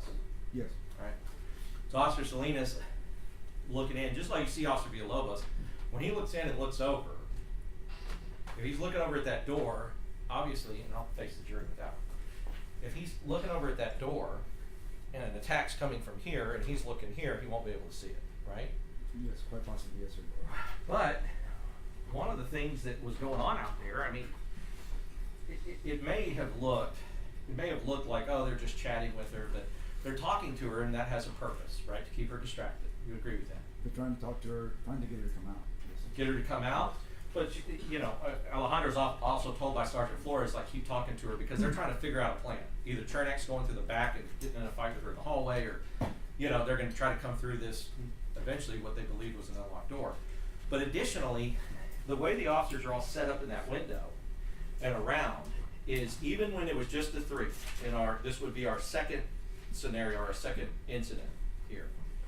Even then, even Rojas, in that scenario, was standing there so that when Salinas reached in and was trying to do what he was trying to do, he wanted to make sure he kept eyes on her, Yes. right? And that's a smart thing to do, because if you know that your officer is going to be in a vulnerable position, you want to be the second set of eyes for that officer, right? Correct, sir. It's called watching your six. Yes, sir. Okay. And what that means is my six right now is back here, behind Right. you. And if I can't see, I need my partner here to tell me that, hey, you know, somebody from back here is coming at you with a weapon or could harm you or hurt you, right? Yes, sir. Okay. So the reason Salinas is able to get out from that window is because Rojas is yelling, watch out, which alerts him that she's coming, right? Yes. Okay. had he not had a Rojas and was trying to do this by himself, and he's looking over here to get the door unlocked, she'd come through there and, you know, Quite possibly, yes, sir. Yep. yeah, quite possibly kill him Could hurt him seriously. or seriously injure him. So, as we go through and we see the defendant's 50 has, well, you can't really see that,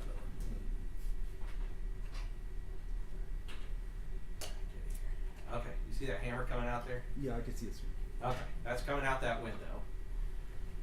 No obstruction. Now, I want to talk about this wall. Mr. Nisbet pointed it out. That looks like 51. So now you see after that hammer, in 52, defendant's 52, she's kind of standing in there after, now Salinas is backed up, and he does have her at gunpoint, and communicates that over the radio, and that's when the e-phone goes out. Now I want you to look at that picture here in 53. Can you see her? Can you see where she is? It's like she's behind the wall using it as cover. So Yes. She is behind the wall and she's using it as cover. Now, when we look at here, now Officer Villalobos wasn't there for that, you would agree? Yes, sir. Turn this around. However, you agree that this is states 83. I'm sorry, 88. Thank you, Tom. So, and Tom, in part of his presentation, presented this, but you know from what we saw with Officer Salinas, that she had used both the television as cover and that wall as cover, right? Yes, sir. Okay. Now, Officer Villalobos, when the shots are fired, and when Sergeant Flores is fired, and Officer Alejandro is fired, and Officer Villalobos is at that wall, that's where he's positioned. You agree that he has stuck his head through that window and he knows that there's nothing else other than what he will see moving to that wall, right? Yes. He has a memory of what he saw there, yes, sir. You're right. And everybody else is watching it, so they know nobody else has come or done anything like that, right? I mean, they haven't come and parked themselves behind that wall. Correct, sir. So, her having demonstrated that she will use that wall as cover, you agree that there is no way for Officer Villalobos to know, with all this firing going on, there's no way for him to know if she was hit with any of these rounds. Correct. He doesn't know. He can't know. He doesn't know. You don't know until you know. Correct. He had just seen Officer Alejandro fire 5 rounds and miss her, right? Correct. Okay, so let's talk about what that wall is. If she's using that wall as cover,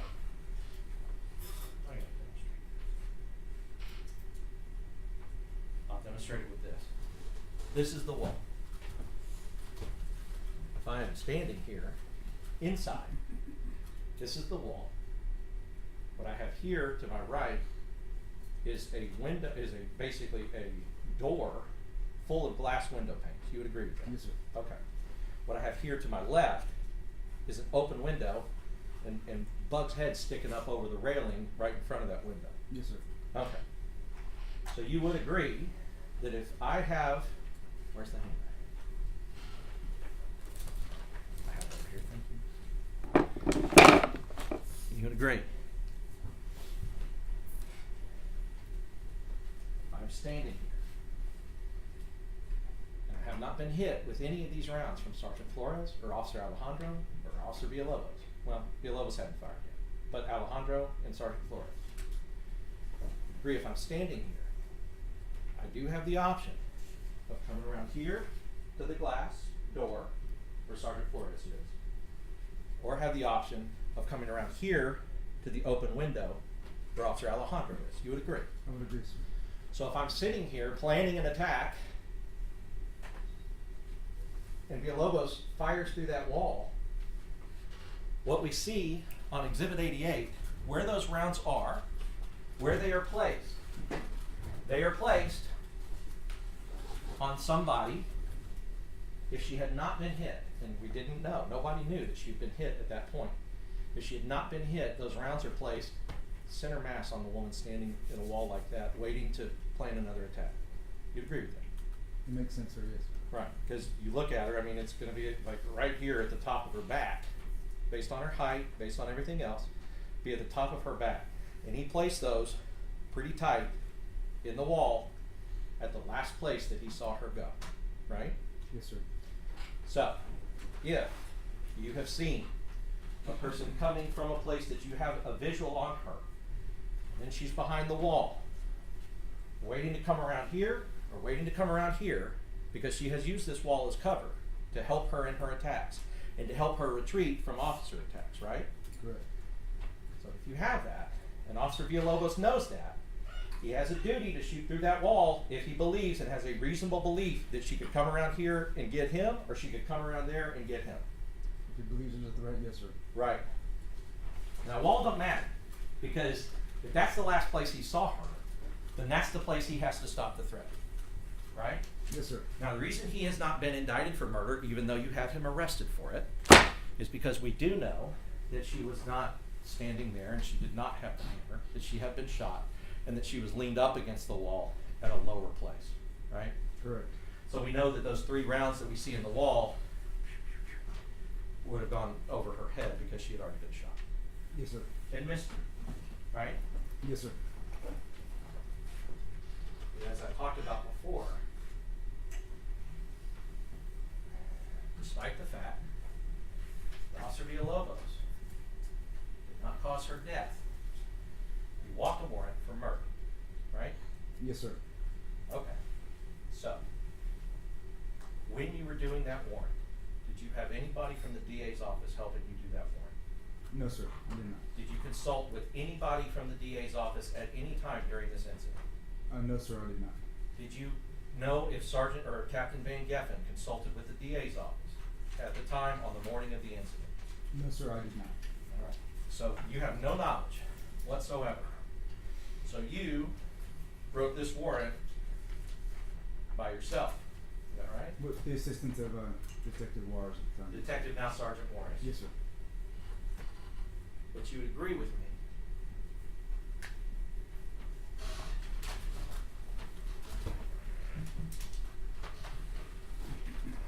that even though, and I will give you this, she could not have put a hammer through that wall. That would be like this wall, be like this solid door. She definitely could put a hammer through the window, we know that.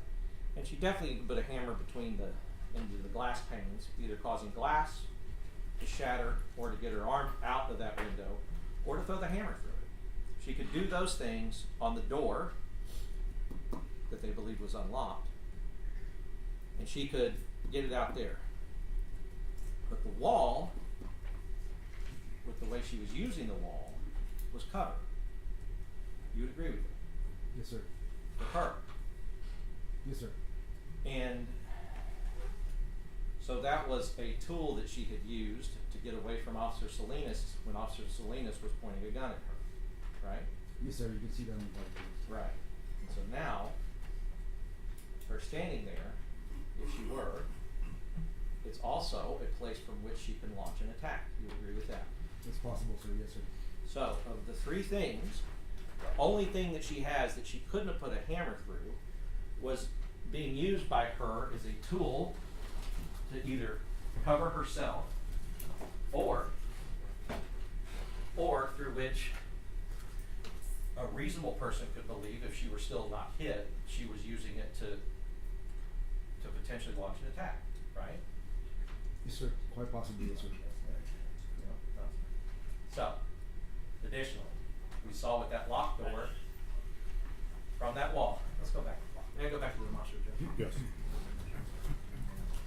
Because one of the things we saw with Officer Villalobos is he had to reach across that wall. I mean, actually, they were saying at the scene, they were like, "Yeah, how'd you even get that unlocked? You got, long arms, right?" He's tall, yes, sir. He's tall and he's got long arms. He did have to put a good portion of his body inside, though, to do that, right? Yes, he did. And we talked about yesterday that if Officer Salinas and Officer Gomez were correct, he was risking his life to go around there and do that. Because it was risky, yes, sir. Right, because if she hits him in the head with a hammer, you know, his baby doesn't have a dad, right? Yes, sir. Right, so, if she's standing here, her arms are not as long as Officer Villalobos's, you would agree. Yes, sir. But she's got much shorter distance to cover, to unlock the door while still behind cover, right? Correct. So she can stand at that wall and click the other lock that she knows is locked, right? It's quite possible. Right. Yes, sir. So at that point, she's got it unlocked. She's got the hammer. Sergeant Flores is standing right outside that door. We see how fast she can move. She's unlocked it. Just like Officer Villalobos, action beats reaction. What he was expecting and hoping is that his action by getting in the door and getting there is going to beat her reaction by trying to figure out that he's doing that before she can get to the hammer. You would agree with that? That was part of the plan, yes, sir. Right. So, she's got this thing unlocked. Come around, and she can go right through that door and out and into his head.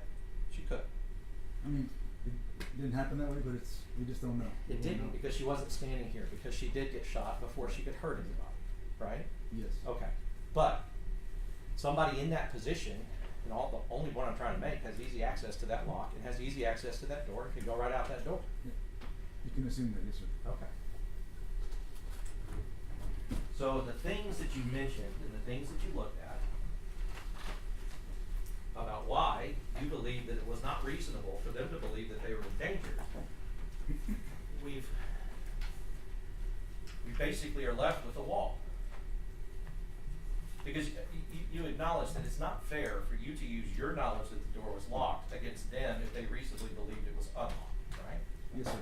Okay.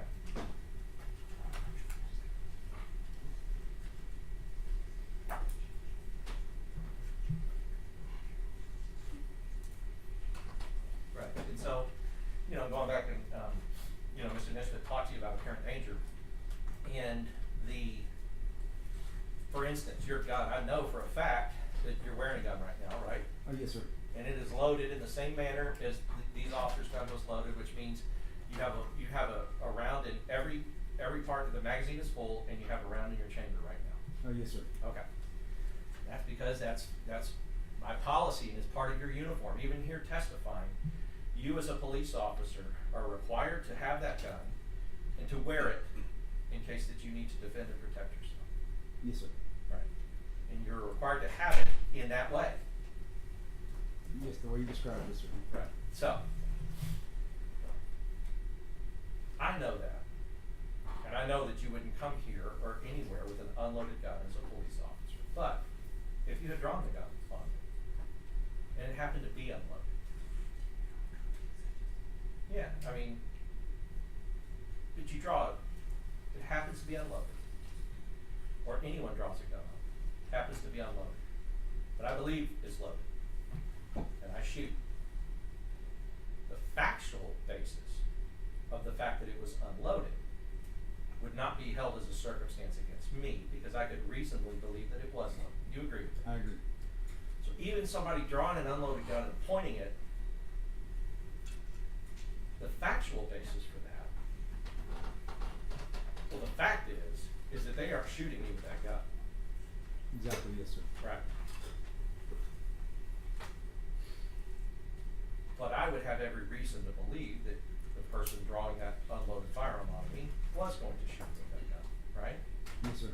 Right, so now, imagine if as one of the bases for why you said that they didn't reasonably believe that they were in danger was trade the hammer for the gun. And imagine that one of the bases was she was not a threat because the gun was unloaded. Right?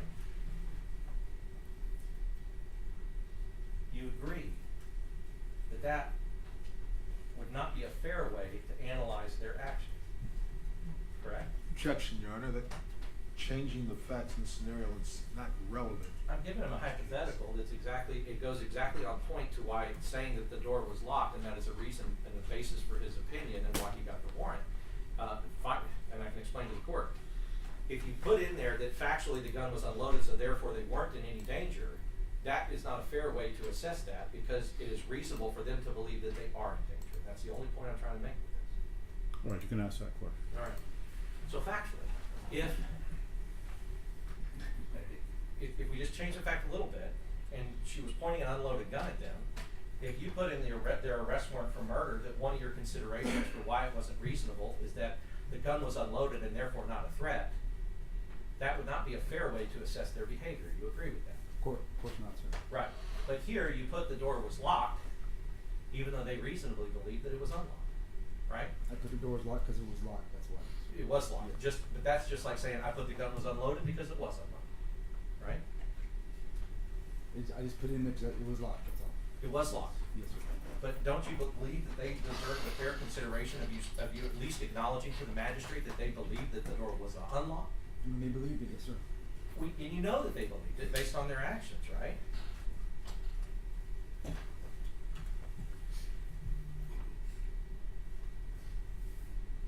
Because I'm going through it, I don't see anywhere in here where you said that the officers had a reasonable belief that the door was unlocked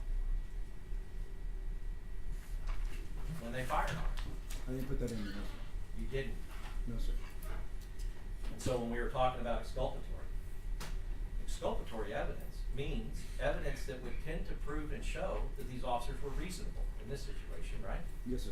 That would be evidence that would tend to prove and show that they were reasonable, because at least they think that the door's unlocked and she can come through it relatively quickly, right? Yes, sir. Okay. But you didn't put that in there. Is it because you didn't review the body cams enough to know that they all believed that the door was unlocked? I just didn't put it in there, sir. But my question really is, did you review the body cams enough to know that they reasonably believed that the door was unlocked? I reviewed what I need to look at, sir. Right. And are you willing to now say that maybe you could have reviewed a little bit more before walking the warrant within, basically, or deciding to get a warrant within 12 hours of the incident? Man, I believe I had probable cause, sir. I know, but if this thing were to repeat itself, because I kind of want to know, just while you're sitting here on the stand, if this thing were to repeat itself, do you think that you might actually give consideration to the officers and actually do an investigation before you arrested them and had them arrested for murder? Do you think you might do that if this situation were to happen tomorrow and you were the officer assigned? Objection causes speculation, argumentative. I think they deserve an answer to that question. All right, you can rephrase it and you could break it down. Yes, Your Honor. Do you think that if tomorrow officers were involved in a shooting, that you might try to look at the evidence before you walk the warrant on them for murder?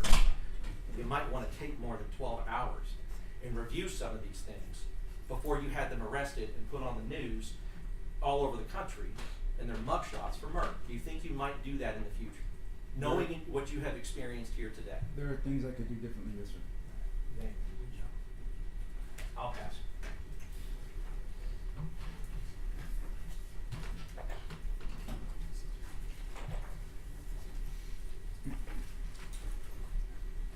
No questions, Your Honor? Yes. And you said no questions, right? Yes. No questions, Judge, thank you. All right. If you don't mind gathering whatever's up there, put it up on the ledge for the court reporter. And you're excused.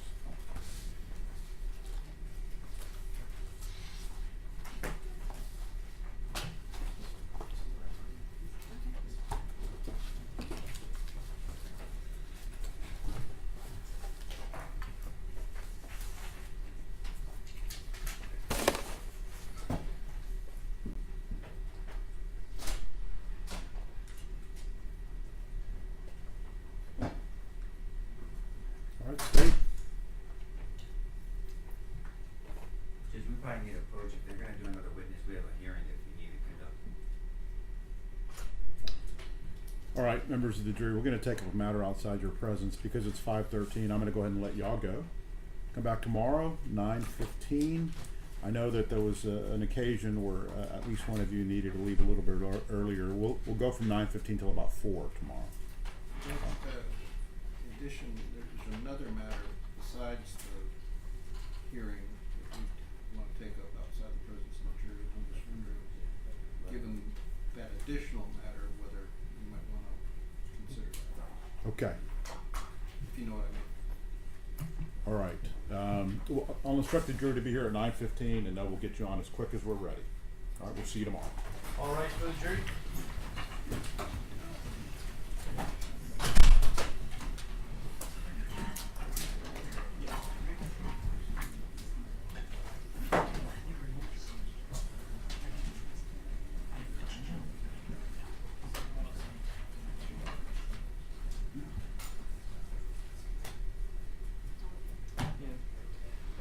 Please be seated.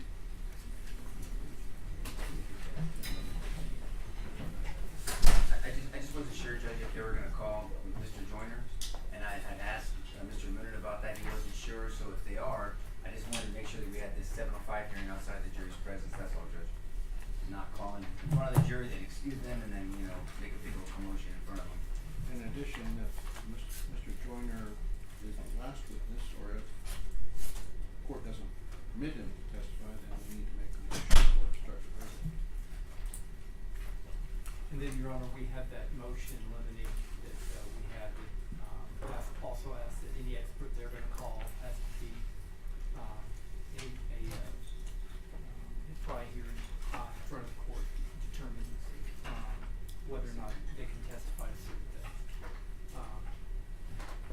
I filed it today, I think you have a copy with it, I gave you some cases for it, with this motion limiting regarding expert testimony, that, establishes that the defendant's state of mind at the time of the offense, is inadmissible, subject of expert testimony. There may be other things an expert can testify to, but they can't testify to, the subject of the, any of the defendant's reasonable belief or their intent or condition of mind. And so we'd just like that any expert they're gonna call, that we have a chance to hear their testimony first outside the presence of the jury to see if it establishes their qualifications, reliability, and relevance. Well, they're entitled to 7:05 also, Judge, right? In the same way that we would. Yeah, so it's just in the same way. And one additional issue, Your Honor, if Mr. Joyner is gonna testify, I wanna get into the record, evidence of Mr. Loonan in the pretrial hearing telling his court that they weren't gonna use Mr. Joyner because his opinion was wrong. That is clearly an admission of a party opponent, and I want that on the record. I think the jury's entitled to hear that. Once again, he's speaking out both sides of his mouth. If you want to introduce Mr. Joyner's report, we agree. I said if you put him on. No, I said if you wanted, you can want to offer it. I said if You you wanna wanna offer put him on? Go right ahead. We can do it either way. I said if you're gonna put him on, you gonna put him on? We may put him on if you Okay, like. well then I'll do it if you put him on. Okay, you'll put a statement in? Well, yeah, but I mean, this is. I said, we'll put your opinion that he's wrong, we'll put that in. How about that? Well, call me as a witness. I'll call you as a witness. Why would I call him if he's wrong? You don't want me to as a witness, David. Anyway, Your Honor, it's the state's position right now that we're prepared to rest, okay? And then we'd like to have these hearings outside the presence of the jury. If they intend to call an expert tomorrow, that we at least do that before the jury comes in the room. And then review the cases and the motion we have, so that we know whether or not the parameters of the witness's testimony. So is the state resting or not? Yeah, we are prepared to rest in front of the jury tomorrow. Judge, could we have a little bit of time so we could present our motion for directed verdict tomorrow morning? Yeah, what we'll do is we'll bring the jury in, and then if the state rests at that point, then the state will rest, and I'll let the jury out, and then we'll go ahead and go over that. Thank you, Judge. So is that it then? That's it? Yes. Yeah, all right. I'll see you tomorrow, 9:15. 9:15.